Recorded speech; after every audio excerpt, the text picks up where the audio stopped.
Thank you all so much. What an incredible adventure it has been for the last 2.5 decades.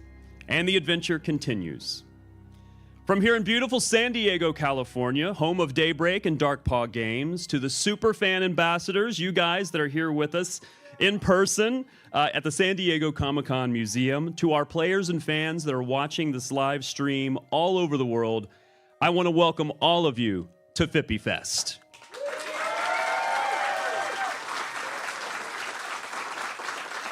So now you're wondering, okay, what is Fippy Fest? What is this all about? Well, you might think that this is a celebration of the legacy of EverQuest and EverQuest II. And it is. The numbers alone are a testament to the strength of this game. 28 years of development. It is the longest running MMORPG with continuous development. 25 years of a live service game on EverQuest, and a sequel that is approaching 20 years in its 20th anniversary later this year. 50 expansions have been released across both games, an incredible number. And every year since launch in 1999, for 24 consecutive years, EverQuest has released a new expansion, and in some years, 2 in 1 year. And for the 25th year in a row, Darkpaw is expected to continue that legacy this year. Absolutely. You're going to hear a little bit of info about those latest expansions for both games throughout this live streaming broadcast and for our fans that are watching this live stream. And you're going to see a few cool things as well. In the game, over the past 25 years, in EverQuest, over 9 million characters that have been created to adventure across Norrath. Nearly 900 zones are available to explore, 400,000 NPCs to accidentally hit auto attack like I seem to do every single time. 160,000 items in the game. It's over 2.5 decades of the world of Norrath. And Fippy Fest is a celebration of that. But that's not what's at the heart of Fippy Fest. Fippy Fest is a celebration of the tenacity of the Darkpaw pack. Now, I don't mean the team at Darkpaw Games that is here. Yes, they keep the games growing strongly, and they are a part of that pack. But I mean you, the players, the fans, those that have joined us in person, and all of you that are watching and streaming from around the world. The developers, too. You are a part of that. Fippy Fest is about the EverQuest community. The community that, like Fippy Darkpaw himself, is tenacious and is passionate. And like the game studio that shares his name, like EverQuest, it just keeps going. I want to tell you guys a little bit about that community. But to do so, let me introduce myself. My name is Rob Ellis, and I'm a super fan of EverQuest. Thank you very much. Some of you know me as Fading in-game. Some of you from the EverQuest show as Fading. Like all of you, I love this game. I love this community so much. From that first moment that I stepped foot in the game, seeing the Fadark city of Kelethin, this huge forest with all the elven splendor, and adventuring across those wooden platforms, you know, the rope bridges, and then subsequently falling to my death and going splat. We all did it. We know we all did it. That first woolly mammoth that I saw in Everfrost Peaks, it was huge. It stood 3 times the size of my character. I was playing with my childhood friend Kevin back then, and he had moved away after college. EverQuest was our way to continue to play together, even though we were several states away. Both of us outfitted in the best banded gear at the time, by the way. We attacked it, and with 2 mighty swings of the gores of its tusks, I went splat yet again. I was a ranger back then, by the way. I quickly learned that ranger was synonymous with splat, and very quickly, I learned that that's the life of a ranger. So, the very first raid I went on, in Luckland, we were going to a place called Akiva Ruins. I was a level 42 enchanter.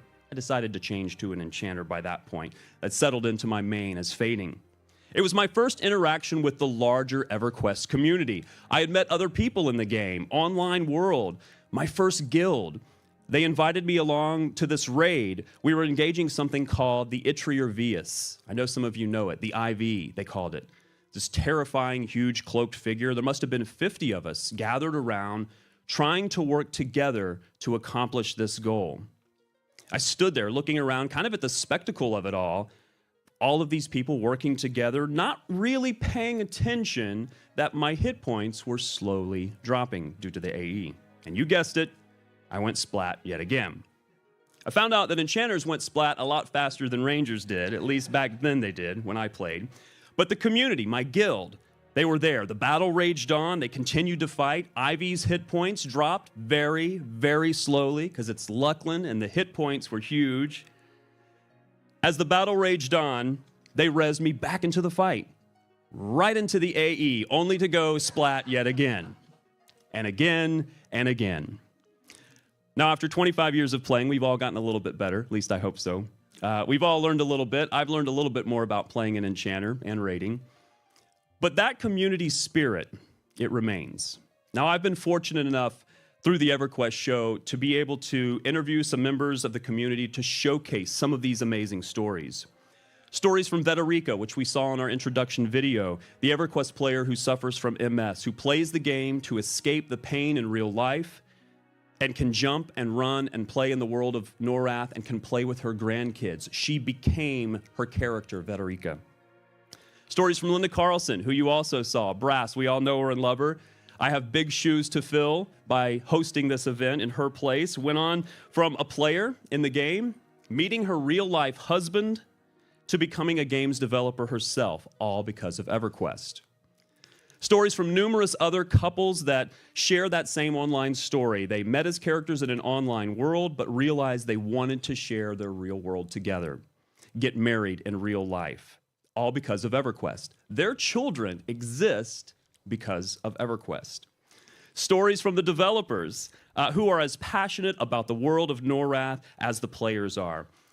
Recently, I had a chance for the EverQuest show to interview over a dozen of the developers, and I asked the usual questions, the EverQuest stuff, servers, code, NPCs, zones, dragons.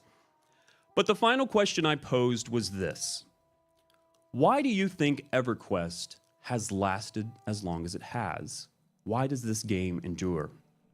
Interview after interview, they all gave the same answer. Worded slightly differently, but in general, the answers were all the same.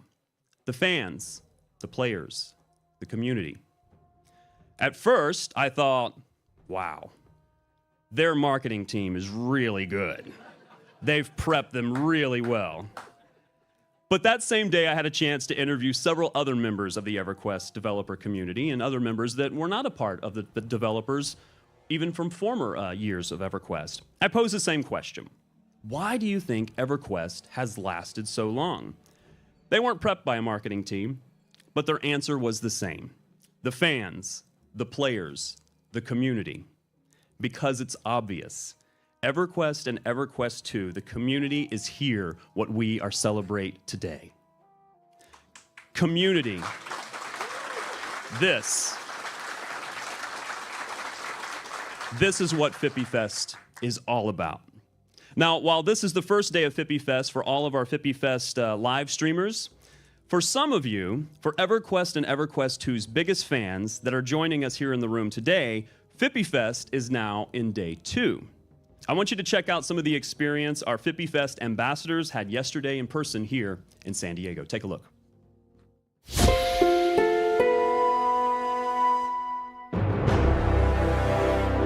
We are here in beautiful San Diego, California at the San Diego Comic-Con Museum for the start of Fippy Fest 2024.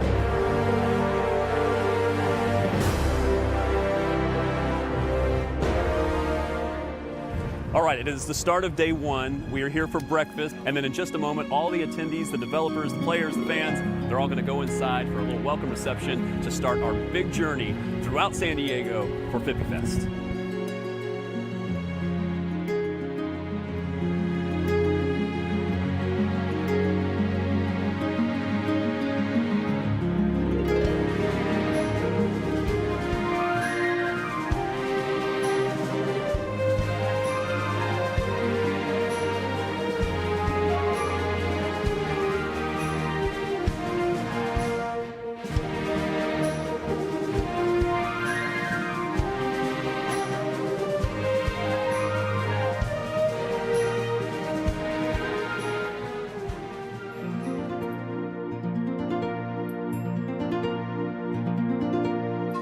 been playing EverQuest since 2001. My mom bought it for me as a Christmas present back in the day, and probably the best thing she ever did, because she probably saved a lot of money. I didn't have to go out and do anything. So just kind of seeing an in-person event for the first time. I think the thing I was most excited about was meeting the devs. Just thanking them for the time that they put into the game and all the care that they take within, all the things that they've done to kind of keep it going over the years. I think 25 years for EQ1 is a lot of time and a lot of effort that's been put into that. So just meeting them and thanking them is worth it enough for me. We spend all year making stuff and trying to be creative, but we don't get to see the faces of our customers when they experience that content. So seeing them in person, seeing them at something like this, it means a lot to us. It recharges us. It gives us energy to hit that next thing we're doing.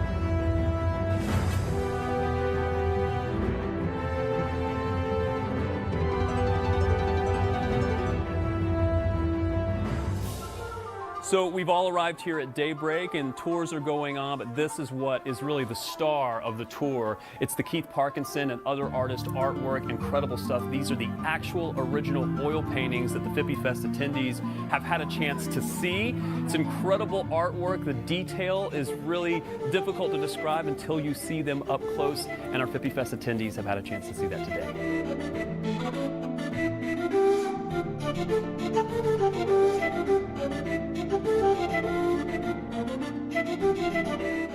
They have an idea of what Daybreak Game is.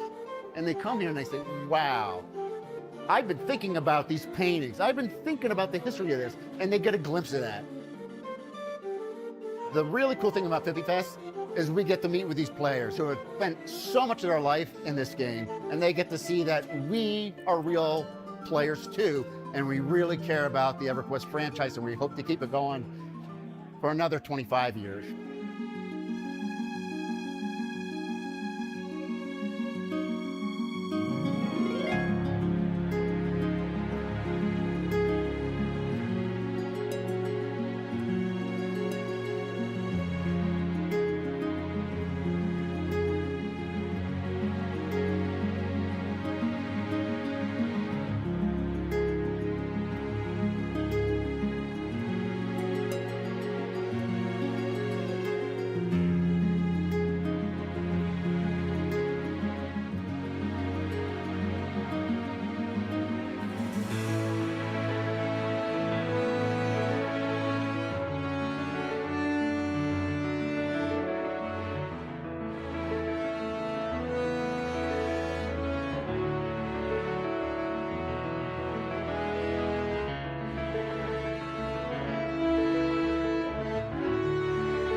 It has been an awesome couple of days so far here at Fippy Fest. I think our players and developers have enjoyed themselves. Wouldn't you guys say?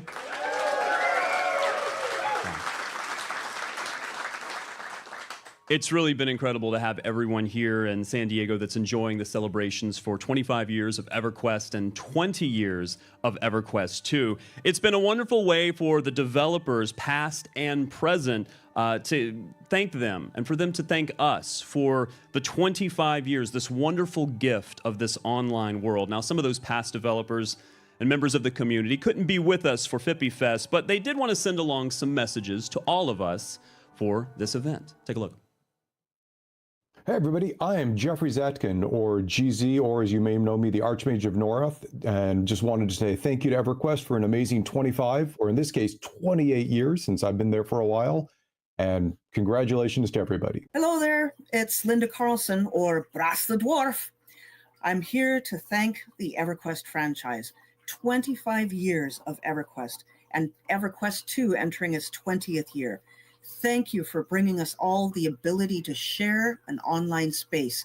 You've given us careers, you've given us families, you've given us comfort over some very difficult years. And here's to the next 25. Hello, I'm Scott Hartzman, former Technical Director of EverQuest and Tech Director and later head of EverQuest II. Working on EverQuest and EverQuest II was one of the greatest honors of my career. What made them so special was the friendships. Between players, and with other developers. Lifelong friendships that really withstand the test of time, just like the games themselves. Happy 25th birthday, EverQuest. Here's to the next 25. Absolutely.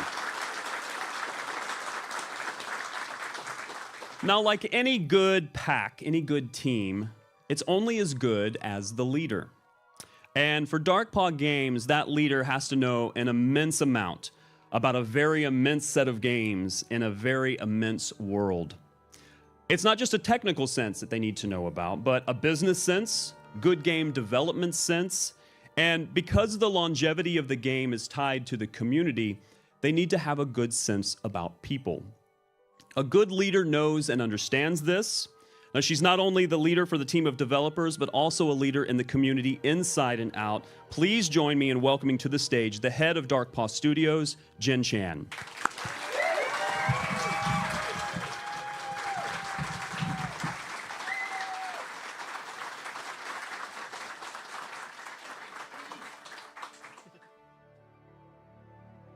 Hello, and thank you all for being here. It's an honor to celebrate 25 years of all the multiverses of EverQuest. And first off, I would like to thank all of you, our players and fans, because without y'all, the game wouldn't exist today. And I'd like to thank the past and present team, keeping the game thriving with new expansions, new content, and new features every single year.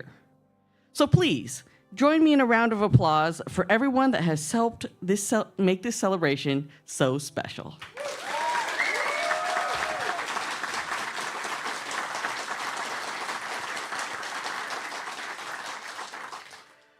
So I'd like to take a moment to talk to you about why EverQuest is so special to me and why I'm honored to still be serving all of you. Reflecting back on my sweet 16 years as a developer on EverQuest, one silver cord shined the brightest. And that silver cord was connected to the people. The communities that you have built, the lives that you have saved, and the families that we have all found. All of it wouldn't be here without all of you willing to lend an ear or a hand to those that are struggling through something. You have all truly changed people's lives for the better. It's been a wild ride, and we have a bright future ahead of us. And I hope to celebrate another 25 more years.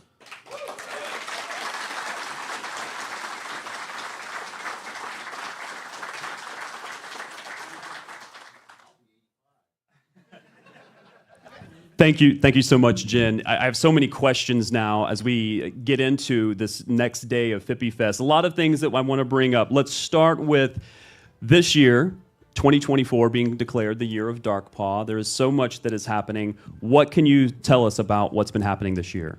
So I'd love to talk to you first about our soundtracks. So we've been releasing soundtracks of our previous expansions every month. And Jay Latterwasser, our audio engineer,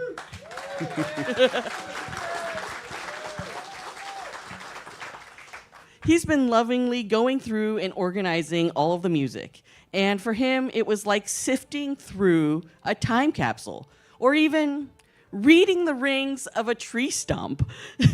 The evolution of games became very transparent, especially with EQ. You could see the way the technology changed and progressed throughout the eras. A quick stat that he had provided, EQ currently has 400 pieces of music totaling 13 and a half hours.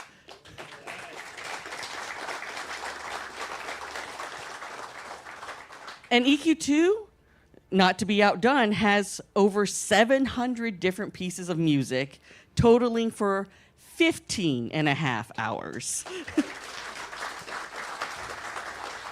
I know some people don't play with the music and sound on. I am one of the people that does play with the music and sound on, so I appreciate every second of that music. One of the things that we've been talking about for Darkpaw, for the Year of Darkpaw, is the anniversary tower. It's been a big success. But talk to us a little bit about that, because it's been so much fun to enjoy.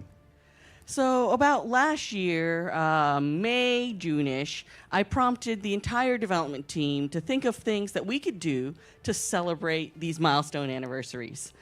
And normally, big content release ideas come from the design team. But the anniversary tower came from a relatively new environment artist, Chris Merlot. Where's Chris? Where's Chris? Right there. So this story is from them. So when the challenge came up, there was one big question, and that is, when you're trying to honor so much history, where do you go? And the natural answer is, well, everywhere. So we did. It's been incredible.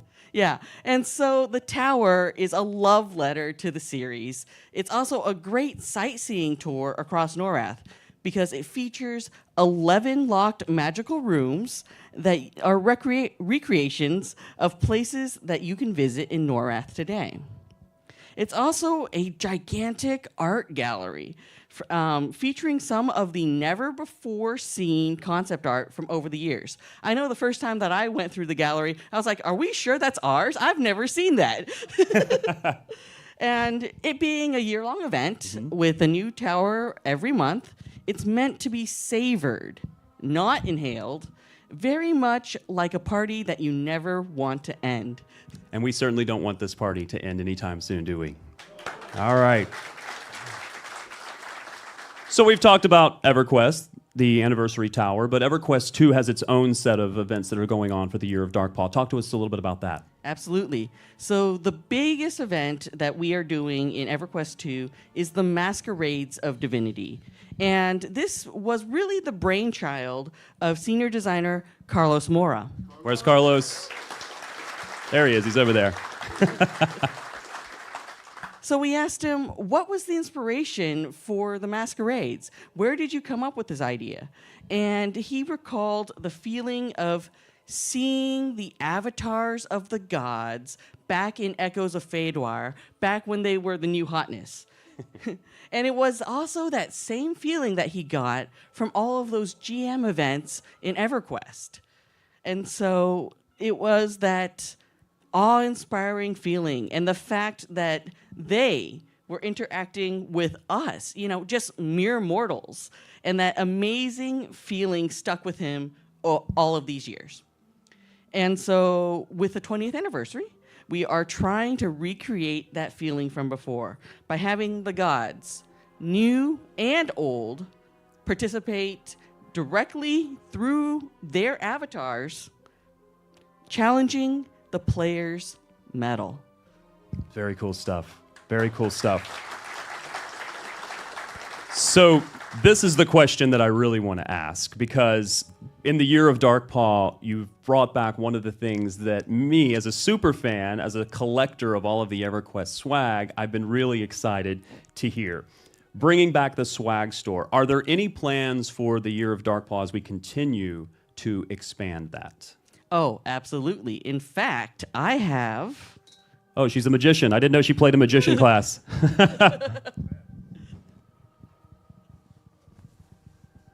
I have these lovingly drawn new commissions of the cloth maps from the original artist Rick Schmitz. We have one from EverQuest 1, and these are amazing. They feel great.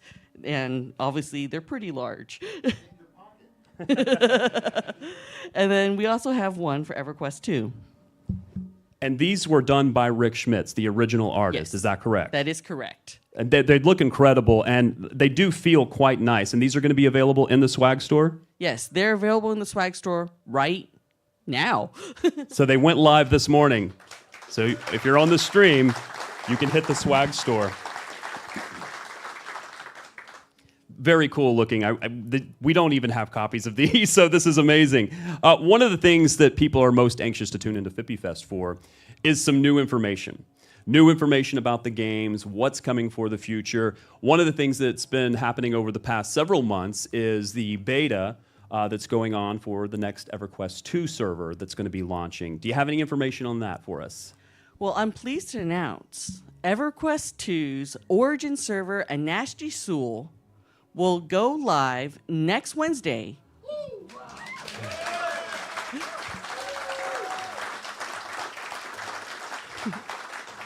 June 19th at noon. So these guys here, they've been waiting for the server. So you guys can't see them here, but they are definitely waiting for it.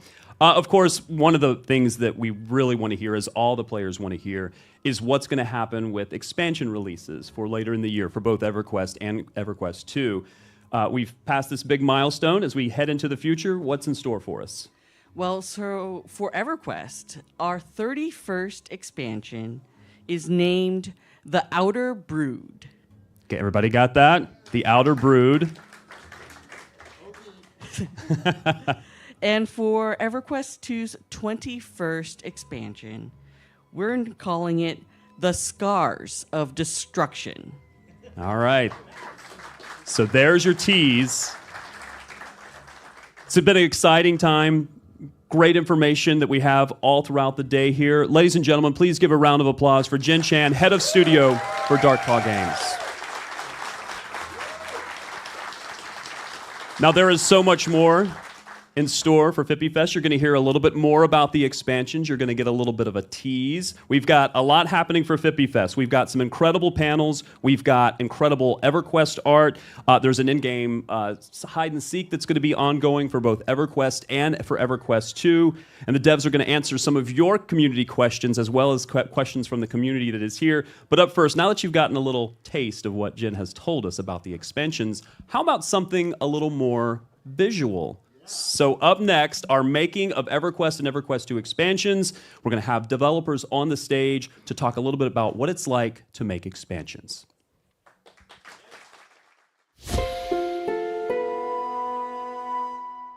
Fippy Fest is a celebration of the passion and the history of EverQuest and EverQuest II. Now, as fans, we all have our special memories and our favorite aspects of the games that we love. But what about the developers? They have their favorites too. My name is Daniel Hosford, and I'm the engineering manager for EverQuest II. I'm Lisa McLaurin. I'm the engineering manager for EverQuest. Hi, I'm Ryan Shannon. I'm a senior game designer on EverQuest. My name's Carlos Mora, and I'm known as Ninja, and I'm a senior designer too on EverQuest II, mainly raid content. My name is Robert Fouts. I'm the lead system designer for EverQuest II. And what would you say is your most significant contributions to the game or games? Well, the servers are up, I think. I think that there's a lot of cool things that we've done together on the code team, and I wouldn't try to take credit for them. I would say that some of the things that we've worked on in the past years that I think are really awesome are randomized loot, level up progression, things like the server loot bonus, and most recently alternate personas. The single biggest thing that I've ever done is the overseer system. But the overseer system is interesting because I didn't actually get to design it. I got brought onto the team as it was being started. And I ended up kind of like, well, I guess I was overseeing its development. Because it took many, many months for us to get it out the door.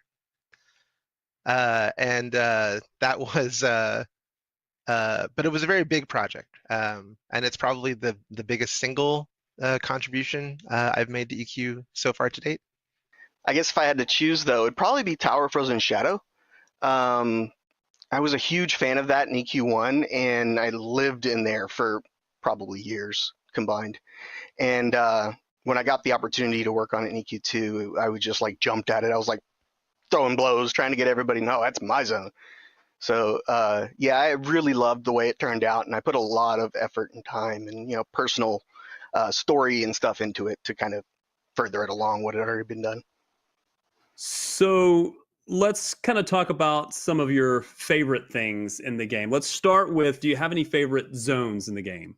Yeah, so my totally favorite zone of all time is definitely Plane of War. It has a lot of really challenging content, and it's also like nostalgic and cool that they added that so much later on in the game.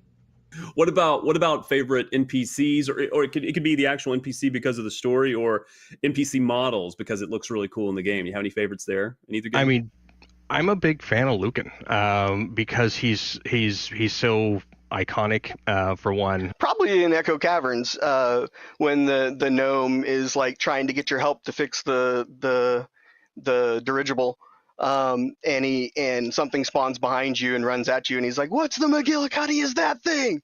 And it just was like so jarring and out of place, but was an interesting kind of diversion to the dialogue to make something attack you, and I really liked the way it turned out. It was just humorous. Did I read somewhere that there's a specific NPC that you like to use for testing certain things? Oh, like the Paladin Pig, or it could be. I mean, I usually spawn a pig, and it was one I think put in by Rob called we could test pig, or I think one of them's called the Paladin Pig, and we just spawned this thing and set it invulnerable, and I think we've probably killed that pig over 1 million times by now. He's been subject to torture. Absolutely, but he gets the job done. He helps us, excuse me, find and fix the bugs. This is a big year for both games, milestone year. Why would you say that this anniversary is special to you? Well, this anniversary is special to me because it's been 20 years since I started playing the game.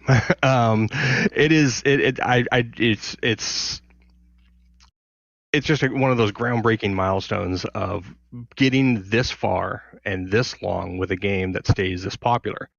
I mean, 25 years is pretty awesome for any game, and 20 for ours. And but I mean, EverQuest has always held a special place in my heart. It's always been the game that I keep playing, whereas others I tend to play for a bit and move on. I can always come back to EverQuest and have a good time, whether it be EverQuest 1 or 2. I think 25 years is a really incredible accomplishment for any game, and especially for EQ. I think EQ really keeps impressing all of us, players and developers, with how well it continues to do after so long.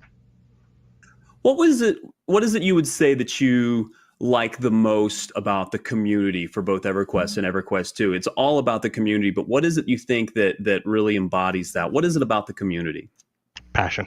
The community, what makes our communities special is the passion. It doesn't matter if their passion is sometimes in agreement, sometimes it's in disagreement, but they're always passionate. They love the game, and they're passionate about saying, "Hey, we want it to be better. We want it to continue forever," and that helps us be passionate about trying to do that exact thing with them. Make it better. Make it last forever. Do everything we possibly can to do both of those things, because their passion is what helps feed our passion. They're the most passionate and just dedicated fans that you could hope for. I mean, the fact that this game has been running for as long as it have is obviously due to the community, right? And they help us on all levels. I mean, they help us find bugs. They help us, basically just keep the game going. I mean, we couldn't do without them. So, I mean, their passion and dedication has got to be, at the heart of it. When you have been playing a game for like over 2 decades, right, there is a difference in how much you care about it and how much it means to you. than there are in other games. And I think that like matters. I think that that's an important thing to keep in mind, like as developers, right? When we're working on the product, that the depth of how much people actually care about this game is a very important thing for us to respect as developers, and to also care about and to like nourish to the best of our ability. And like I hope as developers, like we can continue to provide the experience that these players, have been enjoying for decades, for as long as they want to keep playing the game.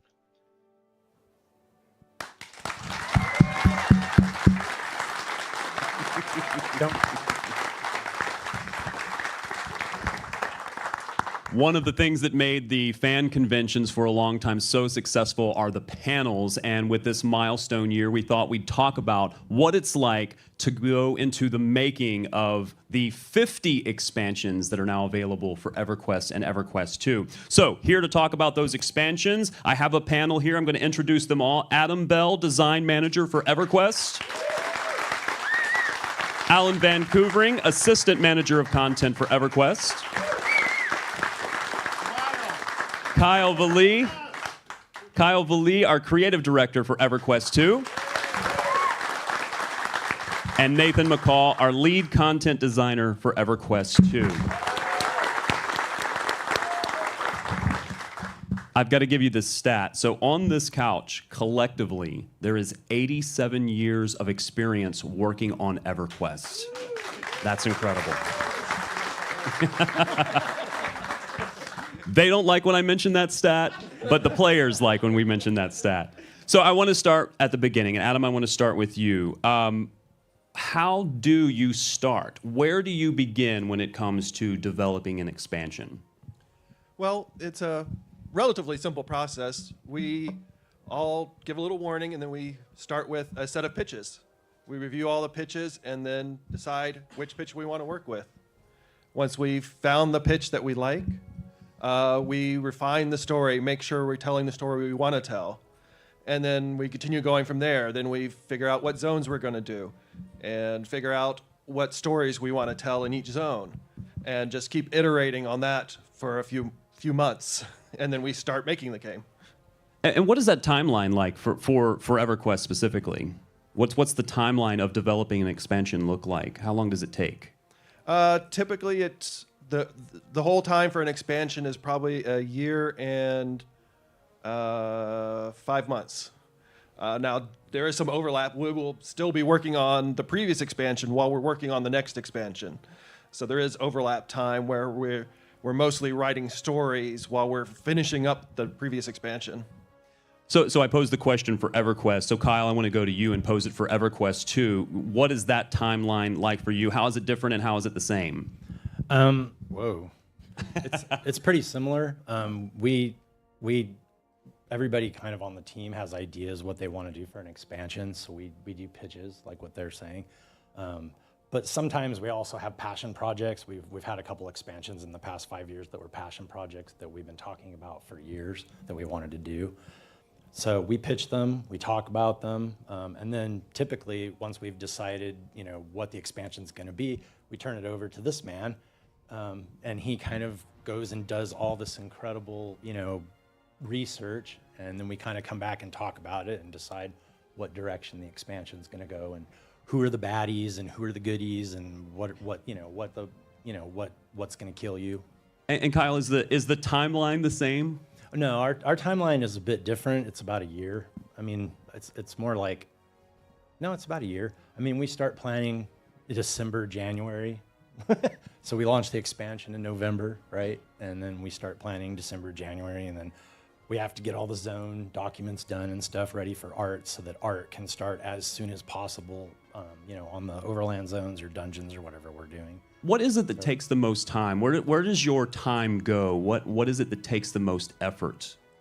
Well, I mean, it all takes a good amount of effort, but I mean, the art definitely takes the most time. I mean, and every year our artists raise the bar. Like every year, it's like, oh, last year this is the coolest zone I have ever seen, and then guess what?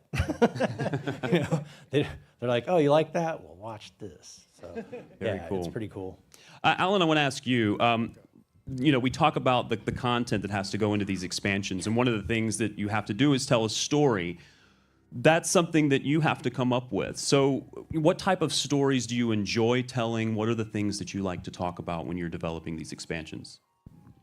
An expansion is always about some large overarching, like you're saying, what's the big bad? What are they going to fight?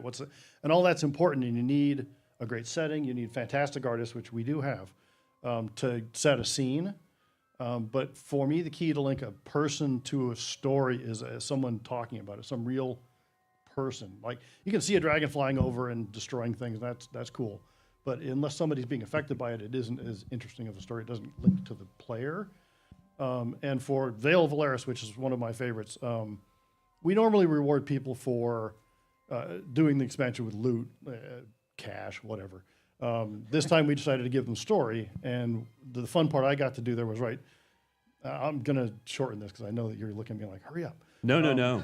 But no, because I know we have an asset for Veil of Valeris, and if they want to bring that up, that's what I was looking at, because I know we have cool. some of the art for Veil of Valeris. If they have that available, we'll bring it up for you. But continue. Yeah, but for me, I wanted to tell. So the Norathian gods are creatures created from a magical plane. They exist regardless of that anybody cares that they're there.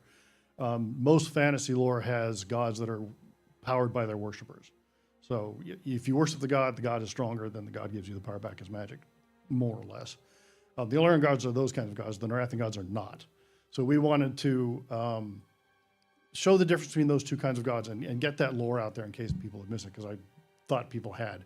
But the fun part was I got to write stories about each of those individual Illyrian gods becoming gods from normal Illyrians, which are not normal Norathians, but different story. And they, as they become more and more famous, they do more and more notable things. They become more and more heroic and then more and more godly. And I got to write a bunch of stories for those and then give them as rewards for players who, as they finish the expansion, and they talk to these Sentry Stones, which are now off the screen again. And that's how they'd get the stories, because those stones had been there forever and they were brought across from Alaris when they came.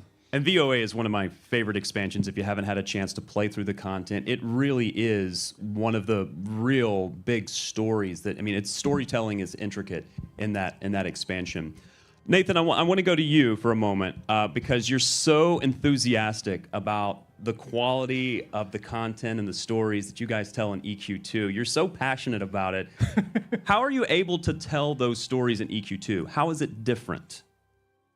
Oh, how's it different? Well, everything sets the stage for a story, right? You've got everything around you, whether it's the location, what you're fighting, what it is you're actually doing. The quest journals, there's every part of it is going into the storytelling, right? All of that should be part of it. And but one of the complex things about EQ2 is that I'm working with a history that is shared between the two games. And so having to parse through all of the known history of both games, our shared one timeline, and trying to figure out, what happened in their timeline that I have to still honor because it happened before Planes of Power. So it better be part of our same shared history. And how do you keep that all straight? Oh, I don't.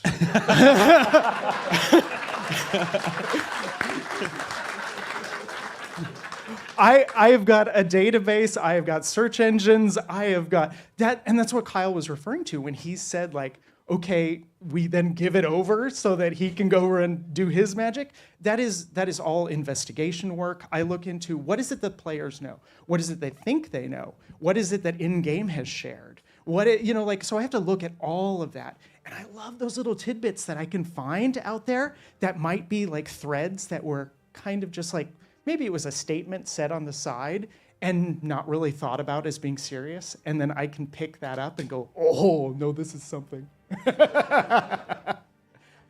Alan, I want to go back to you because the VOA totem there is now showing. So we were talking about the gods as well and just telling these stories. And it's just so interesting when we talk about trying to keep some connectivity between the games. But, the pantheon of Norath, not just what's going on in Alaris, because that was a whole new pantheon. How do you talk about that kind of pantheon, the gods of the game? It's hard. First of all, I want to appreciate you because I don't have to do all that. I don't have to know anything about your game at all, and I try not to because it would just confuse me. So I appreciate all your effort. I really do. Thank you. I don't know how to. That's a really interesting question. I've never really thought about it that way. The gods play such a role in the stories. I feel like you may kind of go into telling a story about the gods and then maybe back off of it a little bit as well. So unfortunately, because players in Norrath have become so much stronger than the gods, and they're sort of static entities because of what I just said. They are born of the planes, and we could obviously just crank them, and we have, make them more difficult. But they are sort of static entities, so they are no longer the key features in the EQ universe, at least in our version of it. I don't know about you guys, but they've had to fall off because players can just beat them now.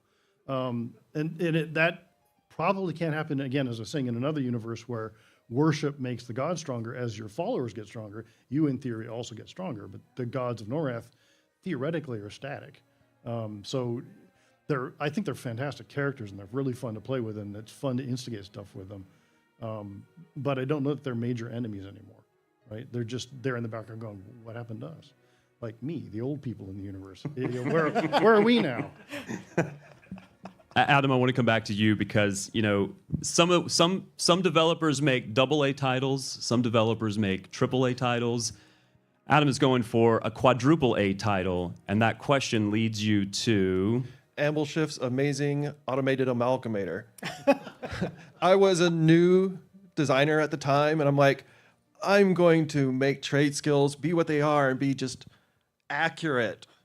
And I made this abomination with more than 31 combined steps where you could fail along the way, and it was glorious and horrible. And I learned as a designer that while this may be fun in my head, it's not really fun for the players. So I learned the good lesson of think of what's fun for the player over reality. I love how your experience over time changes as you develop the games. 23 years of experience for Kyle working on the games. I assume the process of creating zones and kind of the content, you've settled into a method of doing that, but that was not always the case, was it? Yeah, it's like second nature now, but there's this story that I tell people because it's like my design horror story. Is we were working on Kunark, Rise of Kunark, the 4th expansion for EverQuest II, and I was so excited about it. I was super excited because Kunark was like my favorite expansion in EverQuest. And they're like, we're gonna give you your own zone. I was like, rad, my own zone. It was Jarsouth Wastes, and it was a massive zone. And when they gave it to me, there were no POIs in it, points of interest, nothing. And so I kind of started working with the artist that I was working on. His name was Jim, and we were drawing POIs on a whiteboard in his cubicle, like, okay, I want this, and then he'd go build it and stuff. But during this, I was populating the zone, and my computer was really terrible. I mean, when I say terrible, I mean it was one of those old, really bad Dells, and it was taking me, I was using a new tool called Designer Dashboard. I wasn't using Placer. And it was taking me about 15 seconds to drop a single spawn camp. So you would drop it and you would wait. And then the bell would go off. Ding! Okay, that one's in. And so anyway, this zone, when I got to a certain point, this is also a tale of what not to do, I had about 3,200 spawn camps in that zone. And which, by the way, like when you brought the zone up, it would not run with 3,200 spawn camps in the zone. The zone would tell you no. So, but I had not done a check-in in about 2 months, and I lost my hard drive. So I went back to my lead, and I told him what happened, and I got chewed out, pretty good. And but the funny thing is like, you know, getting new computers was like a hierarchy thing. It was like, oh, you haven't been here long enough to have a good computer. But they had a couple sitting in the coder's office, and they gave me like this old coding computer, and it was 20 times faster than the one I had, and I put it all back in about a week. Wow. So, but it was terrifying because it also at that time it took a week for them to reload your computer to get everything back on the hard drive, like the game and everything. So I was basically sitting around for a week doing lore documents or whatever I was working on. But and this also happened like 4 weeks before the launch of Rise of Kennard. So they were freaking out because and I'm like, don't worry, I got this. I want to ask you very quickly, this is kind of a sidebar. One of your favorite zones is what's in the newest expansion. I just love talking about it because I think it's so beautiful. It's Aether Rotlands. Yeah. Tell us a little bit about that. Make sure they can hear you when you speak too, because I want you to talk about. I know you love this zone so much. Well, what's so ironic about Aether Rotlands is I really had very little to do with it. I mean, it was designed by Chris Gerlich, and then of course Tim Hadelar was the artist that did the zone. But the whole time they were building it, I was going, "This looks terrible. Like, I don't know what you guys are doing. Like." It's really weird. I don't like the design. And Tim, of course, was like, "Shut up! It's going to be great." So, which this is a pretty common conversation we have, and but like, he's like, "Okay, check it out." And I went in there and I was like, "Holy crap! This is the coolest zone I have ever seen." And it's just the colors and how it changes as you travel through it from just completely. I mean, it's not like subtle changes. It's like, now it's gold, now it's all emerald, now it's like silver. And my favorite part is this golden forest that they did that's like got this cool golden lake in it. And they actually like did something to make the water ripple really slowly so it looks like it's like a liquid gold lake and stuff. It's just If you've never seen it, it is absolutely stunning, and you've definitely got to check it out. Place of honor for me is my design path script, which is the zone we use. We all kind of have our own zone that we use to design stuff in. I change it to my favorite zone. So yeah, so Aether Rotlands became my design zone going forward until Tim totally blows it away. Nathan, you kind of have a similar story about development where it's the Tears of Vishan expansion. Oh, yeah. That threw us for a curveball, and particularly for storytelling.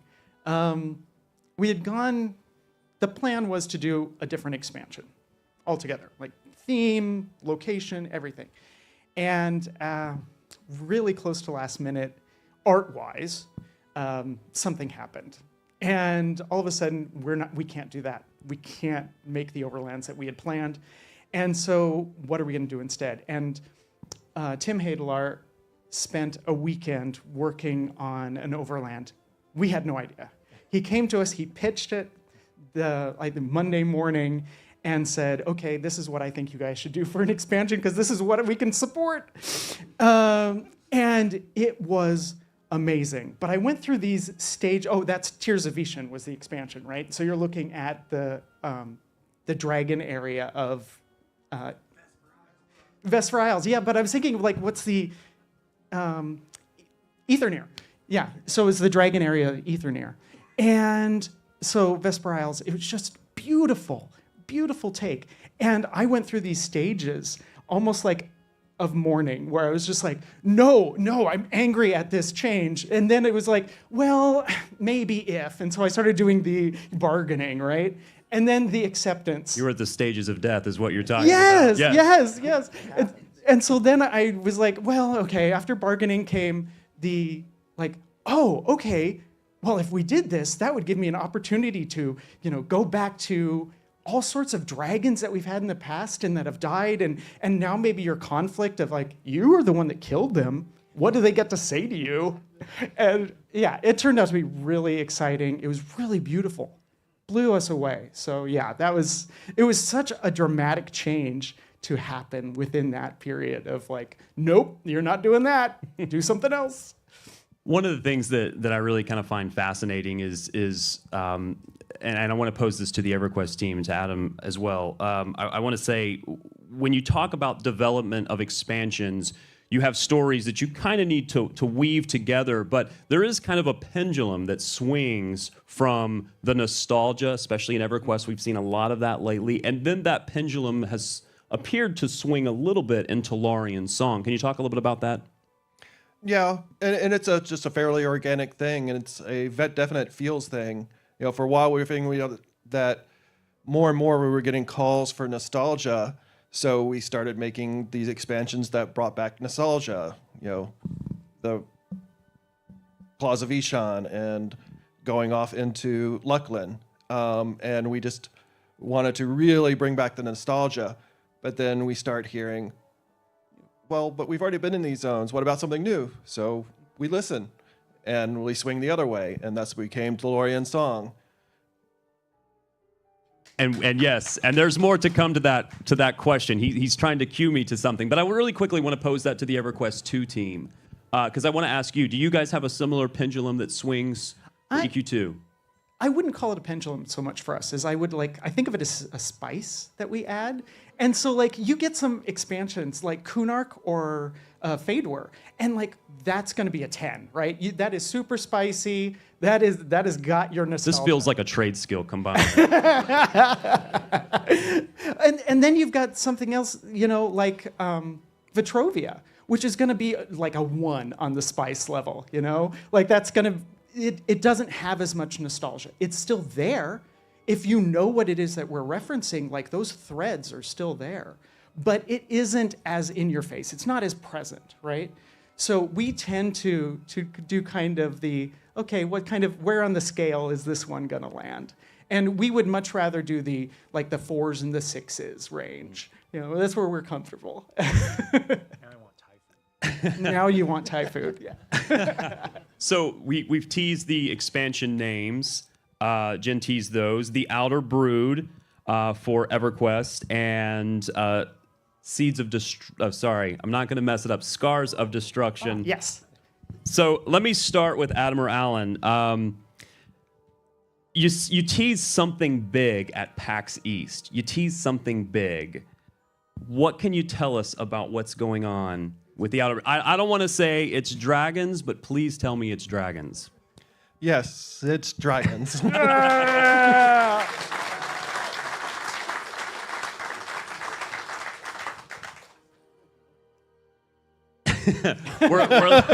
We're looking at an ogre. I'm waiting to see if Adam wants to set this video up at all. Do you want to talk about what this is that we're going to see? So this is at the top of the actual end zone.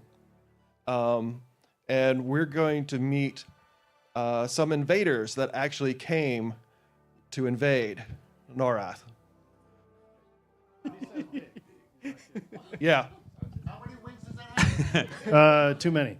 I have to say that is not as big as the dragon was delivered. I had to shrink it down a little bit just to get it in there. That thing is humongous. I asked the question, is this the biggest NPC that's ever been in the game? It's the biggest current NPC in the game, yes. Living NPC, yes. The Mechabetic Guardian itself is bigger, but that's right. And yes, Vishan. Can I play it one more time for everyone? Because that is so cool. I want to play it one more time if we could.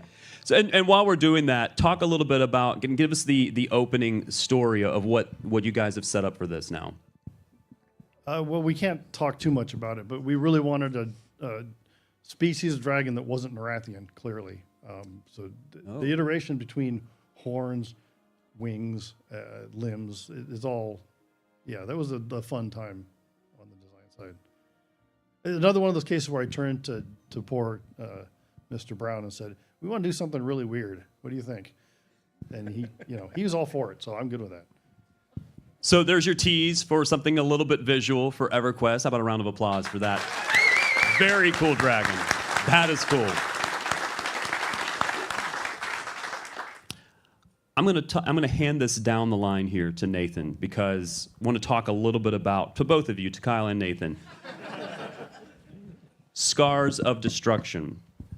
Is there a play on Scars of Velius?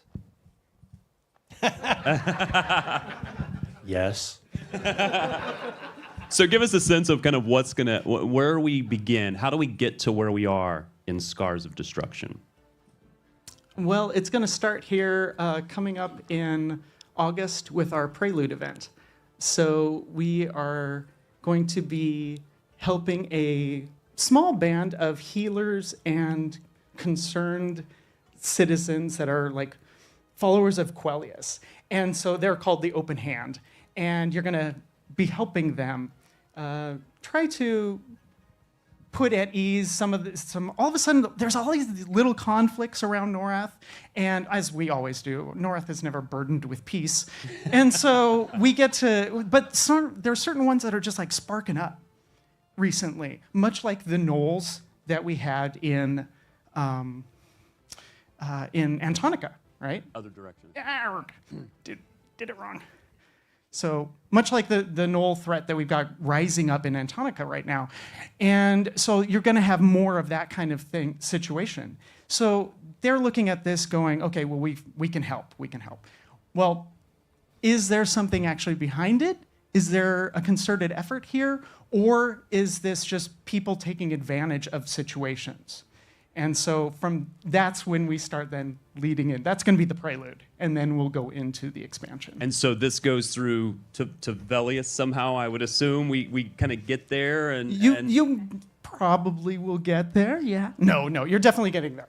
But the thing is like, remember 14 years ago, we got shoved onto the frozen shores of Velius. Fate threw us there, looking at the Age's End prophecy, right? That's what got us there. And we were trying to stop Carafrim from destroying everything. And so we land on Velius, and that is the land of dragons, dwarves, and giants. And so you're dealing with them, you're learning about all of the experience that has happened on Velius, and the 300 years that it's been since the last time that we had been there, right, with EQ. So you get to see all of the destruction that had happened there, you're learning of all the turmoil, and you're seeing all the conflict. Now, again, this is the original time that we were there. And you're learning from Jelinek about everything that had happened. Well, one of the areas that you really find out that there was a lot of destruction, and you never get to see, is Western Wastes. And Western Wastes was the area of Velius where Vishan, the dragon goddess, clawed the land. And so you've got these 3 scars across the world. And since that's where she blessed the land, that's where her children lived, died, that's where they have hatched, and that's where they are buried. So it is a very sacred area to them. Well, Carafrim wanted it. He wanted it for power, he wanted things about it, he even wanted the people there, the eggs. And so through all of our experience on Velius, you hear about this. And that's why you can't go there, is because it was first raised, then destroyed, then semi-melted, then... I understand this is going to be a very different Western Wastes. That's where I'm trying to like prep you in that, like, we know that a lot happened here. And that even the dragons, like in the last-ditch effort, like they tried to protect it from Carafrim from getting what he wanted. And so he did end up with Temple of Vishan. He took it out of that area, but that's all that he got. So now we're going to go into the expansion with the idea something has survived. And in some fact, something behind that draconic barrier has been regrowing. And what could that be? And so there's someone out there who is just determined to get past that barrier and to get to the dragon necropolis. And this person and what it is that they think that they can do. Like, what is the key that they need to get past that barrier? Well, we, for some reason, think that it's a dragon's soul. And what better dragon soul to use for that than Terranax, the destroyer? So we're trying to stop this person, this entity, from getting Terranax's soul to then be able to reach this, the Dragon Necropolis in Western Wastes. And are we going to be able to see a preview of anything from the expansion? So, but don't think that Velius is the only place we're going, because you're going to go to unexpected places. You're going to make some questionable alliances. You're going to see some people that you haven't seen for a while. And you're going to meet some monstrous foes. One more to play it, I think. This is what it looks like. No. That's bigger than their drag. Liar. We'll have a kaiju fight later. We'll see who wins. Yeah. It can't wear player armor. No. No. So he's going to go through it one more time, and then I have to wrap up this panel because we've got so much more to show you, but let's let this play one more time. And you say this thing is huge. Yeah, it's massive.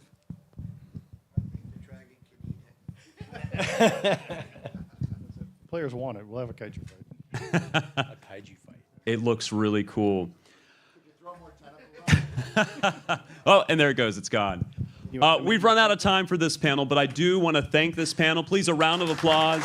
Adam Bell, Alan Vancouvering, Kyle Valee, Nathan McCall.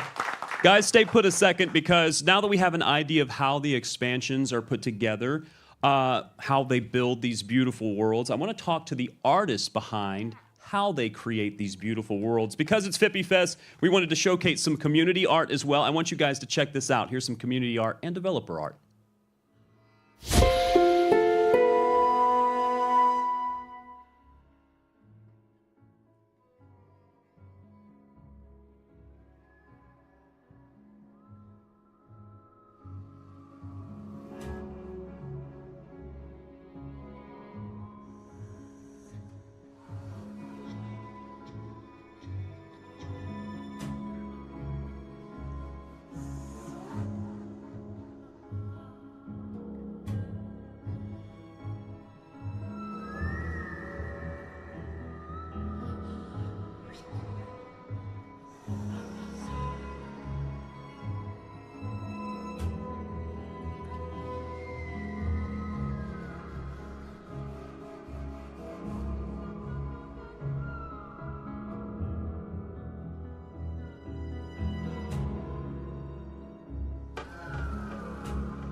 Now, we all know that EverQuest and EverQuest II have their own art styles, and it's really part of what makes EverQuest special. So I want to talk to some of the artists. So please join me in welcoming from left to right, Kevin Leidy, lead environmental artist for EverQuest. Dave Brown, art director for Darkpaw. Tom Toby, principal animator for Darkpaw. And Tim Heidelar, art director for EverQuest II. I did it for the last panel, so I'm going to do it for this panel as well. Collectively on this stage, just working on EverQuest art, not other art pieces, because that's a huge part of their entire career, but 79 years of experience just on the art of EverQuest. 77's Kevin. Kevin, you said something while we were watching the video that was playing there. Yeah, watching all the expansions go by, I'm like, man, that's like watching my life go by. Because it's been such a huge part of your life. So you're an old hand at this. You know that the idea of how to create the zones, you're instrumental. How many zones do you think you have created over the course of EverQuest? Across the franchise, I don't know, maybe 50, maybe more, maybe less. I've lost track. I really don't know.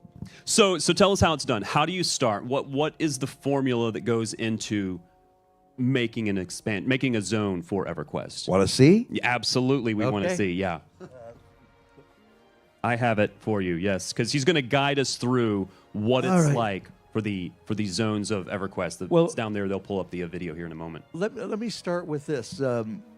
You know, I've done these many, many times over the past couple of decades, and this one's a little different. This time, you're going to see it exactly as we see it, warts and all. It will develop right in front of your eyes. It's 3 or 4 months worth of work that will compress into, 3 or 4 minutes, maybe less. And we'll take this, nautilus-shaped process and pull it out so it's nice and linear. So, ready to get to work? Let's do it. All right. First up, we start with a design document that our ACE design team puts together for us. All right, Mr. Peanut Gallery. There's lots of good stuff in it. It's sort of the zone script, if you will, from our perspective. It's the who, what, and why to the where. And there's many great things in it. We'll watch it play. Look, it's very long. There's lots of things in it. And this is for Shadow Valley that we're looking at. This is for Shadow Valley that we're looking at. Thank you. And one of the most important parts, obviously, is the map diagram. And this is kind of a rough layout of where everything goes, how it connects, all of those various things. Shadow Valley in particular has kind of a maze-like quality to it. So we see the path of that maze indicated by those purple lines. So this is usually where we begin the pre-production part of it, and it's a lot of researching, a lot of reference gathering, a lot of scribbling on cocktail napkins. How does this go together? How do I have to build this to achieve this effect? And all that setup work. And when you can't stand it any longer, the first thing that gets done is the stub layout, or the 3D sketches, it's sometimes called, which is a really good term because it's a real fast, real loose way of describing the environment. It's for a couple of really good reasons. One, it helps us suss out any functionality issues really quickly, and then adjust them quickly. And then secondly, to give you a nice little bit of clay to work with as you begin the build out.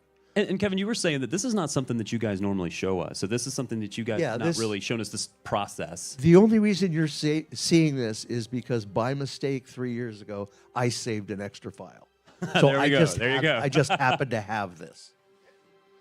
So once we've got all the problems worked out and we think we're ready to go, the usual place we start for development on exterior zones, outdoor zones, is the substructure, which is, of course, the terrain. One thing to call attention to here is the evenness of what you see, all the faces, all the geometry. EverQuest engine is, it has all its muscles at the vertex level. So this is a case where, pardon the pun, face size matters. And so you see these nice, even faces because we will rely heavily on the real-time lighting in-game. And the more evenly spread those faces are where the vertices appear, the more even the lighting happens. So there's a great deal of care taken into, just how that geometry is constructed. So from there, once we've got our terrain squared away, we move on to filling it full of terrain props. So what we see here is all the terrain props. There's no materials on it yet, but this is all of the elements that will support the environment. There are 1.3 million faces in this zone and 600 different elements. So we use instancing a lot because one of the overriding concerns, obviously, is always performance of data size. We could make super cool things that would run at 3 frames a second, and who would like that, right? So we skip that part. So now that we've got all the geometry in, and some of this has already taken place, now we start adding the materials to it so that it begins to look like the place it's going to become. This is also where the dirty little secret rears its ugly head. I mentioned there's 103 million faces in the zone. Each of them has to have a material that lays nice and even across it. So there is a lot of time spent laying out these, what we call UVs. Fortunately, I don't think we've ever had anyone lapse into heroin addiction, but it's not out of the question yet. So at this point, we're ready to move on, and we're game ready. We're ready to roll. Now, I mentioned the muscles of the engine being at the vertex level. So one way you could see that is in the background there, where you see the folds in the mountains. That's not a texture. That's not extra geometry. That's nothing but the effects that we can use with vertices. So there are 4 channels of vertex data, which means essentially on all those 103 million faces, or 13 million faces, sorry, 1.3 million faces. On all those 1.3 million faces, all of those vertices are touched a minimum of 4 times. And because of iteration, it will probably be many, many more times than that. So we're ready to go in game, and even though it's probably been in game at this point a number of times because we're very iterative, this is usually where there might be some cussing, because something is going to go wrong. You can just bet on it. But finally, we get it in game, and this is what it looks like in game with the settings. And one thing I wanted to call out here was one of the sort of signature features of Shadow Valley is it's not moving yet, is the moving shadow on the ground plane. And this was accomplished by a real simple little decal system, which is a separate set of geometry that sits on top. But one of the fun things about working on EverQuest every year is while you're working on it, you think of new little things you could do, different ways to do things. And some of them are efficiency, and some of them are qualitative. And a lot of those kind of qualitative advances take the form of off-label usage. So what we're seeing here is off-label usage. What drives that shadow across the ground was initially intended for that waterfall in the background. So we see that rendering technology being used twice in 2 different ways. And that, my friends, is Shadow Valley.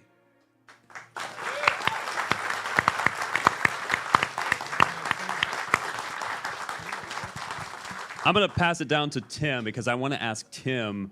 We just talked about the making of, the making of an expansion panel. We all kind of see the final product, but how do you go from a design doc to that final product? Walk it through from your side of things on where we go. Oh my gosh, way too many discussions. Particularly, I work with Chris Garlick a lot, as mentioned. King of Requests. Where is he? Is he? There he is, yeah. And we start basically with, just as Kevin does, a document. And in it is all the ideas that the designer attached to the zone gets out, and it's full of information, tons of lore, stuff that we ignore. And this is Aether Rotlands, this by is the Aether way. Rotlands, Yeah, so we were yes. talking with Kyle earlier about this. And from this document, we'll progress to, we'll get an idea of what they want, basically from an overhead map, just like Kevin. And I want you to remember this map, because it's really kind of key to explaining what I show later. But this is what, in this case, Chris came at me with and said, hey, I want to make this. And I look at it, and first thing I always say is no. And we always say no first. yeah, every time. But as I start reading it, like section by section, I get a better idea of what it is they actually want to accomplish. And it's never simple, it's never fast. It always looks like it's something we can't accomplish. But we tell the designers to like shoot for the stars, and they literally shoot for the stars, and we have to say, okay, maybe not that high. Shoot for the clouds. Yeah. And from that, each section from that previous map you saw will go into more detail. And I highlighted some points from the document here, so it's hopefully readable. And this zone was basically grounded in a whole lot of metallics and gems. And it had this kind of low to high hierarchy, which I thought was really cool. It's one of the key elements. You start off in kind of the iron and the rust, and you work your way up to the gold and the platinums. So you kind of, ascend along with the beauty of the zone. And so it goes from something like this, where they kind of give us some reference. I've kind of blurred it out there, but it's really just kind of their ideas on paper visually, something that we can interpret more than lore. And so then we get busy. So this is a pretty far in shot, and this is the Silver Realm. And this is before any of the objects are in. This is a bit of behind the scenes. This is one of our internal tools. You kind of see the materials on the left and the right. And we basically sculpt terrain and constantly reference the document to make sure that we're kind of staying on point to what it is designers want. That monstrous list of text you see there, it's every single object we've placed by hand. Like, there's no automation. Every single thing we've taken the time to scale, rotate, and place to make sure that it looks good pretty much from every angle. So we take it from something like this, where it's very, very iterative, and we get it to kind of this point by the time we're done. And this was one of my favorite areas. It's got this weird nebulous in the center, just shooting off in all sorts of directions. The idea was that it was very, very fractured, and stuff was floating up in the sky. And we took the time to kind of try to sell that something looks like it imploded in the center. And another area, and actually, as Kyle mentioned, the Gold Realm is something I'm really proud of. And this is basically how it starts. So we've got the dock, we've got the little map of that area. It should be mentioned that one of the things of this whole zone was that it should have this feeling that it was like created. It's not like you stumble into a new land, but it's almost as if someone made it. So we were really careful that when we were creating a lot of this stuff, that it had an organic feel to it, but it looks like someone intentionally designed parts of it. So we'll take this, and there's some notes like the Gold Realm and the highlights you see there, and then some further points. And the two most important ones from this, it's basically like the general Golden Forest and Chris's description of what's going on there, and some great reference that really helps us understand his goals. And then the lower one is the Hammer Trail. And I read that, and I was like, that's gonna look like stuff. But then when I got to it and I started working on it, I was trying materials, I was coming up with materials to see, like, can I actually convey what it is he wants? Hey, Tim, can I ask a question about that? Because I talked to Kyle about this zone, because I know he loves it. And these realms that you're talking about, are these biomes. He said initially there weren't the 7 or whatever that are in there. Is that correct? That there were maybe closer to 3, I think? I don't know. I mean, there were...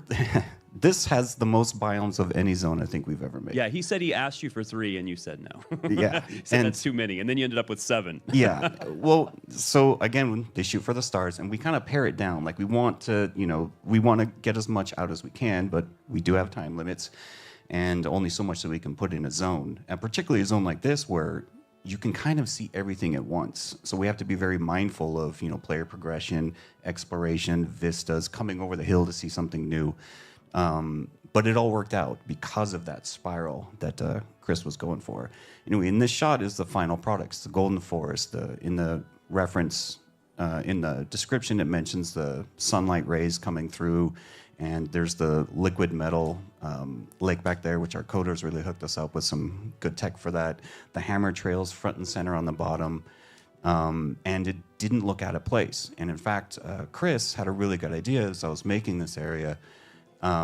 There's some like spheres that are sitting kind of to the side in a different kind of non-organic formation, and he just kind of, I was like, I got to make rocks for this. I don't want to make rocks. I've made thousands of rocks. I don't want to make rocks. And he's like, well, use the spheres for rocks. I'm like, all right, I'll try that. And I just plunked a couple of them in the ground, and it fit the theme perfectly. It gave it that created look, not that organic look that we were shooting for. So moving on, really highlights kind of where we start and where we get to. So again, the same image of the gold realm with the POI numbers, and these come with descriptions that the designers write. And then on the right, inside our tool, you can see where it ends up and how those numbers correlate to what the final product is. So I took, you see the lake, and it's number 4 on the image on the left, and it's very kind of round. And I was like, well, if this is kind of created by someone, it should kind of have a bit more of a weird feel, an interesting feel, like you wouldn't find a lake like this feel. And then you can see the rest, 9 is the bridge way out there, 3 is the cliffs, etc. And then once we're getting towards the end, we kind of start delivering it to design. Design will do the exploration regions. So basically each of the areas that we create, they start to, as you fly into them, it tells you the area you're in. And then you get to the population maps, and this is where design and art start going back and forth a lot. I was telling some stories earlier today about how some areas were inaccessible originally and intentionally, but as the designers, again, and they're creating their content, they realize they need some of the areas accessible in other means. So we'll go back in and on the fly change a lot of things to suit the content. And again, told you, remember this map. I think this illustrates it best how we take what design has come up with and get it to a final product. This is the map that Chris came up with. And over the took you 3 months to draw. and it's not about, from them getting it to us, it looking pretty. It's about conveying information, things we need to know if we can even do what they want. And it goes from this, and almost exactly it goes to that. So laid on top of each other, again, that to that. And what you may not see in here is there's a lot of stuff I cut and had to tell Chris that I couldn't make happen. But in the end, the core goals were always hit.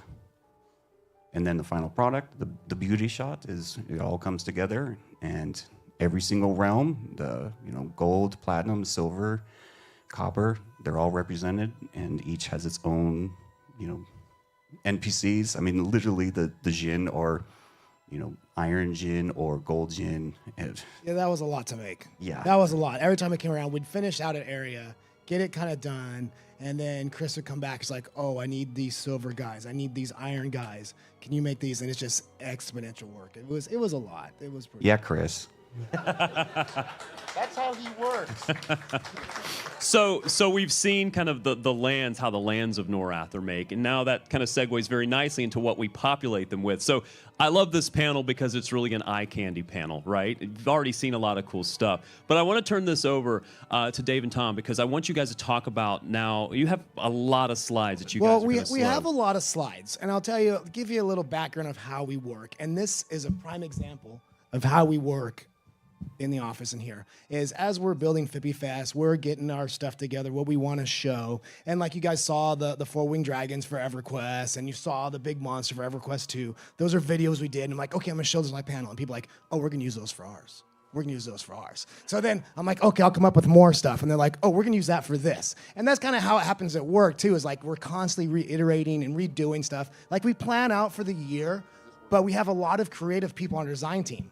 And we never want to squash their ideas. So throughout a year, they come up with new ideas and new things they want to do. So we change a lot, and we take care of the character arts and all that stuff. So We get a list. We get a list. We're Like, trying to be really agile, and stuff will come up all the time. Like, oh, we got a heritage crate coming up. I'm like, okay, what is it? We don't know yet. Okay, let's figure that out. So this is a kind of example of how we work in the office too. Like no matter what it is, whether it's players want something, marketing wants something, our design wants something. design gives a list of everything they want, and it's listed, need this, need this, need this, and it goes down like 20 characters. And the top stuff is usually, oh, we need a wisp. And we're like, the wisp is the worst thing you can do. And then all the cool stuff gets down to the bottom. And we're like, that's the stuff we want to do. So we go through iterations on that too and figure out stuff. Yeah. But I will say, hey, a cool thing this past year, we're always working in tandem with EverQuest 1 and EverQuest 2 because we work on both those games and try to get all the character stuff we can. But sometimes they overlap and we can't. We've got a good lockdown of like, okay, this part's for EQ2, this part's EQ1, and we kind of separate our time. Well, last year we came to a point where like, hey, because of the offset of how they design stuff and how they're not exactly the same time, EQ1 has their ideas before EQ2 does. I'm like, let's start on EQ1 early. And so we did that last year, and we had like an extra 3 months of dev time. So it was like the first year where EQ1, we went down almost their whole list and got everything they wanted, which is a big deal. So we got we only showed one thing up there, but we made a lot of stuff for EverQuest 1. We need to give a shout out to Aaron Bisnett. Yeah, dude. And because Chris Bishop, who's not here, and my new animator, Austin Hillebrecht, which I have to work now because Austin has been animating stuff and he'll top me. And I'm just like, you always want someone to feed off of, and that's always good for us. So now I'm like, now I got to work, and then I got to top him, and then he's topping me, and I'm just like, let's stop trying to top each other so we can finish. Yeah, but like Tom's saying too is like as we figure out new stuff, like we figure out new techniques. Like Aaron's busting out ways to reiterate and get more work done. Like we get more work done now than we did in years past because how much we've learned. And there was a time like when they give me a list, I'm like, there's no way I can do this. You guys gave me like 2 years of work and I got to do it in 4 months. There's no way. And there was a time I would send stuff to Kyle like, hey, here's 2018. Here's 2019. Here's 2020. It doubles every year. How are we supposed to do that? And Dave forgets, so he's got his list of stuff that we have to do, and I get the stuff I want to do. That I drive him nuts because, I have a French bulldog named Harry, and he's running around the whole time, and I go, I need Harry in game. And I go to Dave, I go, we have to do a Frenchie. Yeah, we had to put it. We don't have time. And I go, oh, we got time. Yeah, and then everybody else wants like, well, I want my dog. Well, I want my dog. Yeah, now we did Kyle's German Shepherd. Yes. And he's like, oh, I need a black one. And the first thing we get, okay, how do I do that? How do I turn off this Frenchie? All he does is bark. Yes. And then that's what my office is like. You guys get to experience it all now. Yes, and that's what happens. Like we're trying to get stuff. We lock down. Like okay, we're locked down for the other stuff we're making. Within a week or two, like hey, can you make this? I'm like I don't know why we lock anything down. Whatever you guys want to come up, we'll just do. And it's funny. They'll tell me they're like, oh, you can say no. I'm like I have the hardest time saying no because I want to create everything. I want to make everything for the players. You guys play our game. Like we get to live our dream of making video games because you guys play our game. Working with Carlos and Chris Garrett, they come up with stuff that are not in any schedule, it's just on a Teams little IM. Hey, can you do this? And I'm like, no. And then I go, Chris wants this, and Dave goes, no. And then we sit there for like 10 minutes. Well, they seem like they haven't played the game because they don't know how this works. And then we sit there and go, all right. And we do an iteration, we figure out a way, and we give it to them in an hour. So because we've been talking about kind of an eye candy panel, I wanted to see some of the other eye candy that we have. Let's go. So what I walk did... us through these. Yeah, what I did is because we pulled stuff, and a lot of times you guys see the characters in game, like you see the final products. I'm like, one thing you don't see is some of our concepts. Like that stuff's not out there. So I'm like, let's show a bunch of our concepts, and that's what we brought. So we can show our iteration, what we look at, and how we try to figure things out. So you want, Tom, Sorry, we're going to jump to a few more slides of not character. Oh, we still got more. Okay, I skipped over those, so I didn't want to. That's why I was seeing how much more was in the presentation. But go ahead. No, so we're transitioning from basically current production, and I wanted to give you guys kind of an inside peek of what it used to be like a long time ago. And again, as Dave mentioned, we're constantly growing. We're always trying to outdo ourselves. But this is how it started literally 20 years ago, and it's not pretty. And for those who know me, my displeasure for thundering steps is well known.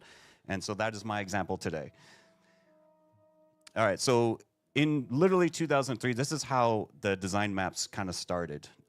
We would turn them into 2D images with a list of textures that corresponded to the colors you see. Now, keep your eye on that finger-looking hand nonsense down there because it's critical to kind of explaining the flow. So we would take this and shove it into a program that would spit out a mesh, basically like that. And you can see that hand thing down there. And this is a very uniform mesh. It's top down. At the time, it's totally flat, and we have to kind of pull it up to give it any sort of relief. And then we texture it, but if you notice, because of how it started, it's an awful golf course with, it's not, yeah. And so it, it feels very rigid and. That sounds like a new EQ game. Do Golf not say EQ. new EQ game. EQ golf.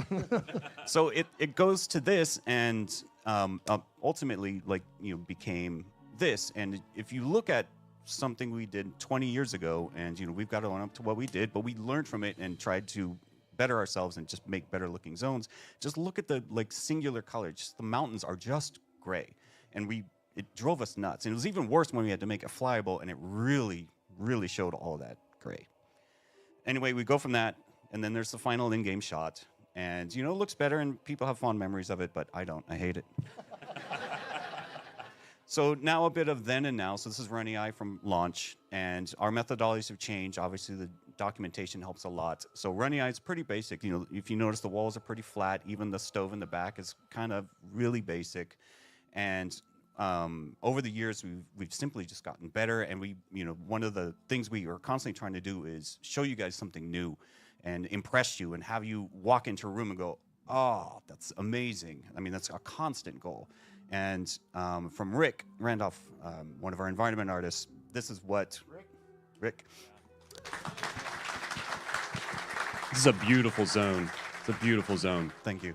Yeah, and this is kind of where we are today. And this is from last year's release. And again, going back, this is 2004, another golf course.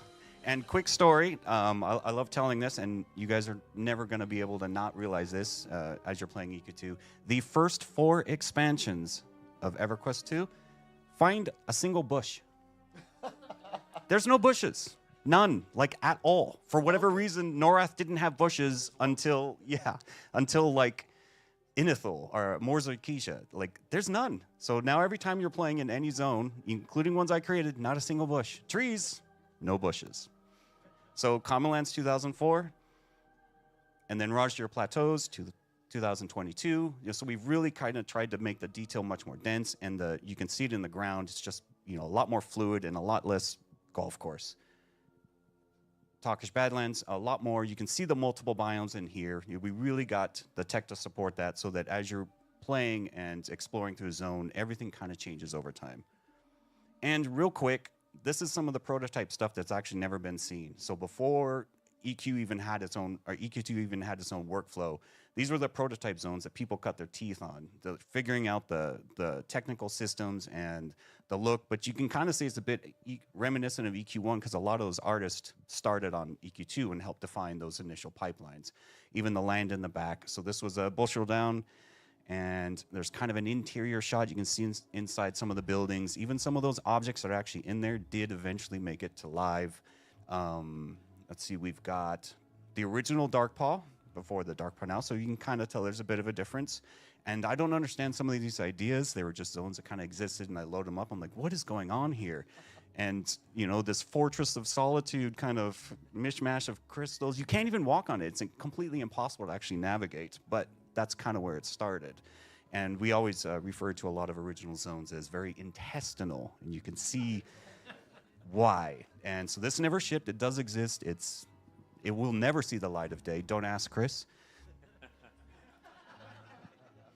And then lastly, there's Mar. And Mar was an interior prototype with kind of a castle surround. So you can see one of the interiors of buildings. Some of those objects probably made their way to decorators. and then the outside.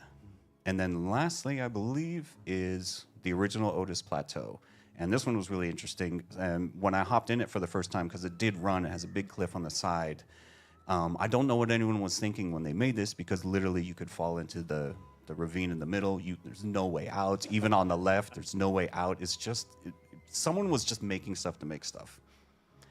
And that kind of wraps my segment.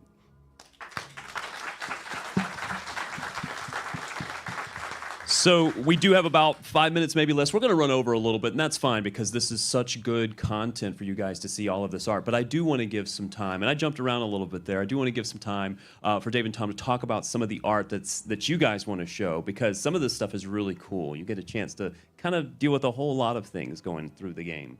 Oh yeah, we like to show art. We love art. And now I realize I didn't know I jumped on Tim's stuff there. That's what we do. Nice. But we had a cool segue there.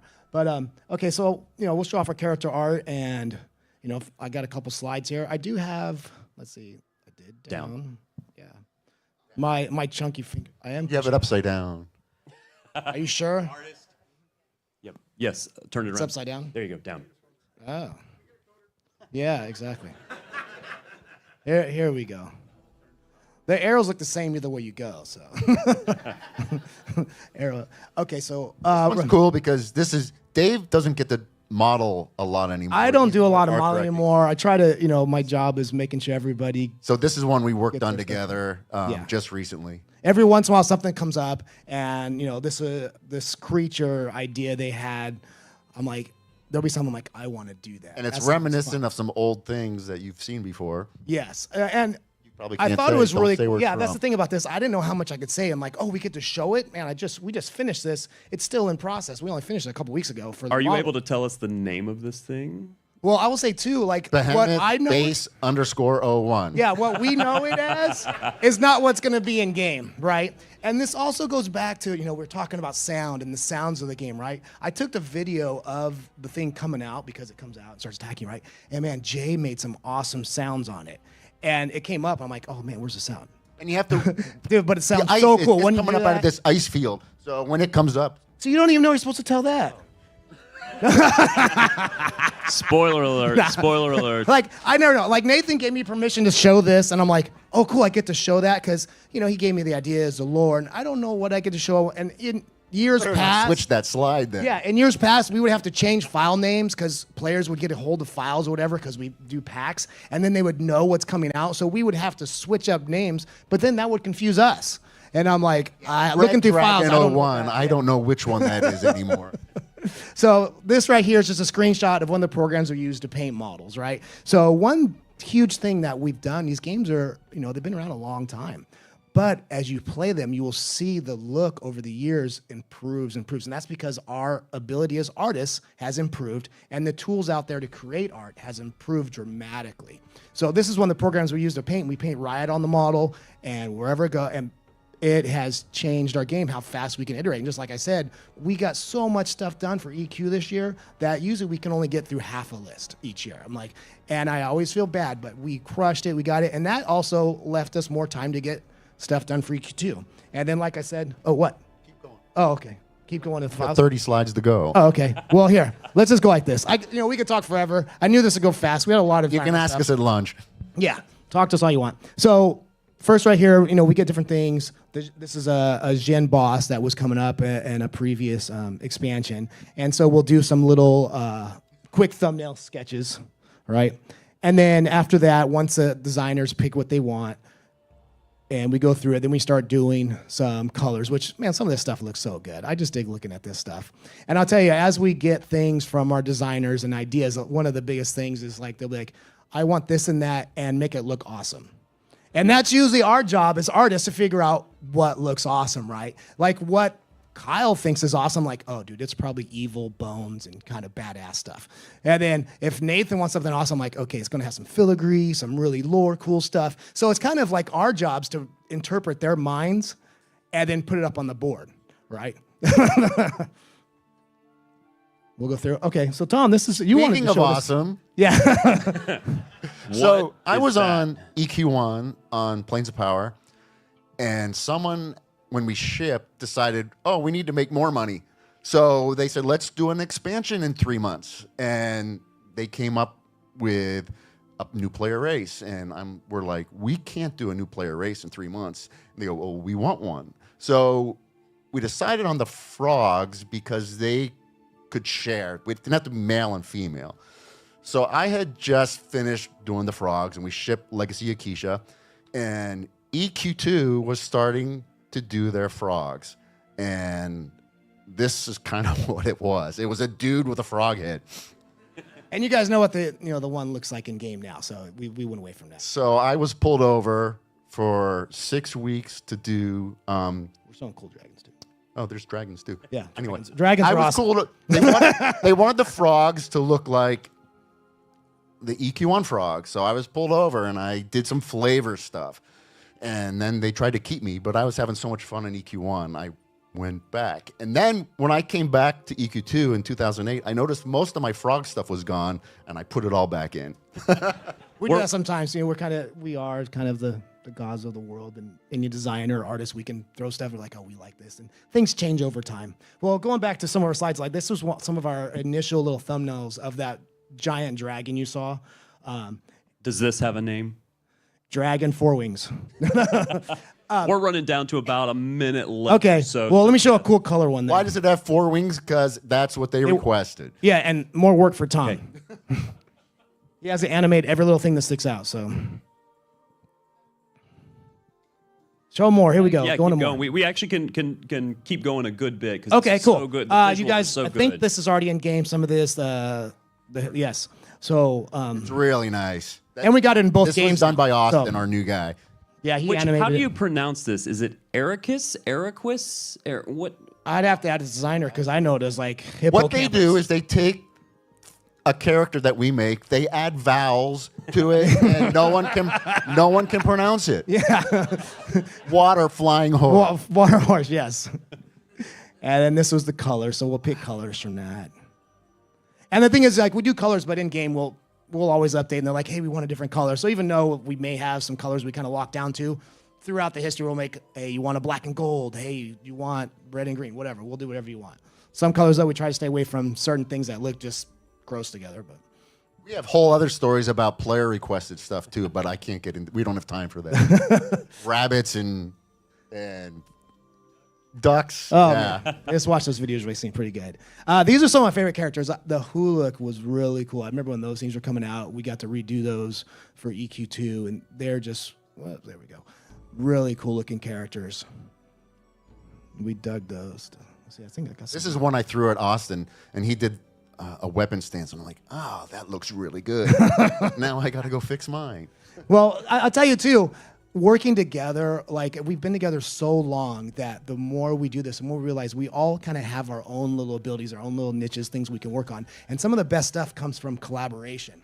And the more stuff that we bounce around to different artists, like we all have different ideas and we all have things that we're good at. And you guys get the best art when we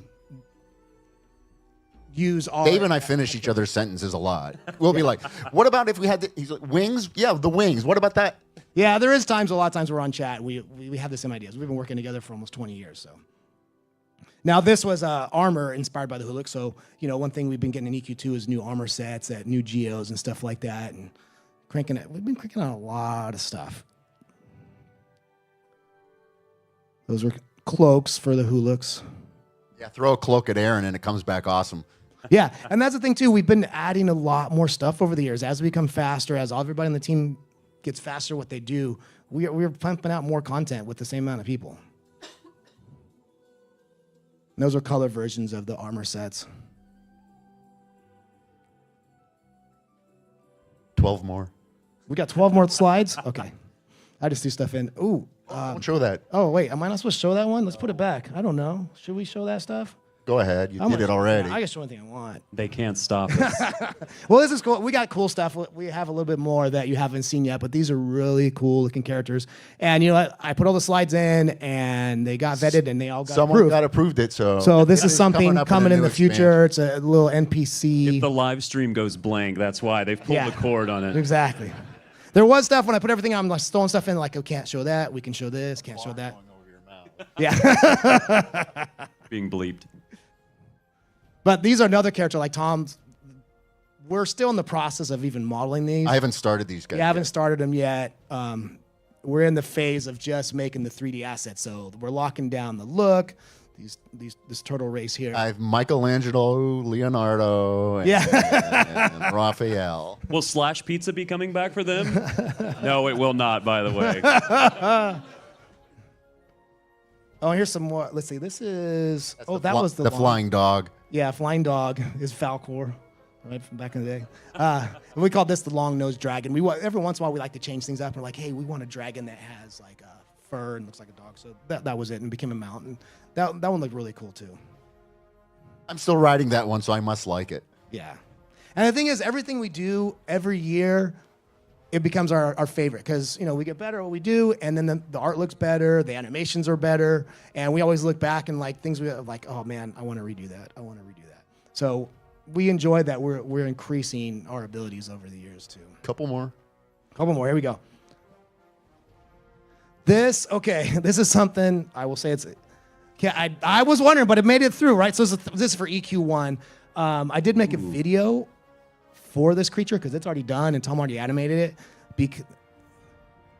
Okay, we're going faster here. This is wrap it up. Color versions. This thing looks awesome in game. I already put it in game. It looks so cool. This is the 3D model. If you notice, he's got 6 arms. The dragon had 4 wings. There's clearly something going on there. Yeah. And I'm surprised that one doesn't have 4 wings. Yeah.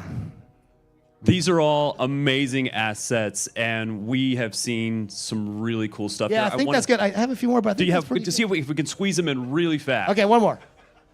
That one. Yeah, I think that's it. Oh wait, no, and colors. Oh, you made it. Oh, made it. That's the end. Yay, we made it through. Yeah. All right. And that was the underbulk we redid because the old one in game. I'm like, let's redo it. So we did that a lot. Underbulk. This is where it's bad to have a fan host the panel because I want to see everything, so I'm not paying attention to the time cues they're giving me. I'm just enthralled with what you've been showing us. Please give a hand for our panel: Kevin Leidy, Dave Brown, Tom Toby, Tim Heidelar. Now, don't go anywhere because up next we're going to talk about one of the mini games in EverQuest, Fashion Quest. Take a look.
All right.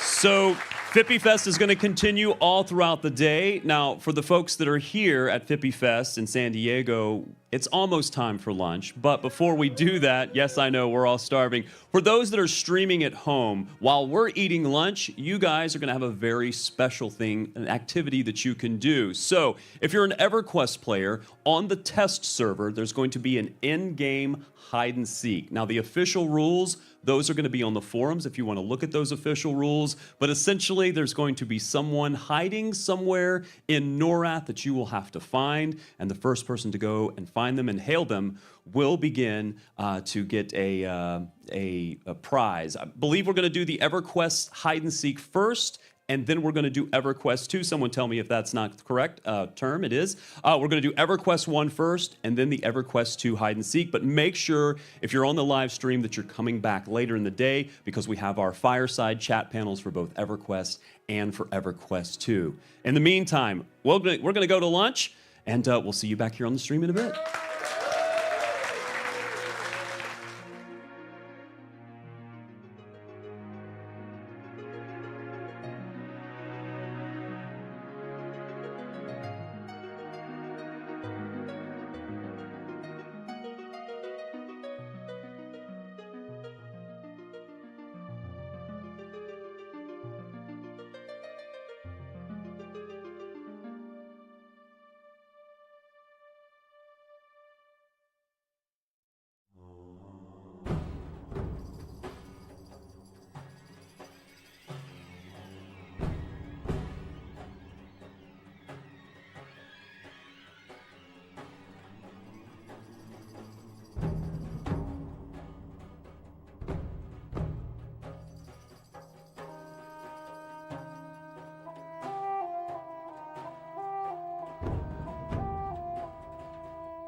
As you can tell, joining us on the stage, a huge panel, but this has always been one of the fan favorites where the fans themselves, and remember, Fippy Fest is all about the community, where the fans get a chance to ask the developers questions. And it's not just people that are here in the audience that are going to be able to ask questions, but all of our digital Fippy Fest attendees that are watching on the stream right now. We've gotten the questions. We're going to pose them to the developers, and depending on which question it is, we'll see who wants to be the first in the firing line. So I haven't seen these questions. I don't know that they've seen the questions, but I don't know what the questions are. So before we get to the questions, let me make sure we know who is on the panel. I'll go down the line here. Adam Bell, Design Manager for EverQuest. Alan Van Koevering, Assistant Manager for EverQuest. Ed Harden, Systems Design. Ryan Shannon, also on Systems Design. Lucy McLaurin, our Engineering Manager. Kevin Leidy, Art Manager for Environmental Artists. Environmental Art Manager. Let me make sure I get that right. And Dave Brown, Art Director for Darkpaw. So this is what you guys are dreading, what the community is going to be asking you, and I know they're not, because I only say that jokingly because they really are excited to ask or to answer some of these questions that the community has asked. So without further ado, let's see what questions pop up on the board if we are able to show that, and we'll be able to know what exactly. First of all, can I ask our attendees, have you had a good time? All right. All right, so you guys can see it. I'll call it out to you because the type is a little small from where we're sitting. Both games have very different design philosophy and play styles. What is the studio's approach to adopting and sharing ideas across games? Who wants to handle that? Who wants to tackle that? So what would you say is the studio's approach? Well, I can't speak for the studio, but because we are so similar and come from the same kind of background, I think we think a lot alike, except we often find ourselves following similar paths when it comes to expansions without really knowing it until we talk to each other. I'm looking at Nate because Nate's going to go, yeah. I don't think any of us, unless somebody down there wants to talk from the studio perspective, I don't have that perspective because Dave, you have studio in your Dave does, yeah. Well, there is similarities between the two games because they're both fantasy MMOs, right? So there is some stuff that kind of gets shared, but the designers come up with the ideas and your path thing. So there are certain things that they're kind of more exclusive, like we want EQ to look like this, we want EQ to do like that. So it's really up to designers which part can go in either game, or which things no, these are how our things look, or that's how those look. And with the time space difference between the two games, that they try to keep that cohesive with each other. And obviously for this panel, we're speaking specifically to EverQuest, and with the EverQuest II panel in about an hour from now, I'm sure they'll have a similar question that we'll pose to the developers there. Let's see our next question that we have coming up on the screen here. So this question is there any new information or planned changes for the Bazaar that would allow the currency cap to be increased over 2 million platinum? Lucy, just grab that mic. She's ready. This is definitely something that we can fix someday. We don't have any immediate plans to fix that, but I think it would be great to do so at some point. So soon, TM, is what you're saying. All right. The basis is we haven't prioritized it. We know your time is always something that you're trying to prioritize. Let's go to the next question, see what we have. So again, another question here, will the ability to transfer characters from one account to another ever become available again? Yeah, that's something that's come up for a potential project we could do in the past few years, and it hasn't quite made it to the top of the list yet, but I do think that we could add it again someday. It's actually really not hard to move a character from one account to another. The problem becomes verifying that it's not somebody scamming someone else or selling a character, and that's kind of the main challenge of that project. All right, let's bring up the next question. My favorite part about this is they pass the mic to someone that they want to answer the question. Do we have an ETA on that banana and mayo sandwich recipe yet? I am anxiously awaiting. Unfortunately, Mirtu was not able to make it here today. So we'll talk about it. bananas don't quite fit what's coming up, but maybe. For those that may not know the reference, what's the reference to? I actually don't know it. I don't know what it is either. What's the next question? Because maybe that'll come up at some point. We'll be able to figure out what it's referring to.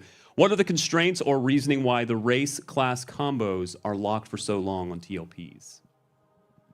The main reasoning is so that you can experience the game as it happened, not just, that's basically it. So you can experience the game as it happened. So we lock it to when they actually released on live. Okay. And what's our next question there? I assume you're going to be able to tell which community, whether it's the TLP community or live, is asking. Are there any plans to add new achievements beyond Terror of Lucklin for Vaniki? Yes. Quick. I love the. That's a quick answer. The answer is yes. Good. Very good. All right, let's take the next one here. Can you add 10 charges to the mod rod and make it endurance also so caster and melee benefit? Ooh, interesting.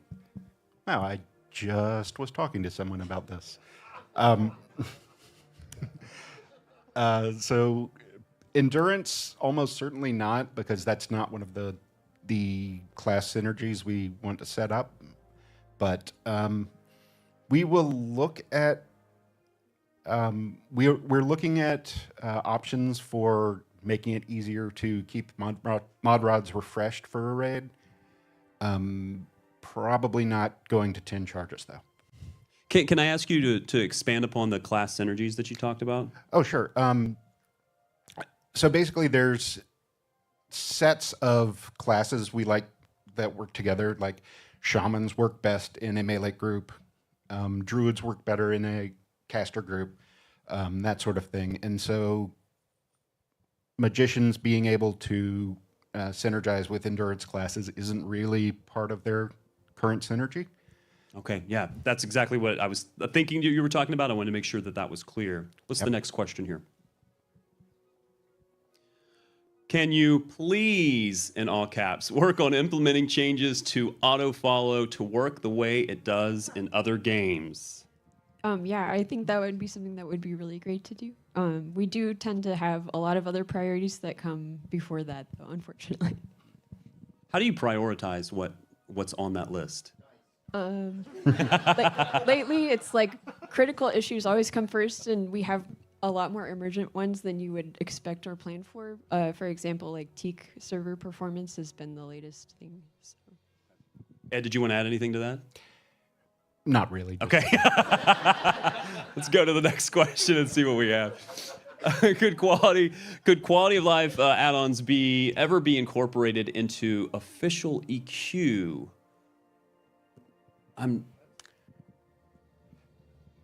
If that's referring to externally created quality of life add-ons, not directly from them. We take ideas, but we're not usually using them as a source or a roadmap to follow. Anyone else want to add? Sure. I think this is something that has been talked about before, but it would be a lot of work. It's not something that's ever been pitched as a project in the past, so I would put it fairly low on the probability list. All right, let's go to our next question, see what we have here. Would you be willing to allow persona swapping outside of fast camp zones, but implement a cooldown similar to mercenary cooldowns? No. Realistically, we just see more ways of exploitation, even with the timer, than we want for personas. Persona is not about a way to gain a superpower in a raid or a group event, or even the transportation across the world that it has allowed. We're happy enough to leave that as a side effect. But realistically, we do not want changing on the fly, even with the timer. Okay. We can go ahead into our next question, see what the players are asking. With the addition of personas and all of the achievements shared, any plans to help with the level grind? I think this may be also referring to kind of once you get past a certain point, 115 or so, it becomes much more difficult. here and there. We've had some internal talks about fixing the curve after 110, but that's not a small project, partially because it's going to entail editing everybody's character files to fix it. So we have to be very careful and dogmatic about doing it. And so we have talked about it. We just haven't done it yet. Okay. Let's go to our next question. Can the anniversary tower be made a fast camp persona swap enabled zone? Back to personas. Generally, I'm actually not necessarily against this one. Uh-oh. But I do want to have a team conversation about it before I actually make a full decision. My answer would have been no. That's always your answer. You know me so well. Next question for us, please. Can you revamp Plane of Time and release as a new expansion? Give that to me. I think I talked to the person who asked this question earlier, and Plane of Time is huge as far as it's been revamped twice internally, not hopefully that you would have noticed externally, at least twice. I may be wrong. To just reinvent that zone would be basically an expansion. Yes and no, we could do it. It's not impossible. I'm just not sure that it ticks off the boxes we talked about yesterday. It certainly would be nostalgic, but do you really? We'd have to make something new out of it, right?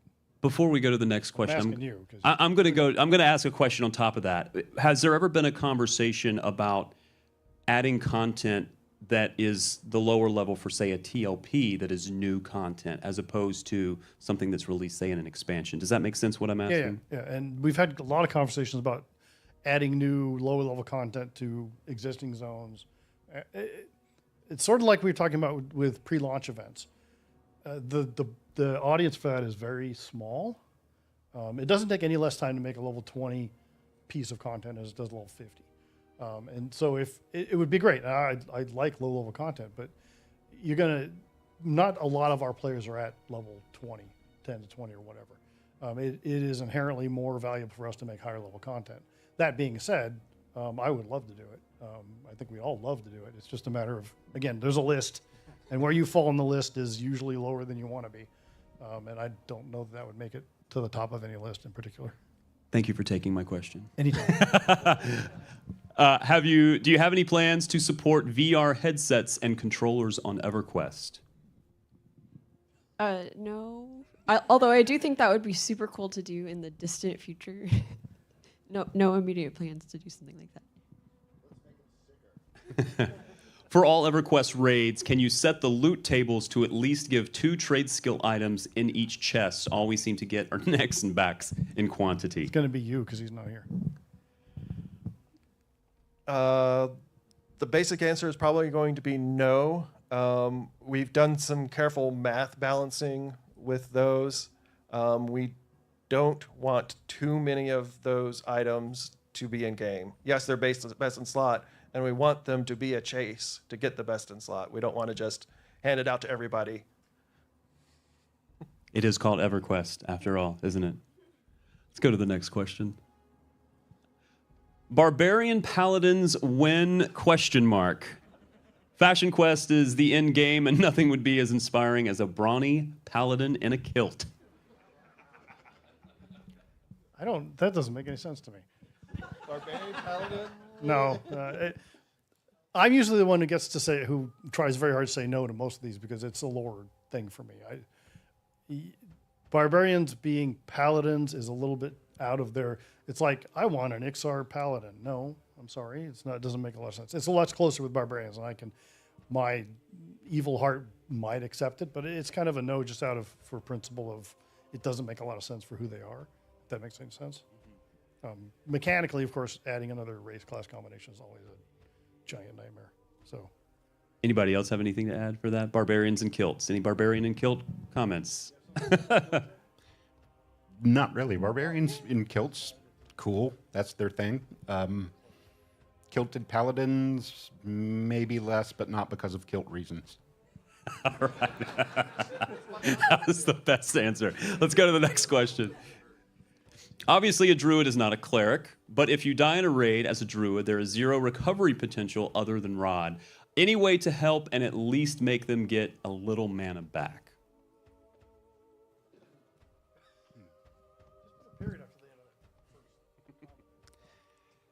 Yeah, that's a good suggestion. I don't have a way to help that to present to you right now, but I will write it down.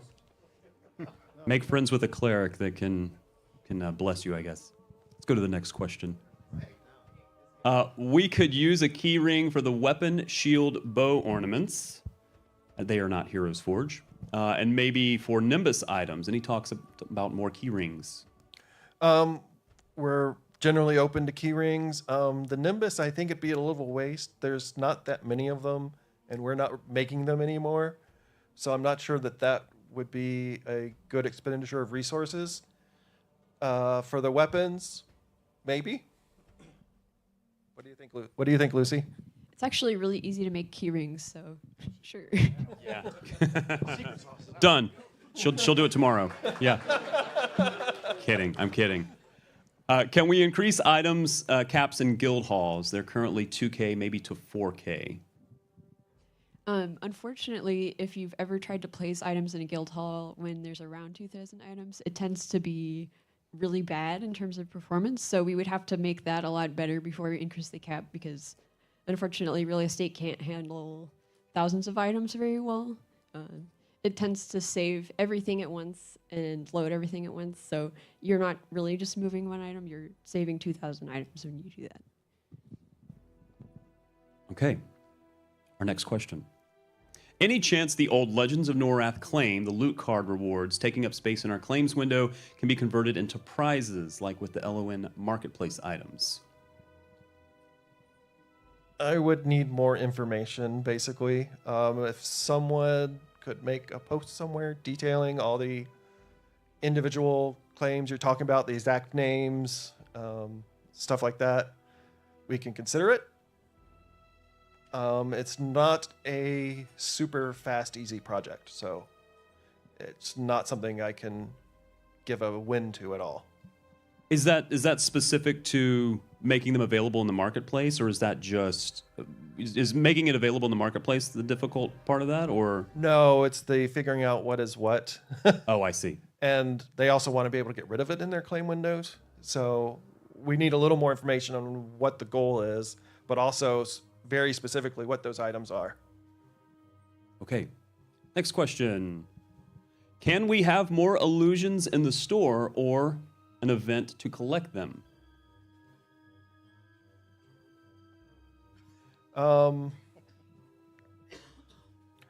We've put a few illusions on the store this year. We generally reserve illusions mostly for in-game rewards and the heritage crates. So it's not an absolute no, but they're going to continue to be rare as a standalone thing on the store. My favorite thing about when I ask them questions is you can see the gears turning when they're answering the questions or before they answer the question, because there's so much to think about. These games are huge. Let's go to the next question. Has any consideration ever been given to Merc AAs that allow Mercs to use auras, particularly the Cleric? The Cleric one is a melee guard, if I'm not mistaken.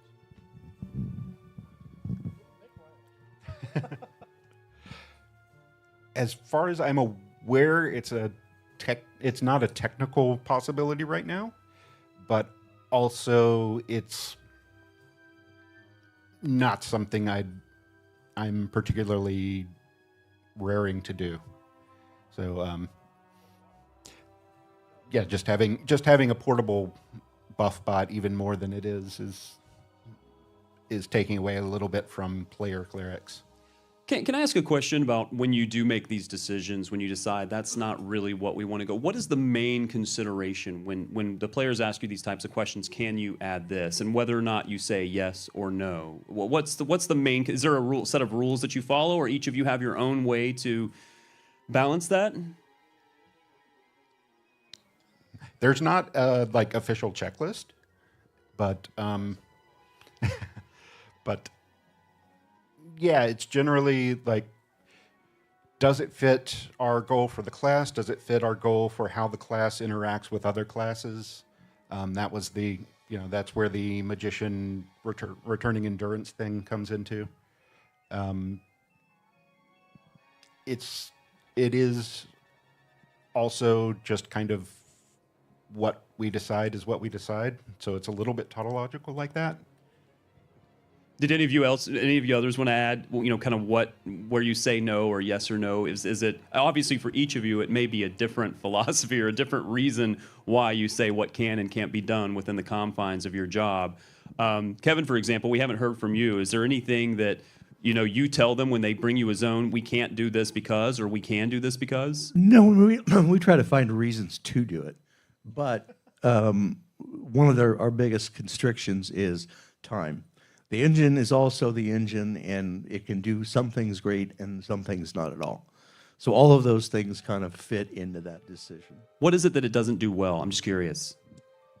Like what do you go, this isn't going to work because X, Y, Z? It doesn't do a lot for you.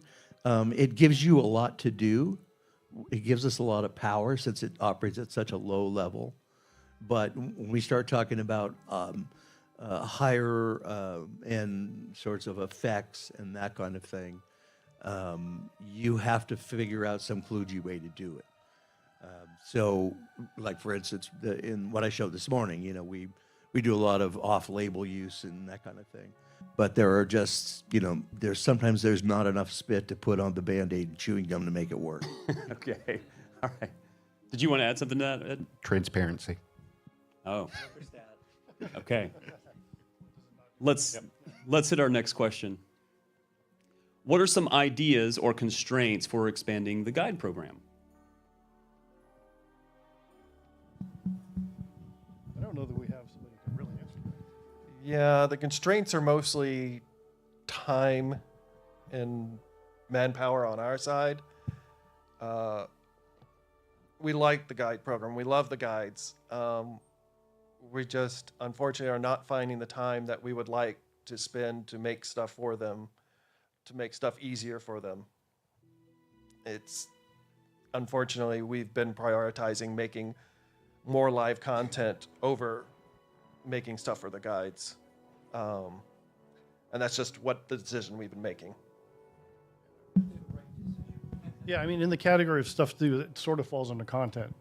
Making stuff for guides to be able to do for players is sort of the same thing that we have to do for making content that is played anywhere in the game.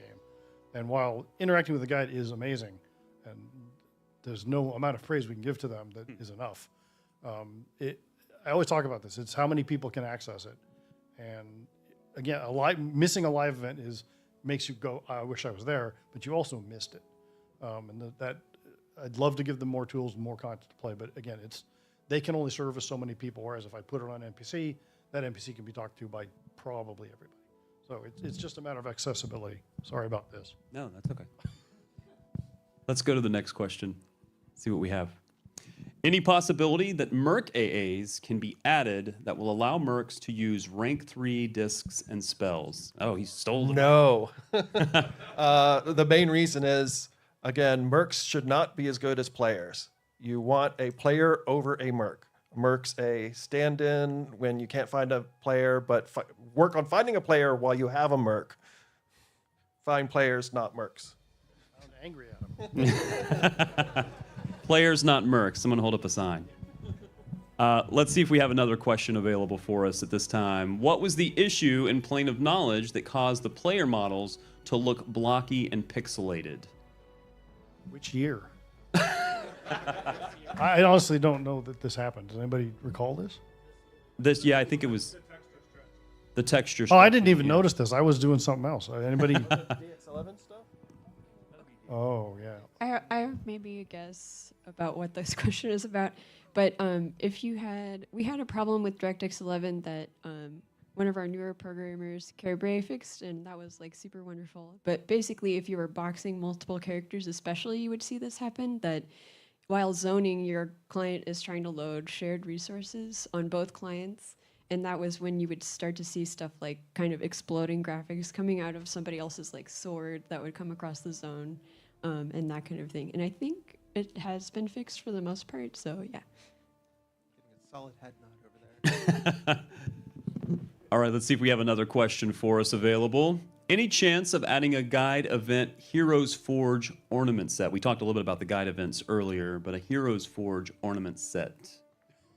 I guess maybe as a reward. I know the rewards that the guides give out are usually a standardized set of loot. So if no one's answering, it's for Adam. Yeah. If the artists can make time to make us a set.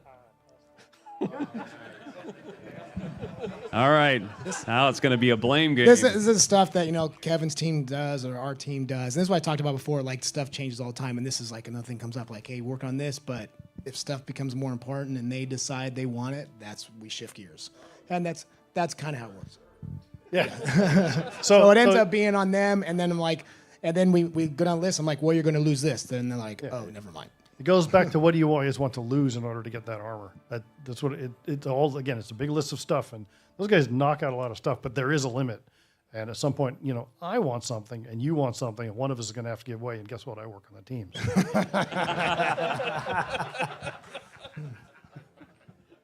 Let's see if we have the next question for us. Would it be possible to give some titles without the first? So I assume these are Shift T titles. I guess it's possible.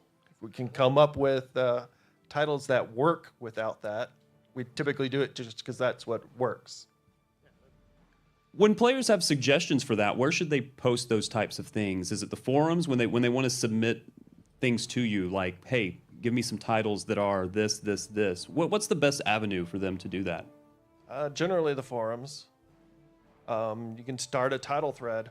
Like we've had the past ornament thread where like ornaments people wanted to see, and we added a lot of those. You can do the same sort of thing, make a big mega thread for titles, and we can consider them for various things. I don't think there's a rule that says it has to say the in front of it. It just makes more sense when you read the thing. We'd like it to make sense sometimes, but most of the time, I claim. Let's go to our next question. Can we be allowed to pop open an item window from our advanced loot filters settings for each item to be able to see the item details? I'm going to read that again because I'm not sure I understand the question. Can we be allowed to pop open an item window from our advanced loot filters settings for each item to be able to see the item details? I guess this is within the advanced loot window. Yeah, that's definitely something we could consider adding in the future, but I don't know when. All right, let's see if we have the next question. Are there any future plans for TLP class balance?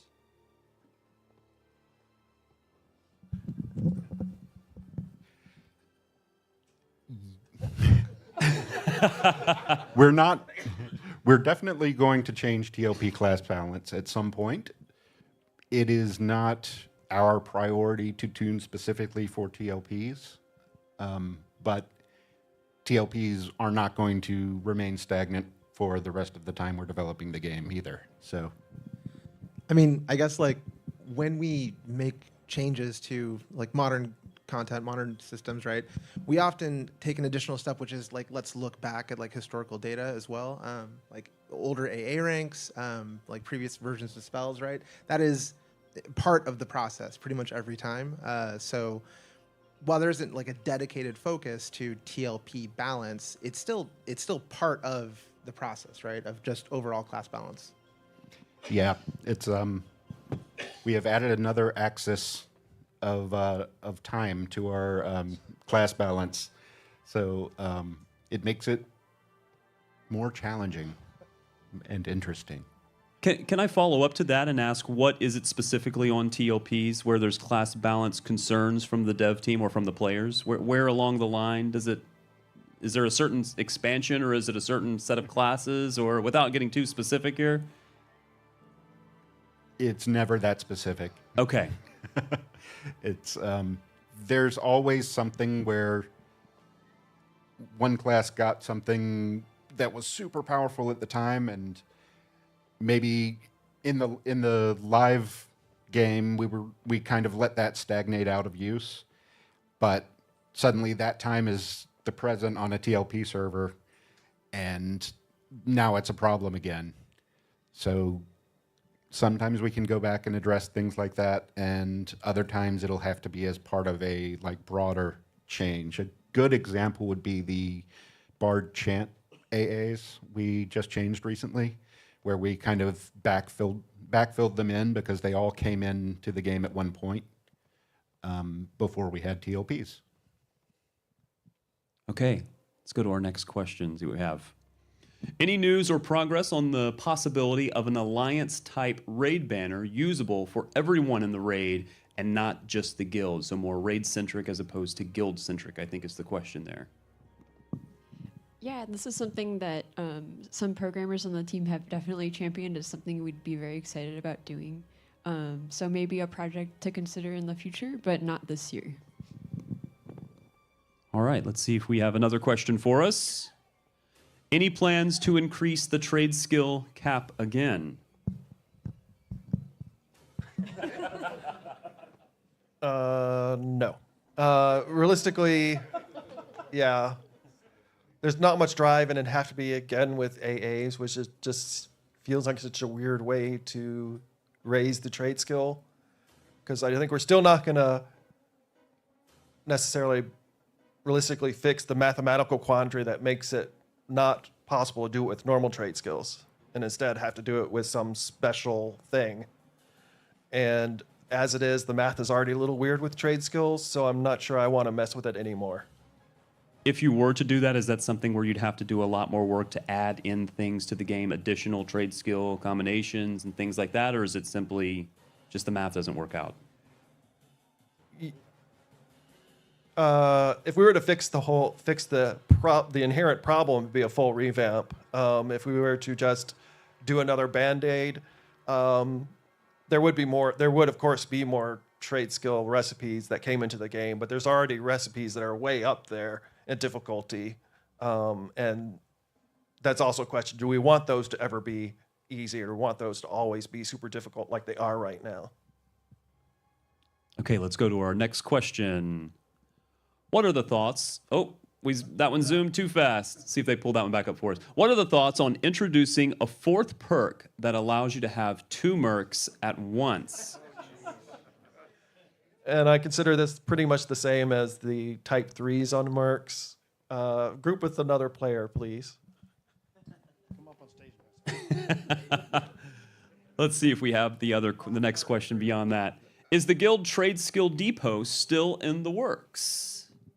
That's a great question. This is something that we were really excited about at the time, and we had to make the difficult decision to shelve it in favor of making sure the personal trade skill depot was ready to go.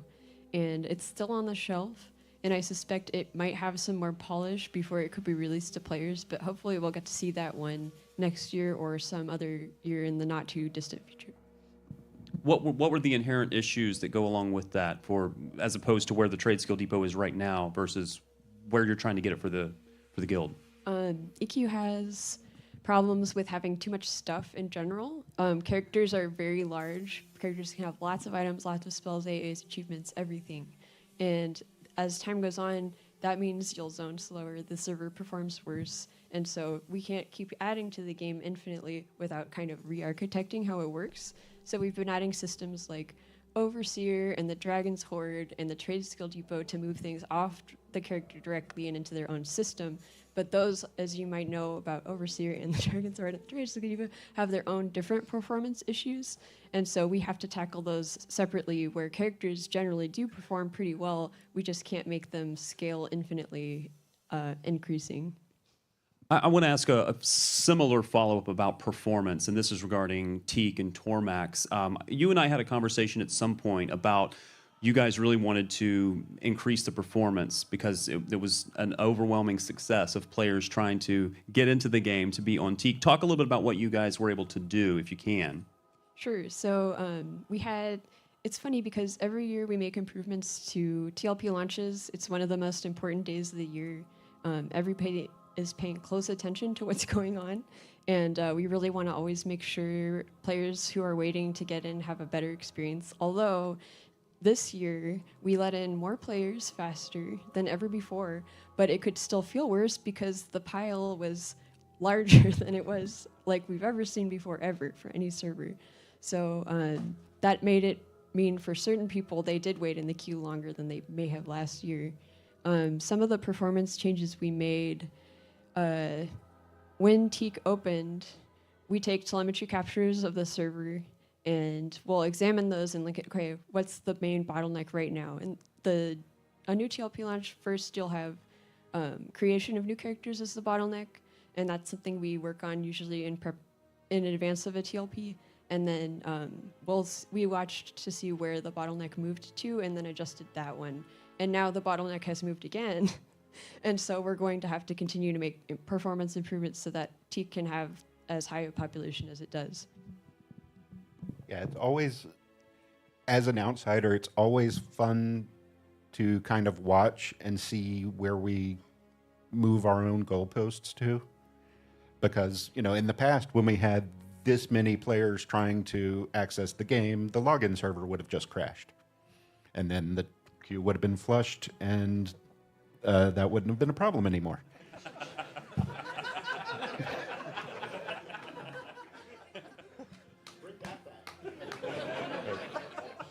So we've gotten better at waiting.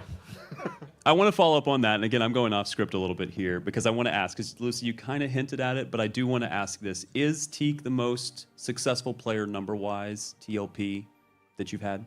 Yeah, as far as I know, it's the biggest population that has ever been on any EverQuest server ever. Really? Yeah. Round of applause for that. Go Teak players. That's incredible. Let's go to our next question. What are the chances we have a TLP in the future that starts with mercenaries active?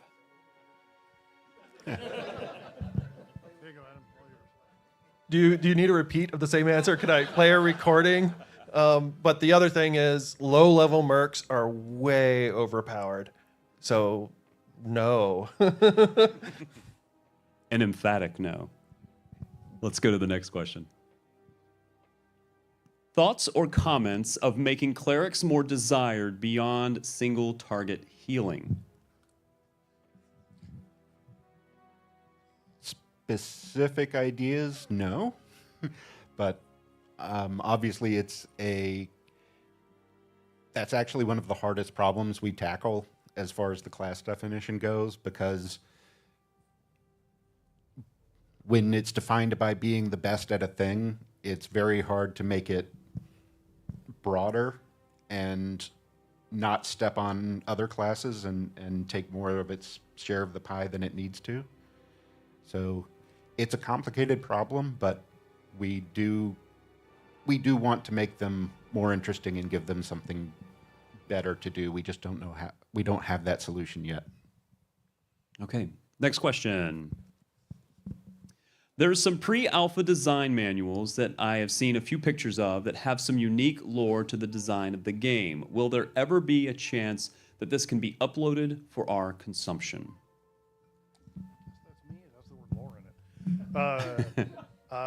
Show me. I'd love to see that. Do anybody know about these documents?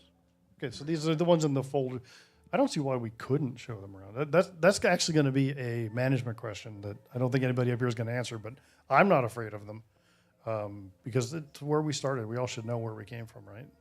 But Jen's over there, wherever she is, throwing shit at me right now. There were a lot of management questions. She Yeah. let the question through, right? That must mean... Yeah. I know where she is now. She didn't veto it immediately. And yeah, and the other thing to remember is our lore is not canon until it's in game. So those written things are not necessarily canon. They might be, they might not be. Yeah, we're happy to make them canon if we like them. But yeah, honestly I'd love to read over that stuff and dig into it. And I'm sure half of the guys over there in the corner would love to do that too. So yeah, I'm not against it. But again, the priority list, all that. I think one of the things that the players, especially the super fans, I know because we've all been talking about it here, one of the things that we find fascinating is that the history in the game of the world of Norath is one thing, but also kind of taking a step back, the meta history of EverQuest of 28 years of development is also a fascinating story in and of itself. And so I think that would be something that's very cool. That could be its whole own thing. Yeah. Yeah. And if somebody in the office finds time to do it, I'd encourage them to do it. Let's see what our next. Go This ahead. kind of falls into the category that we talk about all the time. If only we had known this game would last. Yes, this was this the first time you guys allowed a player tour of the office? You've had a couple of other I think player we've had tours. others. Yeah. But it was a different office at the time. Yeah. So, and Like, stuff was different. Do we even know if there's a digital copy of like the original design document? Would you like me to guess? The answer is no. Right, like we have the paper one, like we have it like secured like in amber forever, right? But like this, do we even have a digital copy of it? We have a lot of them. There's a lot of documents, and a whole lot of them are very similar, except for like one paragraph. So it's a rabbit hole, and I love going down it every time I find something new. But So Ed brought up one of my pet peeves. We had a project where we were trying to sort and track all of the known EQ lore. What is it called? I don't remember. It's a document in the. It was an encyclopedia, right? Encyclopedia Yeah. Nerathica, yeah. And it was it. You can read it for a while and it makes sense, and then it starts repeating itself, and then it skips, and then somebody got so far along, and then I think just gave up. And just started throwing things in there. And there's stuff out of design documents. There's stuff that have been set on forums. It was a great project. It just never got finished. And this was about the time I started when this thing was just about done. Somebody was working on it while I was learning what I was talking about. So.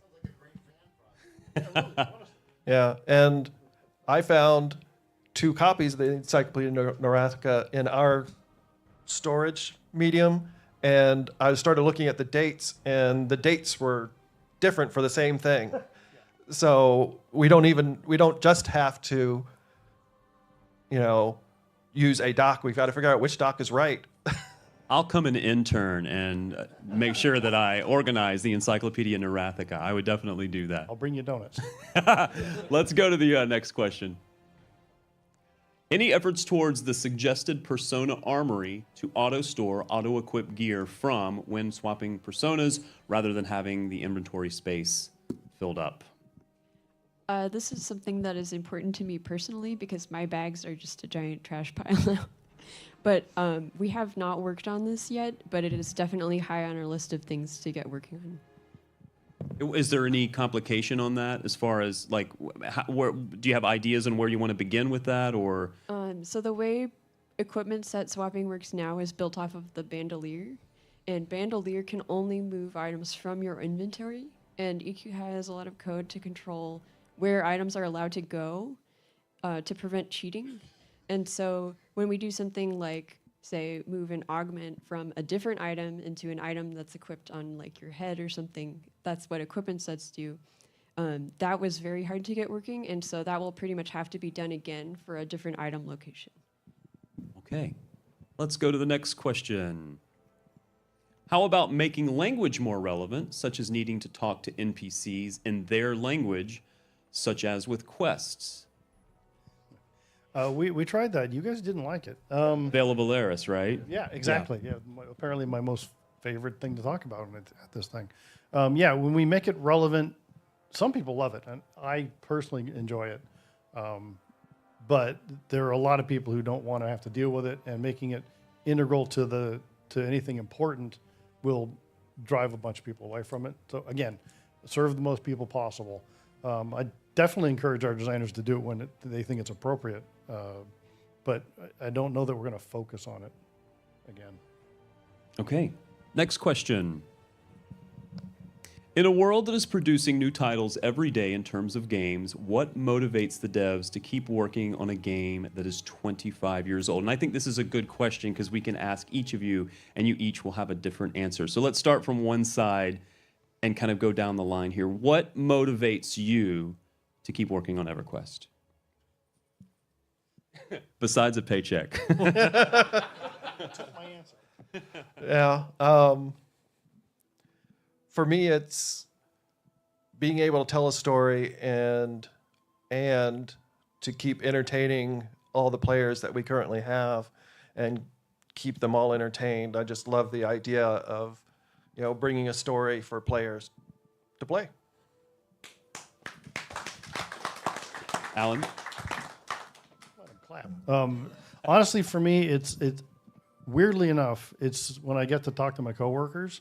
'Cause we sort of at this point are isolated in our houses for the most part, and when I get to talk to these folks on a team chat or something, there is a lot of enthusiasm out there that I don't personally possess anymore because I've been at this a while, and I feed off of that more, I think, than anything else these days. And it's nice. It's nice to have somebody say something in my ear and go, "Oh, that makes sense," and then get to run with it rather than having to churn it through my own little brain. So it's the team, honestly, for me that keeps me motivated. There's a lot of cohesion in the team, I feel like, as well. You have to be. Yeah, I got that. I got that more from being here than I do elsewhere. We all feed off of each other, and it's really nice to have that brought up here because I don't think we realize it that much. Before we move to Ed, how often do all of you get together in the same place at one time, all of the developers? Physically? Yes. Now? There's, occasional parties, whatever, but yeah, not that often anymore. Yeah, it's unfortunate. Very cool. Ed? It is, there's a lot of things. I was a player just out of college when the EQ beta started, and it kind of took over my life, and it's the reason I quit my then job and went back to school and learned how to program and then moved out to San Diego with not knowing anybody to try and work in this field. And then I got here, which is kind of mind-blowing. But yeah, just being able to take this thing that was so important to me and kind of shepherd it and keep it safe and keep it going is a real privilege. And I can't imagine loving a job more than this. Absolutely. Wonderful. Ryan? I imagine my perspective on this is a little bit different. I don't have a lot of the history that the people up here have with EverQuest. I mean, like, not as close. Yeah, younger generation. But for me, I think one of the coolest things about EverQuest, and I don't think that you could have this experience on another game, is the archaeology of figuring out how things work. Like, if I'm presented with a new project, like a new task or something I need to fix or something like that, it's not just what is the problem now. It's also what was the intent behind this when it was created? 10 years ago, 20 years ago, right? Like, you have to go back. You have to look at the changes that were made to it over time. You have to kind of try to figure out the intent behind, because when you get all the way back to the beginning, when something got introduced for the first time, it made perfect sense, right? The fact that it maybe doesn't make sense now is because something got changed later that nobody realized these two things were connected, right?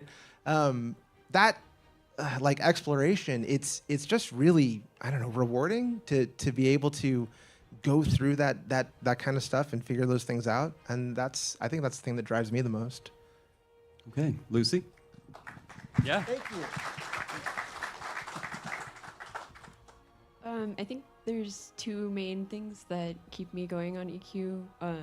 One is that because the game keeps changing and having things added to it, which is great, we keep creating new problems that need to be solved. And that's very important to me. And I also think that there's just so many good ideas from players and other developers too about things that we can add to the game that it really hasn't gotten boring at all. Kevin. Yeah, I got nowhere else to go. After all this time, no. And I would say the motivations for me have changed a lot as I've, aged through the many decades on the team here.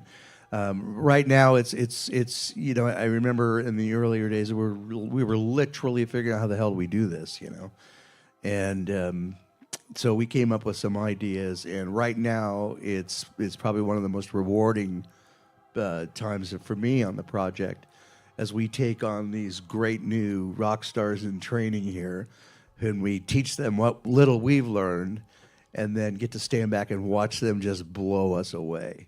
So that's really exciting for me. I look forward to that every day. Very cool. Dave. For me, working on this title and these games, there's multiple parts. Like, number one, I get to do art for a living. This is something I would probably do whether it was a job or not, so I can't beat that. And then it'd be more for myself. And we get a lot of say in what we do. You know, we're the gods of Norath. We get to decide, and that's a big deal about us keeping on this title. And then with all of our fans, that's why it has the longevity it has. Like, without the people to play our game, we don't get to do what we want. So, you know, we have a relationship that coexists together. You love playing our games, we love making the game, and that's what keeps it going. And we are glad that you all do that. I think we're running at about maybe 8 or so minutes left, so we've got time for more questions. So let's go ahead and see what our next question is. Can Beast Lords get an assassinate/headshot type ability? We had a long discussion about this. So the conclusion we came to is no, but if we can find a way to make it make sense and be balanced, sure, probably. But right now we don't see a path to it. Maybe they can only headshot animals. Oh, I know there's groans from the audience here. I know. Let's go to the next question to see what we have. Would it be possible to redo the itemization or at least adjust the stats of items in the Warrens, the tutorial, so that it can be live when a new TLP server starts? It's a very interesting question.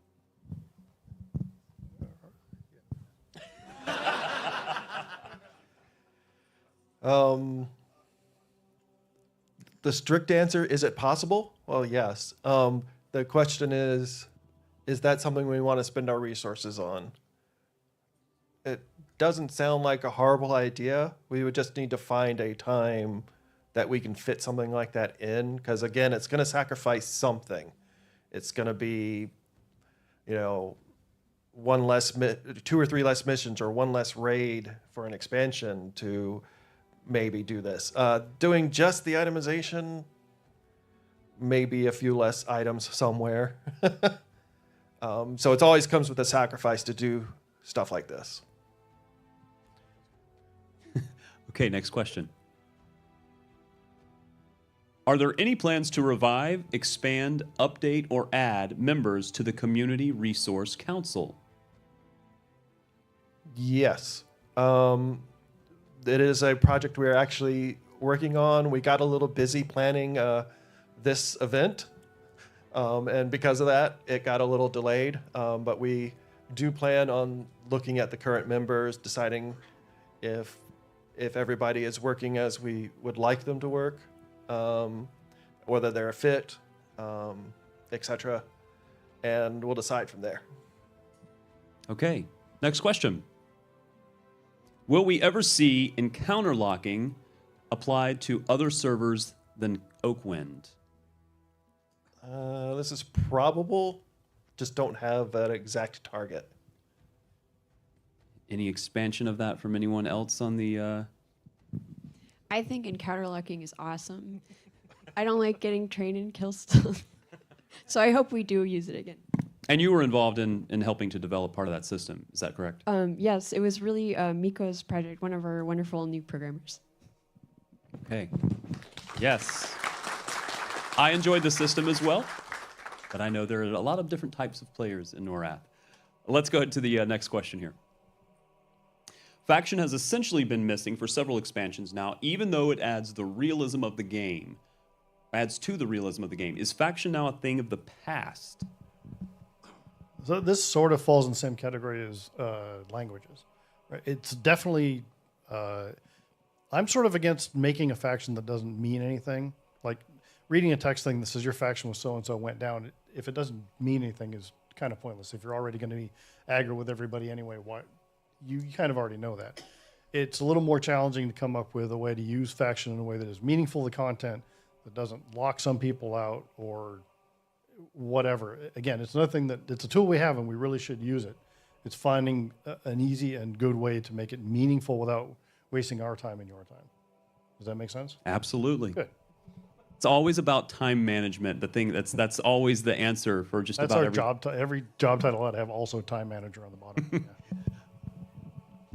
And I guess sort of like expand on it. I am thinking a little bit of the future, and this isn't really giving anything away, but there's theoretically no way to make peace with what's with the people coming in the next expansion. So why should we have a faction for the same thing? Because they're always going to hate you. You cannot improve it.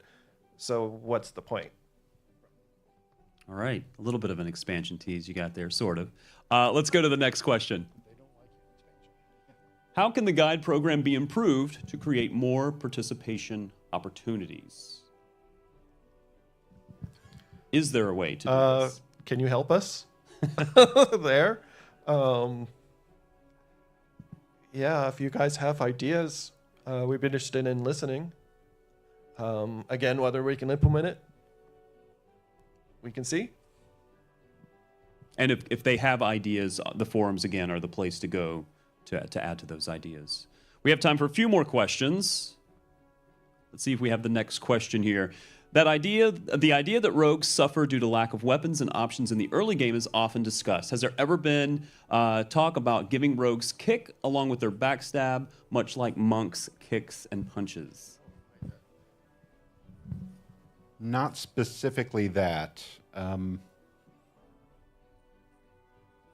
We've talked about the problem where it's just get behind monster and auto attack and auto skill until dead. And yeah, that's not the best gameplay, which is why we changed it later. So yeah, going back and tinkering with the way it plays, the way classes play in older expansions is very fraught. And yes, many dragons be there, as we say. So it's not likely, but it's also not something that we are unaware of. And if we come across a solution, I'm sure it'll make its way into the game.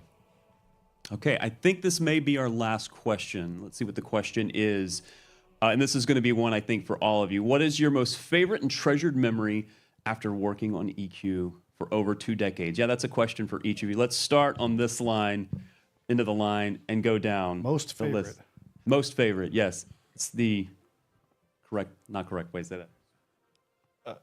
I think one of my favorite times was actually in, I mentioned this before, but in creating the Alarans themselves. He loved the whole expansion. I just really loved creating the Alarans themselves. It started with a technical issue that we then built into a whole way, a whole race, a whole way they could be, and it was just so much fun creating the language for them, and I just loved it. Alan? I was hoping you'd take longer. There's been a lot, and almost all of them relate to working with a specific person. Currently, I do a lot of stuff all by myself, and it's really not as much fun as... I used to sit next to a guy named Ian. Hi, Ian, if you're out there. Between the two of us, we spent a lot of time coming up with really weird ways to interact with players during raid situations. How we can link 2 players together so that when we fling one of them out of the zone, the other one has to fight to stay in the zone and keep that person in the zone. Just the weirdest things we could think of and how to implement them. And this is the Wild West days back 15, 20 years ago. So being able to iterate, we're sitting across a cubicle wall shouting stupid ideas at each other. That sort of thing is what I really remember the most. And like being I don't know if any of it ever even got in game, but just what is the dumbest thing you can come up with, and we invite each other to see who could win the dumbest contest. That sort of thing is what I really enjoy, is feeding off of somebody else to make something fun. All right, Ed? It's difficult to pick one, but I think the first time when my first raid went in the game, and it was something I blew my schedule by over a month putting it in, and but seeing that it worked and it was super challenging but not unfair was just it was the first time I felt, okay, I can kind of do this. And what raid was that? That was the Brother Zek. Ryan? I guess some of my most favorite experiences, treasured memories, I guess. I love when we are pitching new expansions for this game. It's like one of my favorite times of the year. It's just like the craziest ideas get thrown out there and then immediately get shot down. Which is great. Like there have been numerous. I have one pitch. I keep bringing it back up, like year after year after year. I'm like, listen, one of these years, you guys are gonna let me have it, right? Probably not.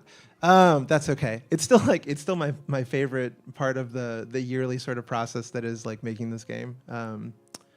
Yeah, that's mine. Lucy? There's been a lot of like fun, good memories of fixing things and like really satisfying stuff from a programming perspective, but.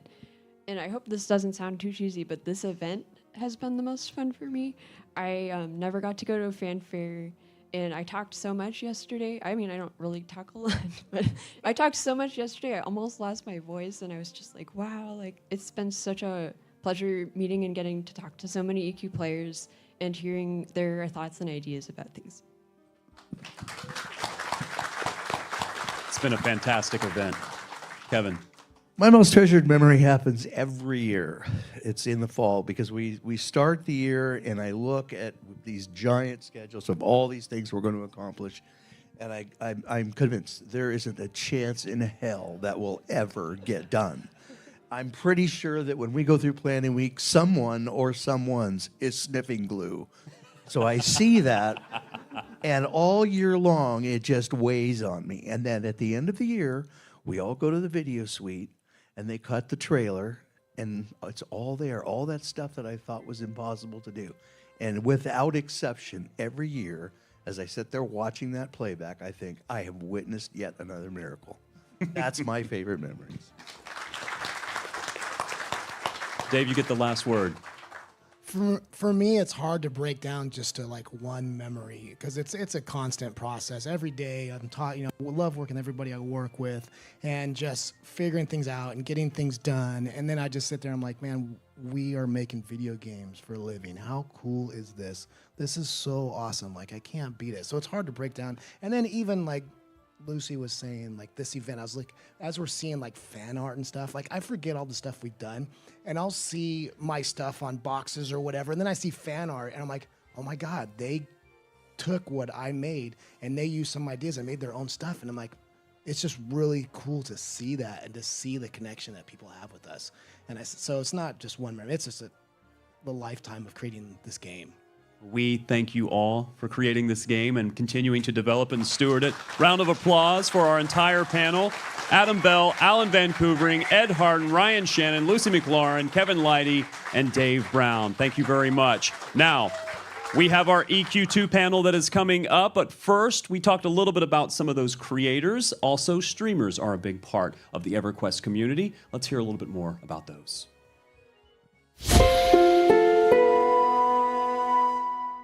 At Fippy Fest, we've been talking about how the community is the most important aspect of what makes EverQuest so special. And part of that community is in content creation.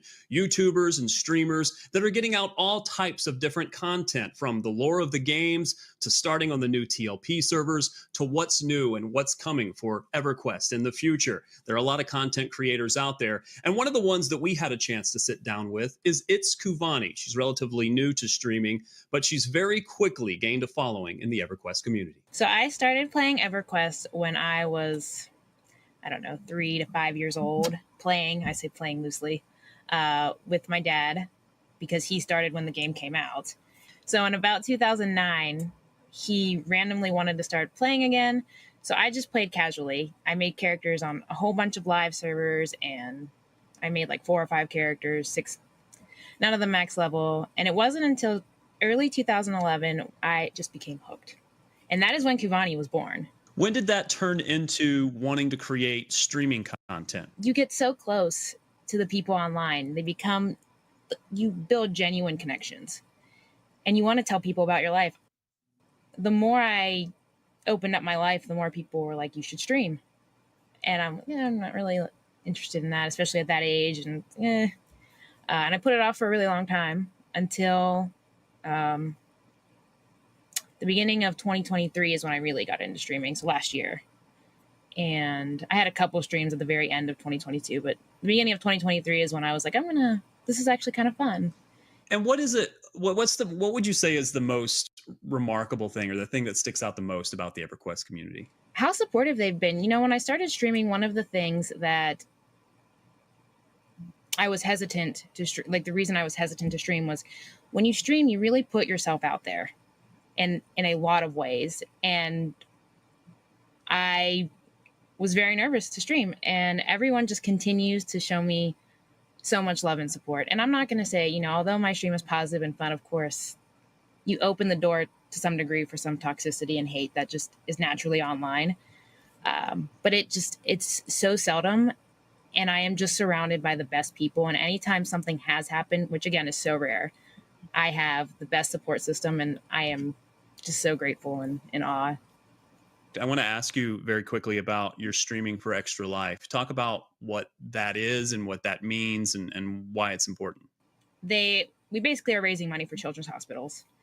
And EverQuest or Darkpaw had partnered with Extra Life to try and raise money for that. And, EverQuest is the game that I love. So again, it was a no-brainer for me to try and raise money. And my original goal was $500, I believe.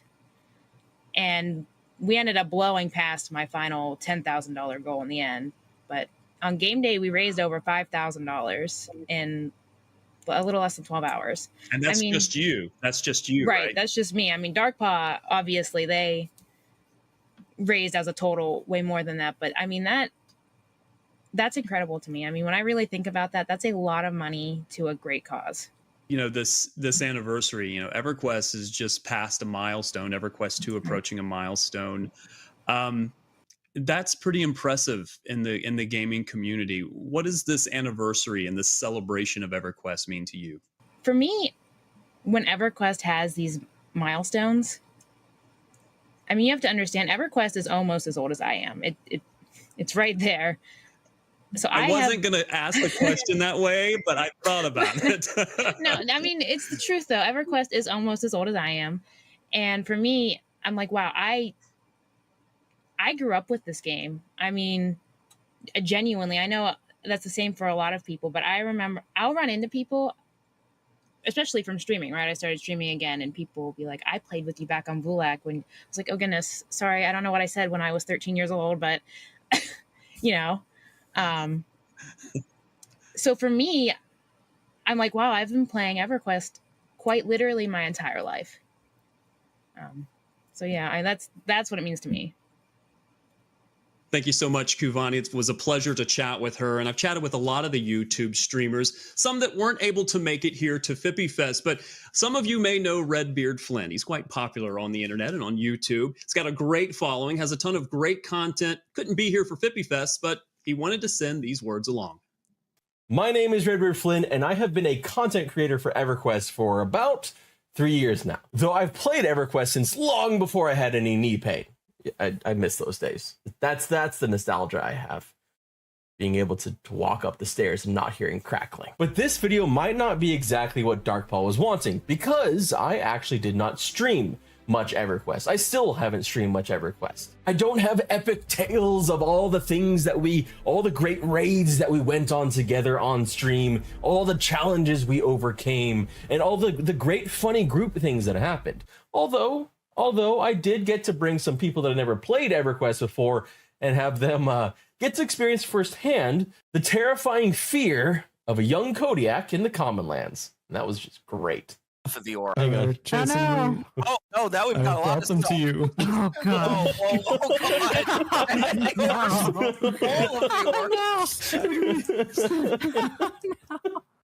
Okay, Just I will run. take responsibility for Just run. the bears and the wolf. Just everything attacks. Oh my god. Wait, no, run with direction. Run with direction. Run towards Nectulos. Don't just panic run. Oh, too late. Oh no. Oh my god. Which way are we running? Oh no. And that was just great. Instead, my story about EverQuest and the content I make is over on YouTube, and how really it kind of came about the same way a lot of us return to EverQuest so much. Because it was the comfort place, because it was home. When I first made my YouTube channel, I was at a loss for what I would make. I knew I wanted to make video game content, but I wasn't sure how or what. So I went with what I knew, EverQuest. I started with a handful of videos talking about personal experiences with EverQuest, how it helped me deal with social anxiety growing up, giving me a place to call home.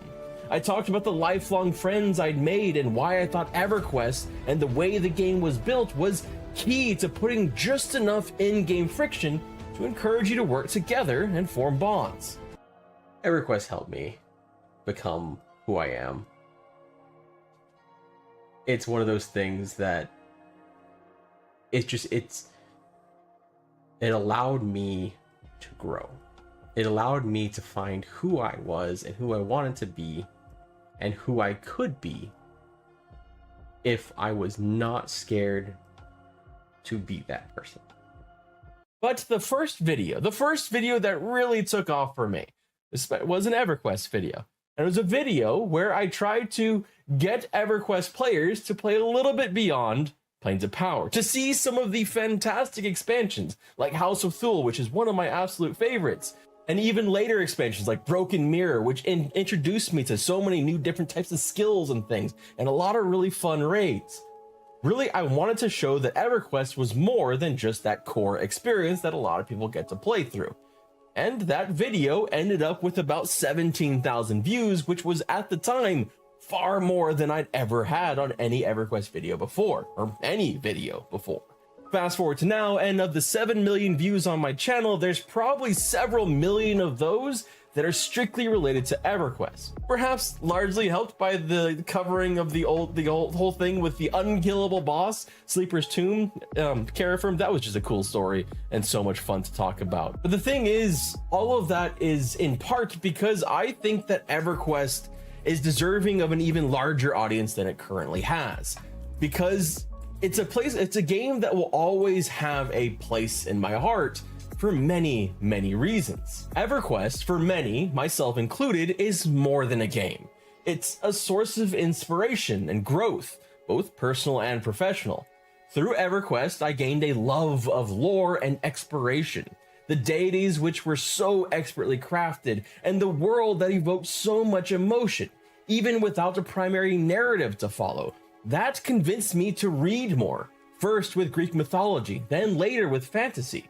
It led me to write my own books in which the thesaurus they slammed into spell names like trepidation, conflagration, and malaise made me look things up that I otherwise wouldn't have, because I wanted to know what those names meant.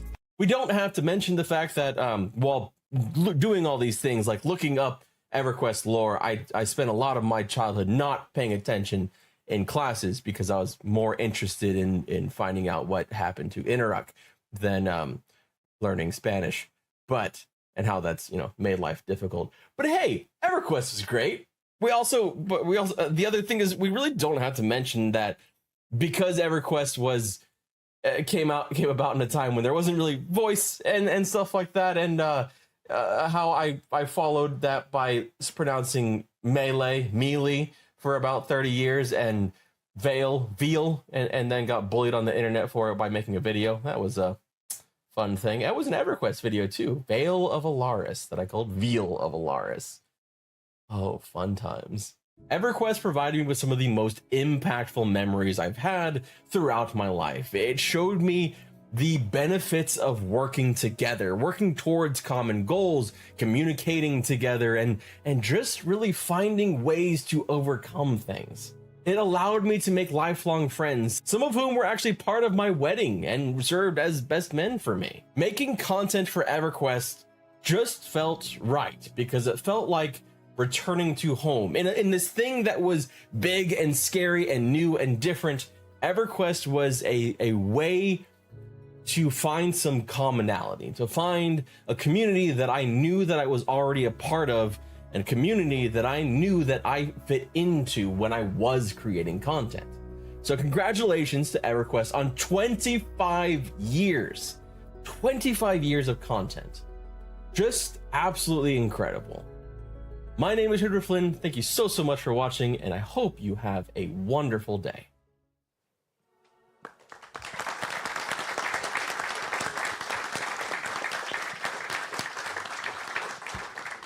And we just heard Redbeard Flynn give 25 years of congratulations to EverQuest, but now we're here to talk about approaching 20 years on EverQuest II. Incredible numbers. So to do that, to answer some questions from the fans, we have a lovely panel here, and I want to introduce them all if you do not know them. Kyle Valee, Creative Director for EverQuest II. A round of applause. Nathan McCall is our lead content designer for EverQuest II. Dan Hosford, our engineering manager for EverQuest II. Tim Heidelar, our art director for EverQuest II. And you heard a little bit about EverQuest from Dave Brown in the previous panel, but now you're going to hear a little bit more about EverQuest II from Dave Brown, the art director for Darkpaw. So we have questions, obviously, that both our in-person Fippy Fest attendees have asked, also our digital Fippy Fest attendees that have asked regarding EverQuest II. So we're going to try to go through those in this next hour or so of panel. Let's start with the first question and see where that ends up taking us. So both games have very different design philosophy, play styles. What is the studio's approach to adopting and sharing the ideas across the games? For story, there isn't a studio approach, it's my approach. I can only speak to that.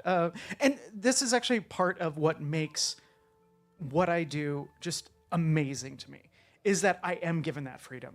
You work at another company, you work for some other video games, and you are not given this kind of ownership. So I think that that's what you might be seeing as we answer this question, isn't so much as a company take on it, but so much as a team or as an individual. We get so much more ownership, and we are given maybe a little too much sometimes that we get to say, like, this is how I'd like it. And then you pitch it towards a team, and the team's like, oh, okay, well, I don't have any better ideas, or I do, like, what about this? And then you start working in collaboration. But for me, when it comes to across the board, like, I love taking that concept, those stories from other games. I'll even use EQOA as some inspiration. It may not have happened in our timeline, but it's still a potential as to what could have happened in the past. Dave, I want to bring you in on this because I know you deal with both I answered games. a little bit in the EQ, and like Nathan said, each team has their own take on it. And there's certain things where we've created stuff, and Nathan will be like, nope, that's not ours. You can't use that one. But then we have other models. He's like, okay, I want it to look like the EQ1 one. So, and like in certain things, like I'll bring up like the Zelniak. We had to build that a couple times because it's different look in EQ1 than it is in EQ2. And so there's different models that are like, well, that's not the style we like, but that other one is. And then when we can share a little bit, it does help us create bigger, massive worlds for both games, which is it's great for players and great for us because we always want to create as much content as we can. Do you mind having the dichotomy between the two? Do you mind if they're a little bit different, or do you just kind of say, no, we are our own timeline, or do you try to be as true to the original, or do you like to go in a different direction? A bit of both? Either way, I leave a lot of that to, their decisions. They are the lords of the lore. And, I tell you, sometimes I read through stuff and I get a much more understanding of the documents that Nathan does or some of the other designers. And I kind of understand, why we go different directions with each games. Okay. Did you want to add something, Kyle? Yeah, like as far as the studio situation, I actually wish we had more time. Like I wish we had twice the amount of time that we have to do what we do, because we have so many talented, amazing people on both games, and we don't ever get a chance to work with those people. And I personally would love to work more with those people, but it's a time thing. So the small times where we do get to work with them, it's amazing. But so I want to follow up on that. If you had more time, what would you add? I've always wanted to do a Veil of Alaris expansion for EverQuest II. But it's like, and we have like the specialists who did that expansion sitting right over there. So it's stuff like that where it's just, if we had more time, I would love to work more with the EverQuest team.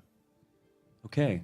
Anybody else have anything else to add before we go to the next question, Tim? Yeah, I can interject a bit. Basically, we see a lot of what EQ1 does, and we're inspired by EQ1, and they bring EQ1 into what we do. And sometimes we're asked to reinterpret something from EQ1. But if you've seen the two games, they're quite different in style. So what we'll try to do is, like when Nathan comes up with something, it's like, we got to have this throwback. It's got to kind of hit these marks. We'll just take some of the like shapes or something that if you looked at it, you said, oh, I know what that's from in EQ1. And from there, they allow us to go nuts. We don't have a script. It's if you can look at it and go, I know where that's from. It's just reimagined. We've done our job, and that's basically what we want to hit. You did really well with Lucklin, like going into new areas or new areas for EQ2. But if you played EQ Lucklin and you saw it, you'd know exactly where you were. And I would say over time we've progressed our communication between the two teams. Like in the beginning, the teams were, that larger teams, the communication was probably harder to get between the two. But as time has gone on, there's been a lot more communication. So we've learned different things of how we can share, how we can build things together, how we can build stories that can be cohesive between the two products, which is really cool. So I'd say we've gotten better with communication, which has allowed us to do the things we do today. Okay. Let's go ahead to our next question, see what we have for EverQuest II panel. Are there any plans to do a stat squish to bring the numbers down? I'm sure this is a question that gets brought up a lot. Yeah, it gets brought up a lot. We think about it. It's not like something we don't think about, and we've talked about it. But unfortunately, it's one of those things that it would be a massive undertaking, because we can't just go and say, okay, now, you cap at 100 at all the stats and, whatever. We would have to go back and rebalance, 20 years of content. So it's one of those things where, we're not, we think about it, but it's in the gist of things as far as time, it would be a massive undertaking. It would probably take 2 mechanics designers a year. And so when you hear other teams talk about the stuff, what you would lose, we use our mechanics designers pretty much constantly. So, it would be basically we would have to, the game would stand still for a year for us to accomplish something like that. It's a massive undertaking. Do we think we should do it? That's also another interesting question, because one of the things that I'm a big advocate of is, the people who currently play your game, they play the game because they like the game, and you always risk the chance of alienating, the people who play your game. So then there's the amount of people who have asked about a stat squish is pretty small in the gist of things. There's like aspects of like reducing the amount of complication in our game to where things are simpler to understand and there's less systems to grok and stuff like that, which is also something we've kind of been doing over the past couple expansions. Is we're kind of working on taking some things out so that there's less and simplifying some things. But it just kind of falls into that category. Can I dovetail that into the Origin server? And I don't know if they're necessarily directly related. Sure. But how has that process gone? And is that an attempt to maybe, I don't want to say backtrack because that's not the right word I want to use, but is that an attempt to maybe bring that feeling back of before there was that inflation? There is a lot of that. The Origin server is something that me and Robert Fouts have been discussing for years. We started discussing it when we launched our first group of TLEs. A lot of players who were playing would say, hey, this isn't what I wanted. This isn't what I expected. I thought you guys were going to give us like the original game. And we spent a lot of time talking about how we would accomplish that. And then finally it came to a point where everyone agreed that it was time to, try to do that. So, but yeah, it's a simpler time for EverQuest II, but it's also more hardcore. Like, so it's an interesting balance, right? Because in the current iteration of Origins, you can solo, you'll probably die a lot. You're better off with another player. And that seems to be the theme of the entire Fippy Fest. This, is you're always better off with another player. So, I mean, that's right. That's the core of our games and why they're still here and why they exist is because we want you to play with other players. And, so, but it's more hardcore, but it's simpler as far as mechanics and understanding. Like you can understand that, I don't know if this is a question for Dan or not, but talk about the code. Like this is different code, correctly? I mean, correct? This is, there's a slightly different set that is used for this. So the approach on the code side is different from the design side. On the design side, we can roll back that stuff, take a snapshot, and, we have a Perforce depot, and bam, now we have what we just referred to as our 2006 data set, right? The code side, you can't just roll it back and, your art no longer works. Your database is referencing something that no longer exists. It just doesn't work. So on the code side, we get to go in and add all these controls in to where the server spins up. It's an Origin server. Now, instead of going down this code path, we do this code path. And on the client, this thing is now hidden because it's Origin. So it's a bunch of smoke and mirrors on the code side is essentially what it is. And that's kind of true for all the TLP servers. The Lore and Legend server, the old TLPs there, it's all the same code base. It's all the same art. It's all smoke and mirrors. Okay, now we know. Well, we did change the art for the Origin server, though. We did revert Freeport and Kinos back to their old iterations with the old hoods and stuff and the old quests and stuff like that. So we did actually change the art, which was a massive undertaking again for Robert Fouts, because basically we had to go through and say, okay, well, it's no longer Untonica, it's Untonica_TLP, which now breaks every widget in the zone. So we literally had to figure out a way to go, okay, and when you talk about like Freeport and the hoods, it's not a couple zones. So when we changing that and reverting that, which, Tim did that and spent a lot of time doing that to try to get it as close as we could. We couldn't get it exact, obviously, because of reasons. But that broke every widget in the game. And I don't know, like, if you understand what a widget is, but our game is basically made of widgets. And so, it's like, I heard, I don't remember who it was, there's 1.3 million faces in this. Well, there's like 2.3 thousand widgets in each zone.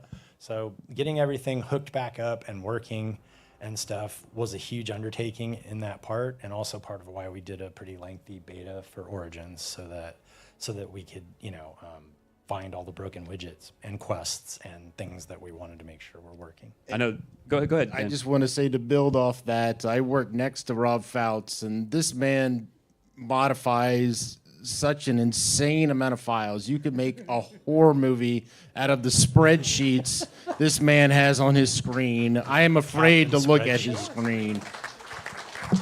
It is insane. The players, I'm sure, are very thankful for it because I know there are a lot, even here at Fippy Fest, are really excited about the Origin server. Do we have the next question for us? All right, will Varsoon get Chains of Eternity? I saw some Varsoon players a little bit earlier. Will Varsoon get Chains of Eternity? So from my personal point of view, I would love to see Varsoon continue to get expansions and stuff. I don't remember where we stopped working on that stuff because basically for a TLP or a TLE, sorry, there's so many terms that I have to, for a TLE, we have to adjust some things, you know, it's not just a copy of live, there's itemization changes, there's all kinds of stuff. So I don't know how far we went with that. I believe with Kaladin, we let it go to Chains of Eternity, but I don't remember. So someone could tell me different. But it really kind of depends on the population and how many people are still playing on the server. If it remains populated and this is what people want to do, we can discuss it. It's not a no. It becomes a no at a certain point. I'm trying to be very diplomatic. How's the population for, or at least the beta population, because I know it hasn't launched, but the population for the Origin server, at least for beta, how has that been? So compared to when we do an expansion beta, which, by the way, all of you people who beta test our expansions and our everything, we love you. Round of Thank you applause for the very beta much. testers. Yes. You are an integral part of what we do, and we appreciate you. And if we don't tell you enough, we should. And I'm telling you now. But so when we do an expansion beta, we get a decent amount of people, but a lot of our players are like, no, I don't want to test it. I want to play it when it's done. So, and I understand that because I'm one of those people, right? So I don't want to beta test your game. I want to play it when it's done and shiny and done. So, but for our Origins beta, it was actually the highest population server, period. Wow. Over live. And I don't have the date with me, so correct me if I'm wrong, but that's June 19th. That's Yeah, going to it's go coming live up- at noon coming up Pacific. on Wednesday, yeah. Let's move on to our next question, see what we have next. Will we ever see another new playable race or class? Who wants to grab the mic on this one?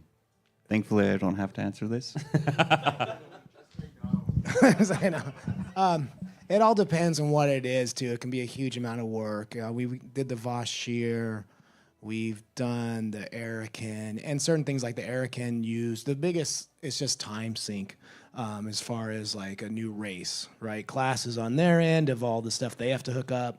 And there is visuals to it also. But it becomes retrofitting outfits of all the past years.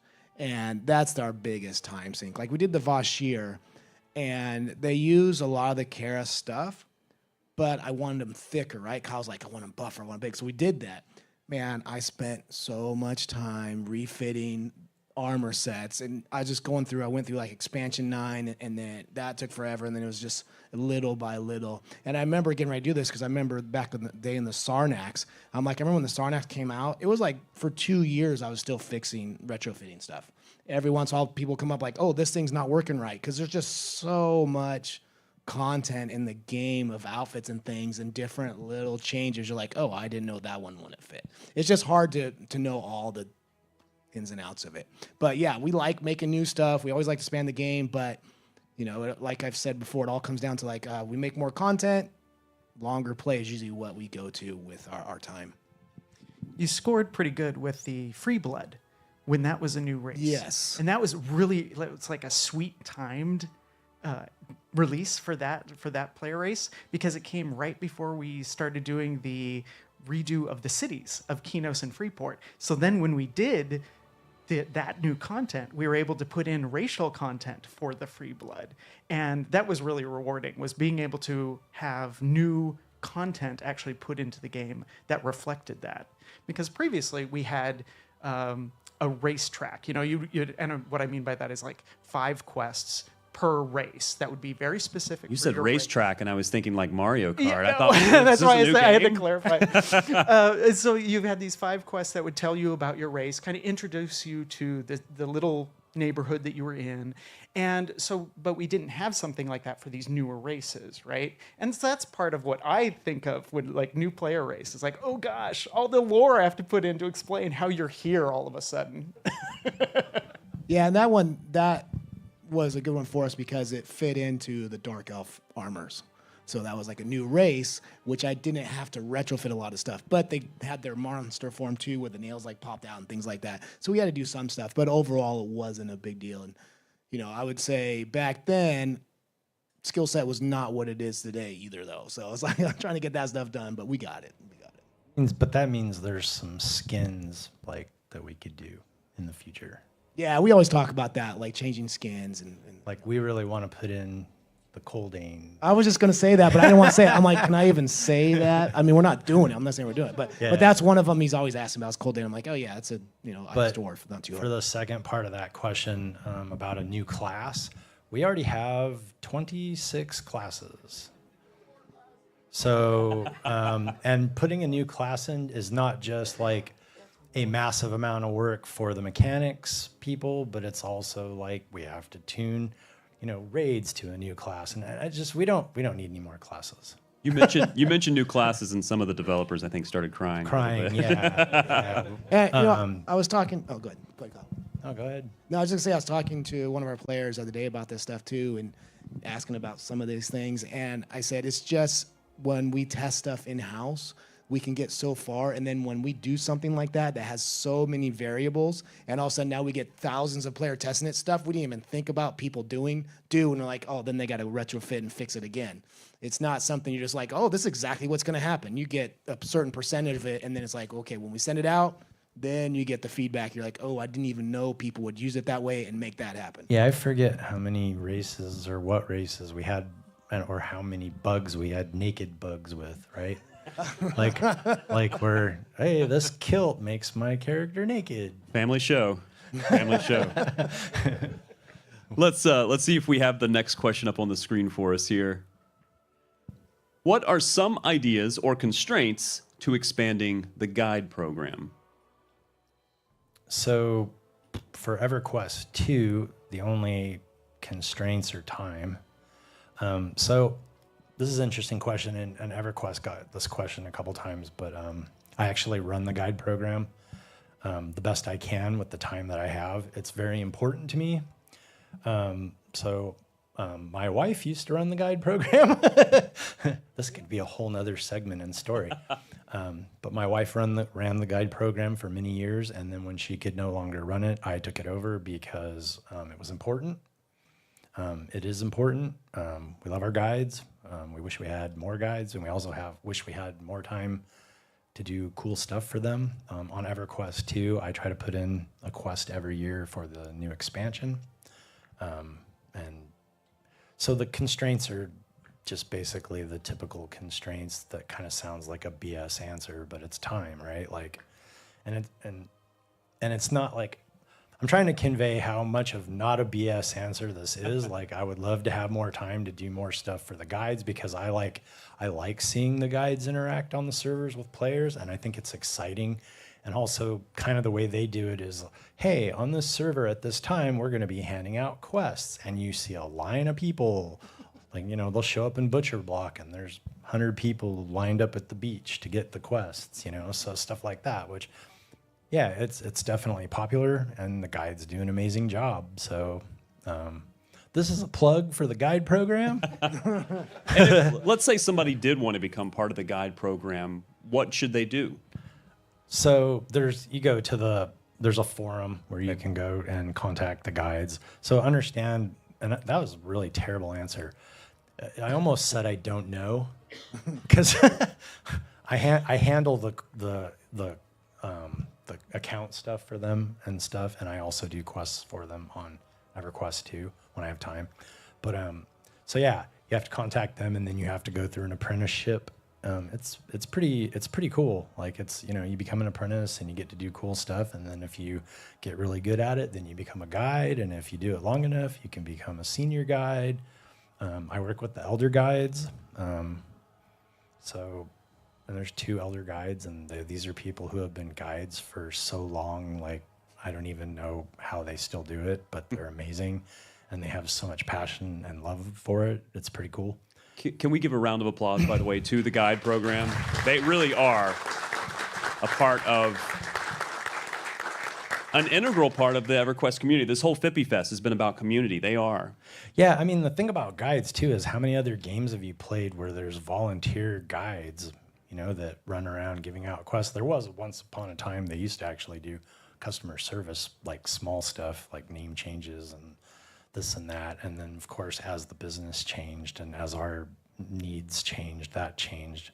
And a lot of guides left because they actually really loved doing that stuff. They loved helping out. I mean, and that's pretty much the mentality of most guides, is they want to help out by helping people have fun and enjoy the game. And also they enjoy it because they enjoy, you know, playing with the players, which I totally understand. So if you want to be a part of the guide program, head to the forums and you can be a part of that. Let's go to the next question that we have for our EverQuest II developers. Now that itemization from agnostic dungeons has been adjusted for TLE itemization standards, for TLE itemization standards, could we see them launched on TLE with mid-content release in Sentinel's Fate? Who wants to tackle that question? Well, obviously, it's not going to happen with Sentinel's Fate. I don't know the logistics of that one. That would be one that would have to be discussed with the mechanics team, because that's I'll be honest, that's a stumper. When you guys come up with TLE ideas, what is it that you think about? Like obviously with the Origins server, what made you decide to go in that direction versus another direction for this next server? It was just kind of trying to provide people like a original, pure, you know, experience of EverQuest II. I'm having this problem with the mic where I turn my head and the mic doesn't turn with me. But it's something that we've been wanting to do, give people this original. So, I mean, it goes back to what we discussed earlier when we launched, I believe it was Fallen Gate. Someone correct me if I'm wrong.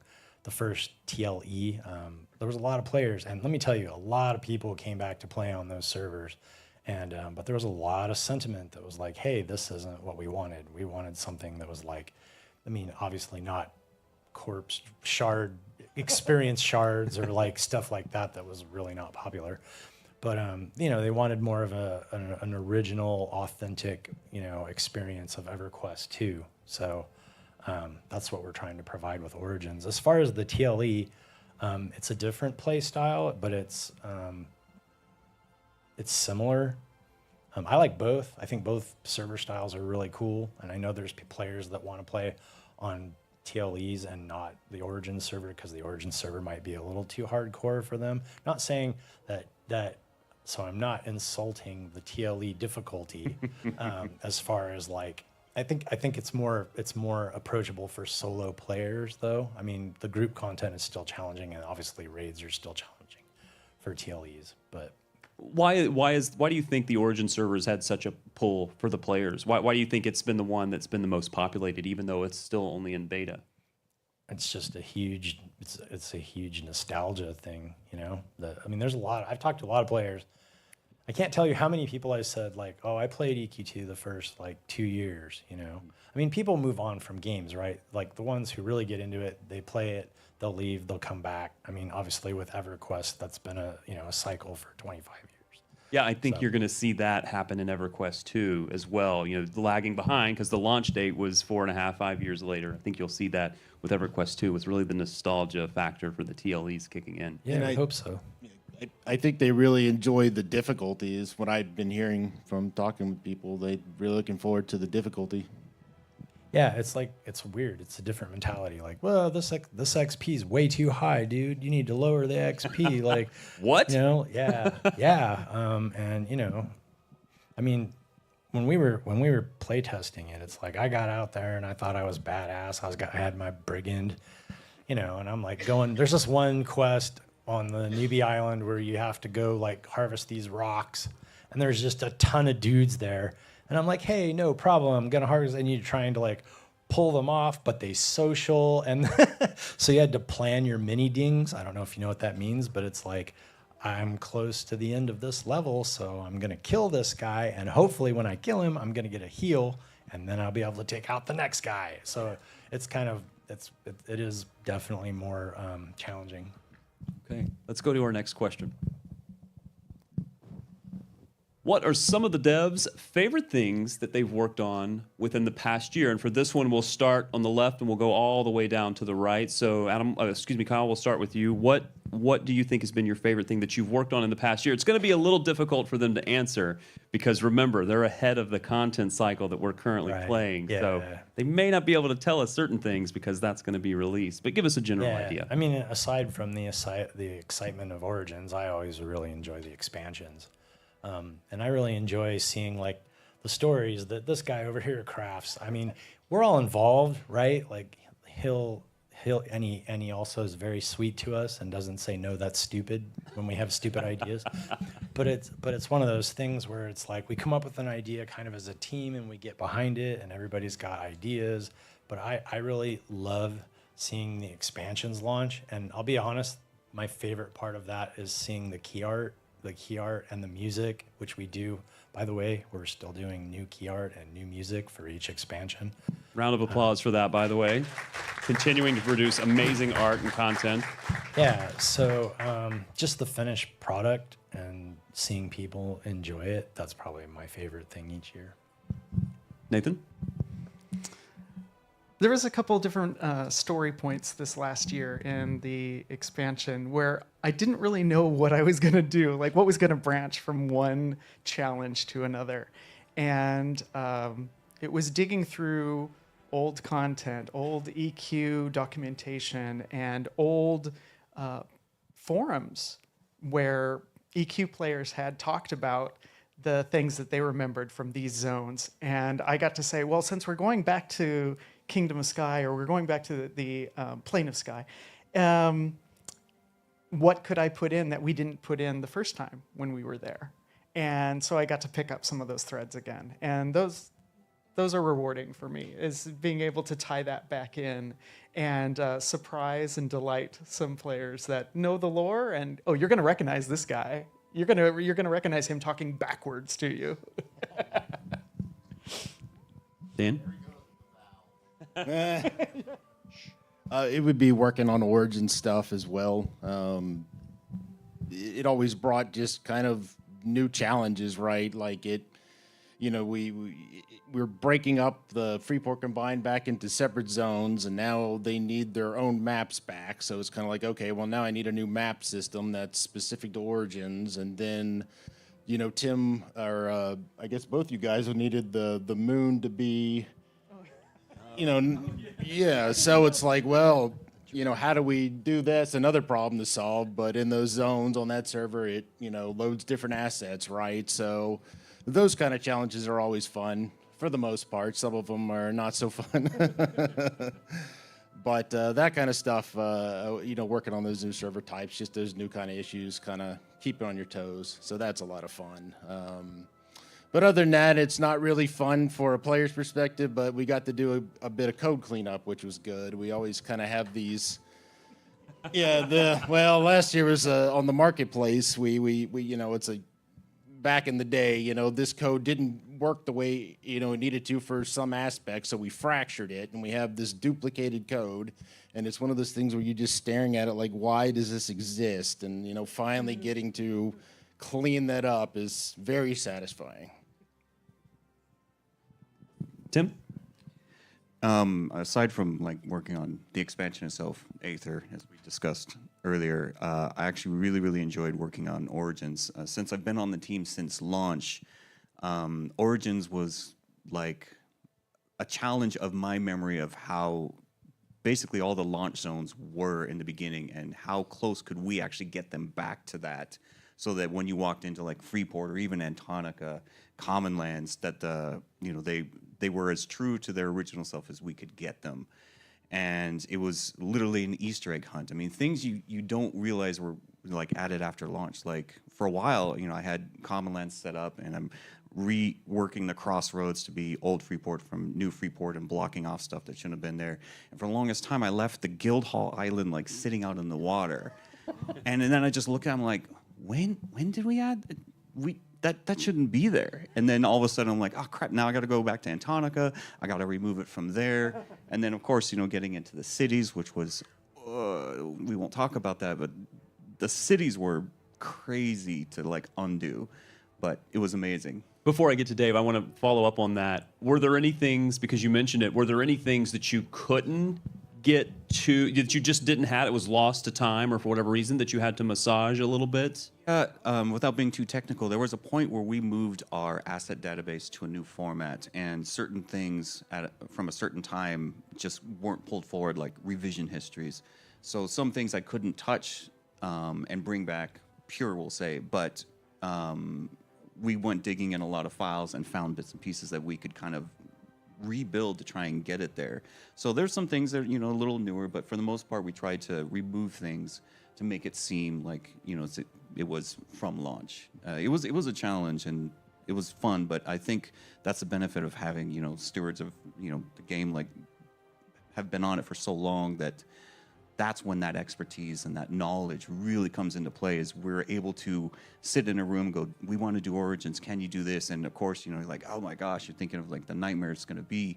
But then once you start going and realize, we've got this crew of people who have done this for so long, and we just start knocking it out. And I was hammering this guy, like, here's a new zone. It's got to point to this. And we started this running list of every copy that we had to make. And then obviously Luckland came up like he's talking about. We weren't even thinking about it. I think Nathan mentioned it.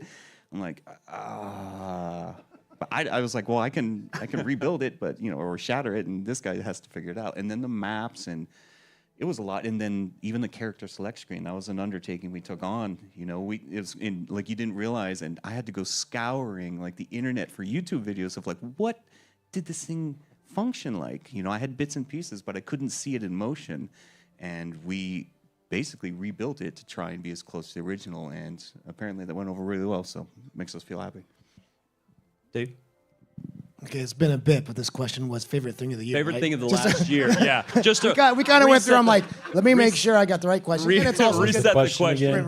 Yeah. So over the last year, what is the thing that you think has been your favorite? Well, the last year, it's usually whatever the current thing I've done is, right? And there's certain, like the thing we showed today, that's probably one of my favorite things I've worked on recently. It's always usually the most recent thing. And like one of my favorite things I worked on, you guys have maybe, I don't know when you've fought it, but it was the Vampire Abomination that I did a little while back. Like, that's one thing where I'm like, every once in a while I make something like, I want to 3D print that into a model like this size and have it on my desk. That thing would be awesome. And I do have something on my dock that's coming up that I think once I do that, because it's going to be maybe our next act, that might be my favorite. But I can't, I have two follow-up questions now. The first follow-up is, how many of the developers, and this will be for the ones on the stage but also in the audience, have 3D printed things in the game? Are there things that, there's at least 4 hands going up of developers that have 3D printed things. Anybody on the stage 3D printed anything? No, Carlos has talked to me because he's got to print. He's like, dude, we got to print stuff up. I just never have the time to do it. And I'm like, dude, we should do that. I should figure that out. And I just haven't done it yet. And just the low poly count. Yeah. Well, a lot of the stuff, that's the stuff, some of the stuff, the models we make before, like that behemoth looking thing, like that is all done high res first. So we can print that up and it'll look awesome. I want to ask, and I want to start again with Kyle and go down the line because someone brought it up, but just briefly, how many years of experience you have working on these games? Some of you may have both games, but on these games, just a quick check of how much years experience we have across the board here. Kyle? A long time. So I've been with the company 23 years. Okay. But as far as EverQuest II, it's like 17, 18. I'm not even really sure. So I was an apprentice designer. These are not stories you want to hear. For a very long time, while I worked in CS, I started out as a GM, which, by the way, was freaking awesome. Being a GM on EverQuest was amazing. It was probably the most fun I've ever had in my entire life. I'm I'm not even being sarcastic. But yes, about 17, 18 years. Nathan? 21 with the company. I started with EQOA customer service, and but it's been 20 years with EQ2, and I was an apprentice under Desert of Flames is when I came in. Okay. So yeah, that was a while ago. Dan? I didn't really add up all the years. I don't really care to. But I first started on EQ2 when I was apprentice on Desert of Flames and EQ2 QA. And then I got hired, I think, in 2006, still in QA for actual Sony Online Entertainment. And then in QA became, I think through the Sentinel's Fate cycle, it was the QA lead. And then after that cycle, Nick Parkinson was the associate producer at the time, and he was the one I was working directly with, and he was leaving. And so that kind of opened up an opportunity on the development team, and that's kind of how I snuck in there around 2010. Yeah, So Nick Parkinson, for those that don't know, is the son of Keith Parkinson, who did the original EverQuest oil paintings that a lot of our Fippy Fest in-person attendees were able to see. If you had to put a number on it, what's that number? Number of years? Oh, God. Yeah, I think 18-ish. Okay, I'm trying to see if we can get to 100 years on this panel. That's what I'm trying to see if we can get to. Yeah, that's the number I'll go with. Tim? I think I just rolled 21 years. Okay, I think we're doing pretty good. Our batting average is pretty good here. All on EQ2, and my very first zone, just to have a fun story, was Antonica. I literally handed the design document for Antonica. I would burn that zone to the ground now if I could. I started in 06. My first internship was on EQ1. I was doing weapons and icons and stuff like that. Then the next year I went on to EQ2 and doing weapons and stuff, and then I kind of rolled out. And then I don't know when it happened, but halfway through the cycle I ended up taking over character stuff for EQ1, EQ2, and that's when the communication really started happening, and we started sharing stuff and like, oh, we can do that, and we can do this, and breaking barriers there, and that was really cool. So it's been a while. It's been a really good journey. And I still look back at some of the first stuff I did, and I'm like, thank you for giving me a chance. Oh my God, back then I'm like, I'm like, thank you, thank you for letting me try. So I think if we roughly add that up, I think between the five, it's pretty close to 100 years of EverQuest development experience just in this panel.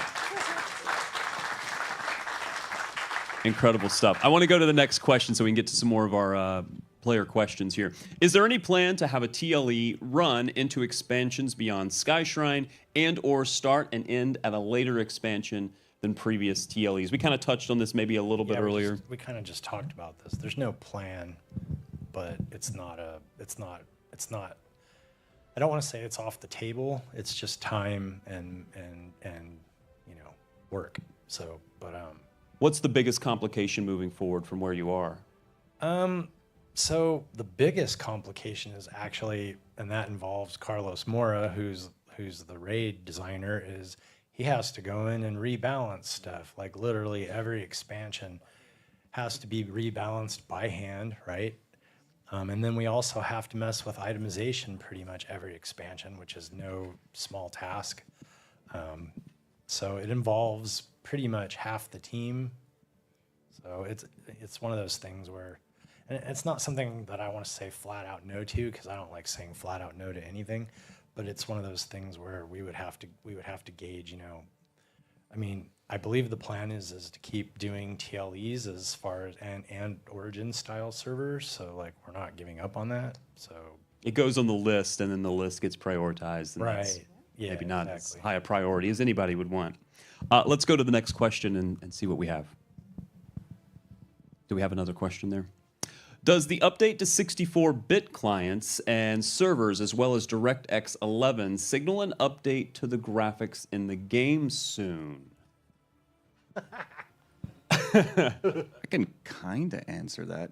That's like a very broad question, because because you can't really define what that upgrade is. We have done some substantial upgrades and added some new features. Obviously, for about the past 10 years now, we've been building zones completely different. And it's not just necessarily that we're going to update the engine. We care about performance as well. We just don't throw more in. But it's also us getting better as artists to create like what you've seen throughout the day on both games. With the same tool set we have, we don't necessarily always need something better to make stuff look better. We just need to get better. But that said, DX11 aside, which was fun, we have some awesome coders, and I'd like to give a shout out. I don't even know where he is. Chris Burt, there he is. Hey, round of applause. So he's been making our life so much easier and better, helping fix a lot of our pipeline issues and giving us some graphical requests, like we mentioned in Aether, just working with some old shaders. He's got to dive into something that's 20 years old, figure it out, and then give us hooks to control it. That's not simple. But we do have coming up, and we can't show it. We're still testing it, but he did give us some features where we can actually go back to old zones of the last 10 years and add kind of an extra layer of polish and shine, we'll say, to really kind of make things pop. And we're hoping to do that during the next cycle, like kind of revitalizing some zones. And it won't be a night and day, but it'll be something that we've really, really wanted to do just to improve the quality of the zone work in particular. I gotta remember what the question was again. 64-bit DirectX 11. Oh, DX11. Well, yeah, that's why I handed it to Tim, because he's been dealing with all the DX11 stuff, and Tim's got the graphics stuff down. So I usually ask him, like, hey, what's going on here? And then like Tim was saying too, we've gotten better. There's stuff in game that the texture res, the geo counts are lower. It actually, from a machine perspective, PC perspective, is easier on your machines, but it looks better because we've gotten better. So it's just, and I always break it down like we're just making pixels change colors, right? And once you kind of understand that, it's a flat screen, and we're using programs and different things to like make those different pixels change colors to give the impression of 3D, give the impression of what's going on. So render times are faster, and we're making stuff look better. So that's great. I want to ask a follow-up question to that, because I know we've all been a fan. I am really personally a fan of Aether Rotlands, the beauty of that zone. And I know you can't tell us anything about the next expansion, but are there plans to continue with that kind of beauty and depth to the intensity of the colors that we're seeing, the beauty of the zones? Anybody want to tackle that one? I can answer that. Yes. No.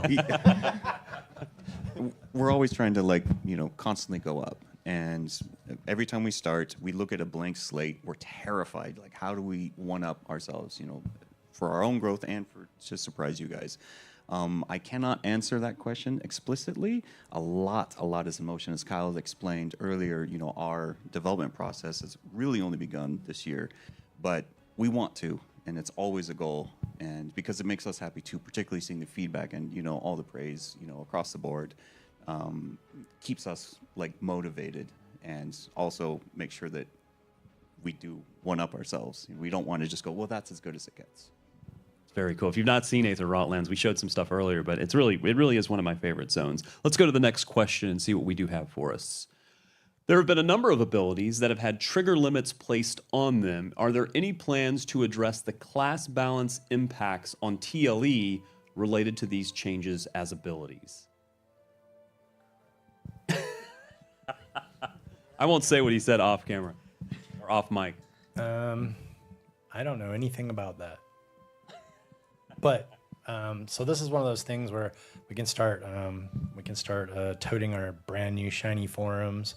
Go and post this stuff on the forums, and if it's a bug, post it in the bug forum, and if it's feedback, post it in the feedback forum. But is that the best place for the players to do feedback? Is it the forums or Discord, or is it just primarily the forums? Definitely not Discord. Okay.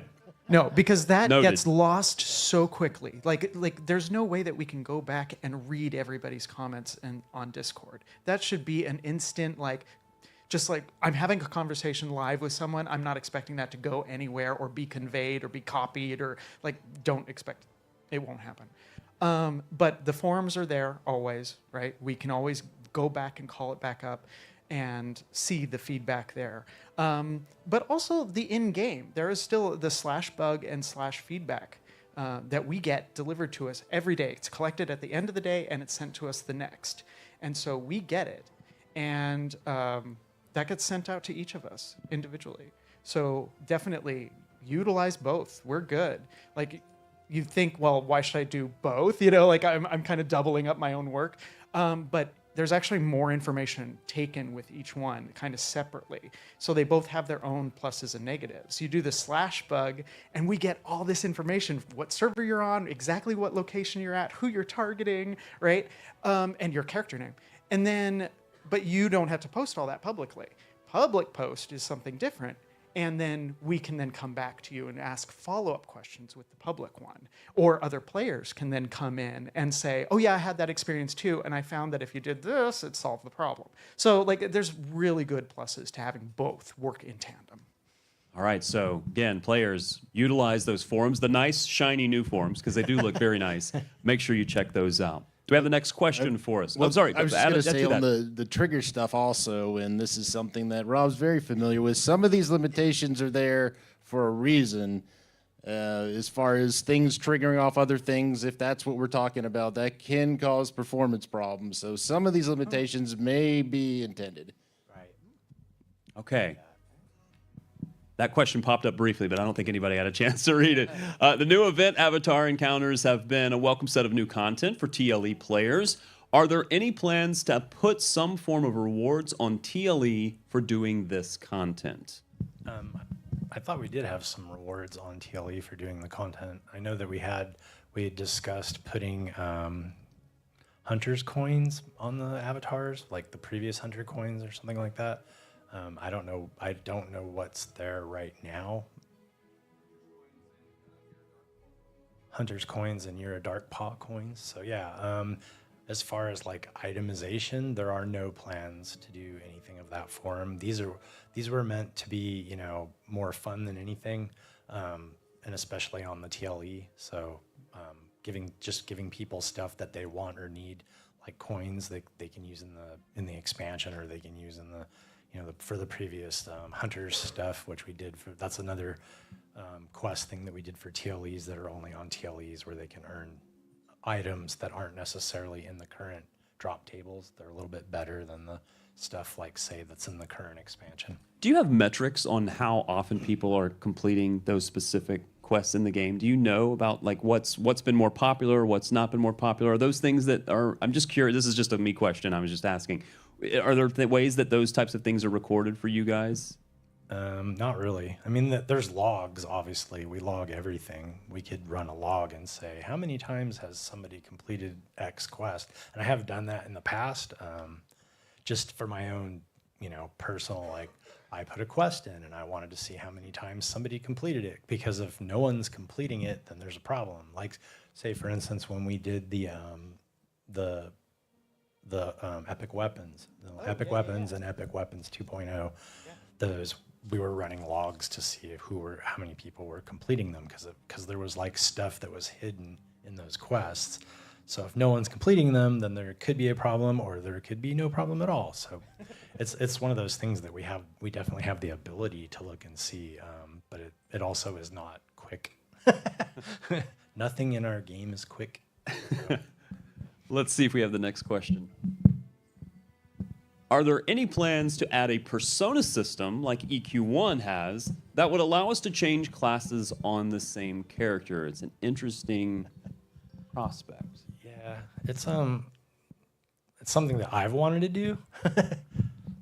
It's something that I wanted to do for quite a while, but there's like so many other complexities, like quests, and it would be quite a bit of work. I don't know that it's impossible, but it would definitely be a large amount of work for code and for mechanics and for everybody. But it's something that I would like to do. I saw Dan kind of you were shaking your head. I'm not 100% familiar. I mean, I get the gist of obviously changing, and obviously all that stuff has to be tracked, and whatever the mechanic or interface for switching. So yeah, I mean, like he says, it could be done probably. It would just be a large amount of work. Let's go to our next question that we have. I believe this may be one that we're going to ask of each of you. So what is your favorite, and I will take out the most favorite, what is your favorite and treasured memory, most treasured memory, after working on EQ2 for over 2 decades? So we pose that question to each of you. What is the thing that you treasure the most? What is the thing that has been the most rewarding? We'll start with Kyle. We'll go down the line here. This is a complicated question for me because obviously, you know, there's the people who play your games and the community, and that's who we do it for. And that's basically what drives us, you know, to do it every day. But for me, it's the relationships. I have met a lot of people working for this company, and I still have a lot of friends. I mean, a lot of friends who don't, you know, work for the company anymore. They've moved on to other opportunities or different opportunities. But for me, it's the relationships. I have made lifetime relationships with these people that I believe will never, you know, cease to exist. They're amazing people. As long as we take the effort to contact each other.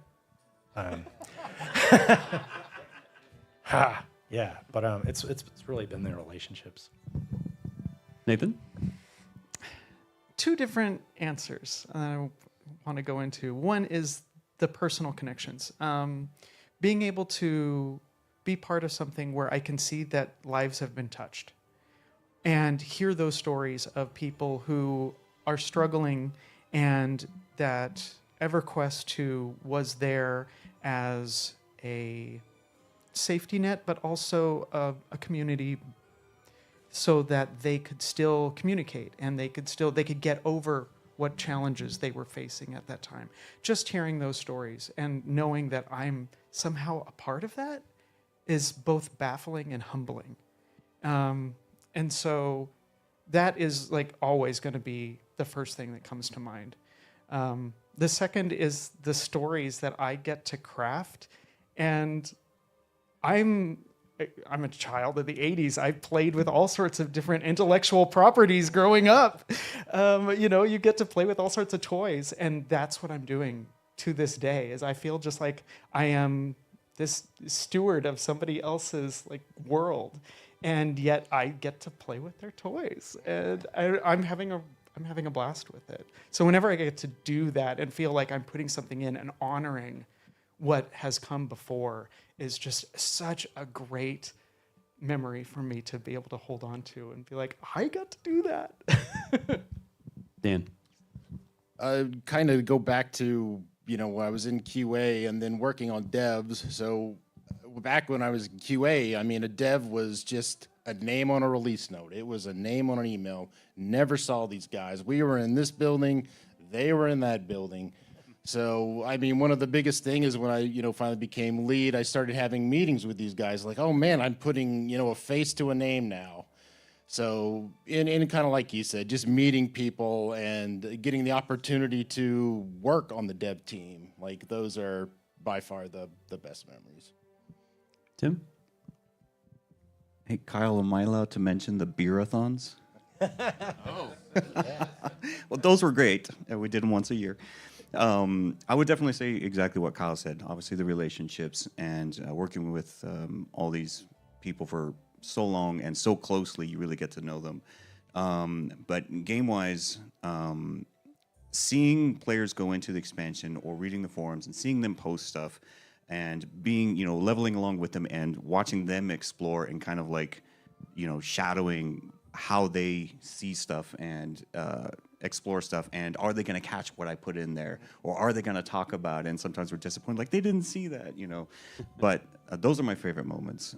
Personally, I've always had a odd soft spot for Oak Mist Forest. I don't know why.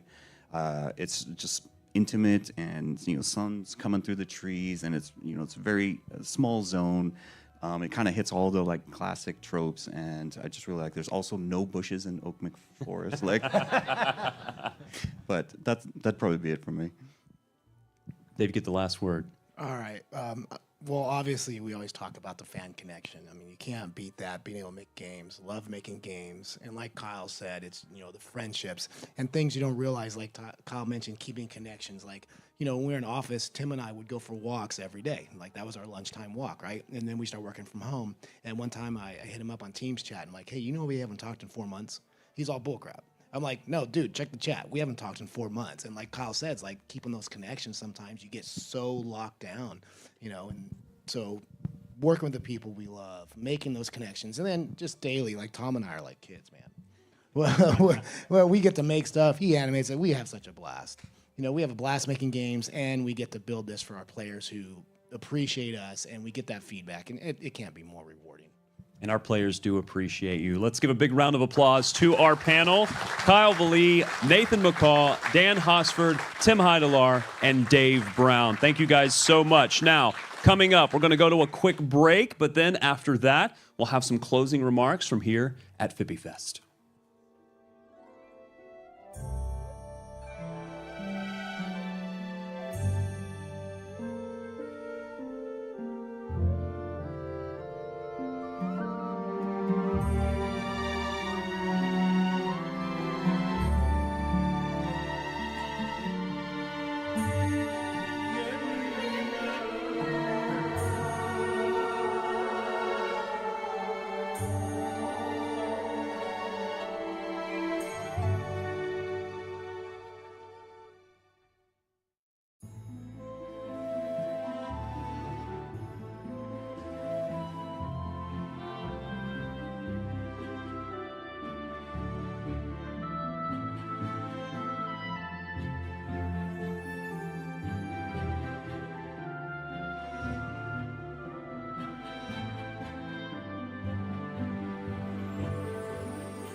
We really have had some incredible fun here at Fippy Fest Celebration for both today on our live stream. Thank you to our live streaming audience that's been watching us, but also to our in-person Fippy Fest ambassadors. Round of applause for all of our ambassadors that were able to make it, and the devs as well.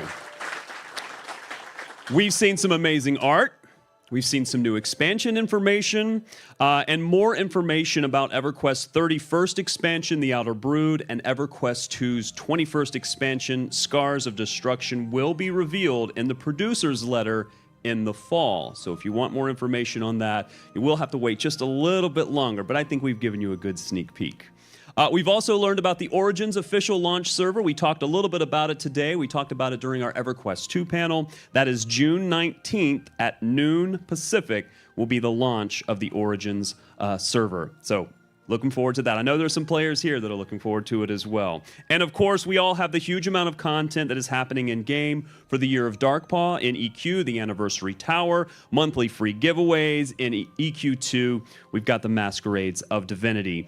The Year of Darkpaw isn't even halfway over, so we have so much more to look forward to. But before we log out for the day here at Fippy Fest, we've got a few bits of unfinished business that we do have to do. First of all, if you've been following along on social media, you know that it's been a great undertaking in creating the puzzle contest that has been unveiled over the past 80 days or so. It's been going on for over 2 months on Facebook, Twitter, and on Instagram. And by the way, those maps that have been revealed are available in the swag store right now. But just before Fippy Fest, that contest concluded, and it's my job at this point to announce the winners. So if you are watching our live stream right now, this is the point at which I announce the winners, and of course, more information about this will be posted a little bit later. But let me start with the EverQuest winners, and I'm going to go through this for Facebook, for Instagram, and for X as well. So for Facebook, the first place winner is Overlord Krog.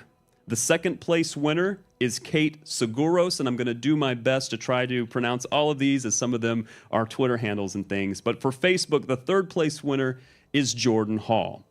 For Instagram on EverQuest, the first place winner is Hall Around LA. The second place winner is Mastanu89. The third place winner is Pips Was Here.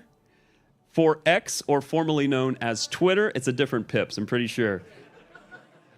The first place winner for X, formerly known as Twitter, the first place winner is Jordan. The second place winner, this is the name, Truebox Sucks. That's the name that's on my list here. And Corin, it's a tie there. So the second place for EverQuest for X is actually a tie. Truebox Sucks and Corin. The third place winner is Kobe Wolf. That's the EverQuest winners. Round of applause for the EverQuest winners on social media. There's a lot of trivia in that contest, so it was fun to see all of the trivia questions that were made available for people to answer. Let's talk about the EverQuest II side. For Facebook, the first place winner, Ross Kunha, and I hope I'm pronouncing that correctly, but again, these will be posted. The second place winner is also a tie there for Facebook on the EverQuest II side, Justin Gales and John Christopher. The third place winner, Lisa S. In Instagram, the first place winner is 2UKK0. I'm not going to try to pronounce that. I guess it's maybe Tuoko. The second place winner is Irish Eyes 1969. Our third place winner is Kusahorn. And on X, formerly known as Twitter, the first place winner, Arathor, second place winner, Steven, and the third place winner, Ross Kunha. Again, if you want all of those winners for EverQuest and EverQuest II, those will be posted shortly, and you will be contacted through those social media services. But please, a round of applause for all of our social media contestants that were playing along. That was a long contest. It was nice to see it revealed day by day, seeing the pieces being taken away. You're going to be contacted with a code for your prize, and that's probably going to happen within the next week or so. We mentioned the maps that were revealed by that contest. They are available in the swag store now. They make great pocket squares. This is the old map because I haven't purchased one of the new maps just yet. but you can do that as well. And for the live stream, they're going to be available on demand. All of this live stream that you're watching right now is going to be available on demand, so you can go back and watch any part of Fippy Fest that perhaps you missed if you were live streaming throughout the day. Before I let you go for this evening, I want to take a little personal moment here, and I apologize if I'm going to get a little emotional. Before Fippy Fest started, literally the day before, I received a message on Discord, and I want to share it with you. I've changed a little bit because I didn't want to give away some of the information, but I do want to mention it to you. And again, I apologize. I am going to get a little emotional. It said, "Hi, Fading. I just wanted to take a moment to say thanks. My brother had been playing Eteru, a 125 monk, on Erelisimar for the last 24 years. He was really looking forward to the live stream for Fippy Fest this weekend, but sadly he passed away unexpectedly last week. He was a very private and withdrawn person, but he came to life whenever he logged into EQ. We were going through some old notes after he passed, and I found notepads full of handwritten stats and breakdowns of every skill and spell and aspect of his class that he had used to optimize his character. But in addition to trying to be the best at his class, he loved helping others. It might have just been his desire to be the smartest person in the room, but he loved using his knowledge to improve the gameplay of those around him." Kilsadi, I just want to say thank you for sharing the memory of you and your brother. This is what Fippy Fest is all about. I know it seems silly to get emotional over a game, but these are real people, and this game means an awful lot to those people. It's more than just pixels on the screen. It's an outlet, it's a facilitator to building and strengthening the bonds between real people. In keeping with that sense of community, I want to say a personal thank you myself. Thank you to the development team. Round of applause for the development team.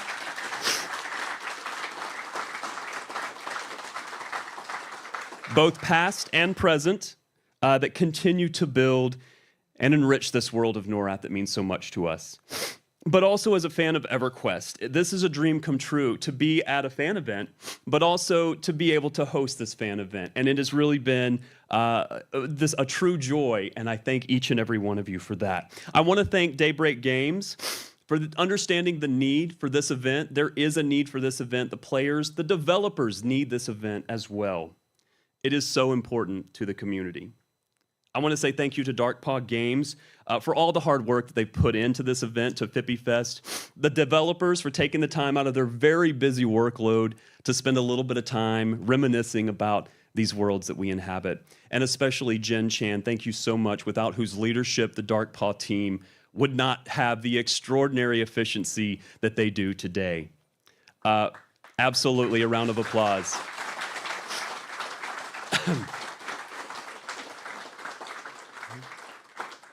Very quickly, the Daybreak marketing team, especially Joy Fox, for helping to coordinate all of the pieces of Fippy Fest, along with the Darkpaw EverQuest brand manager, Stephen Hyland. Stephen, where are you? Stephen, I don't know where he is. He's probably working on something. He has worked incredibly hard on this event. But of the very most importance, I really want to say thank you to the fans, to the players, to the community. To the fans that were able to make it to Fippy Fest today, it's been a pleasure to chat with you. I hope that we keep chatting as we enter a little secondary part of our day today over at Battle Mage Brewing Company. It has been wonderful to meet and to get to know many of you, and I hope we continue to do so. To the fans and the players around the world that are watching this live stream, I want to say thank you so much for watching. I hope you have enjoyed it as much as we have had the chance to produce it. For myself and all of you at Darkpaw and Daybreak teams, thank you. Thank you. You are the reason for this game and the wonderful world of Norath that endures. Here's to 25 more years of EverQuest. Thank you, Fippy Fest, and I'll see you in Norath.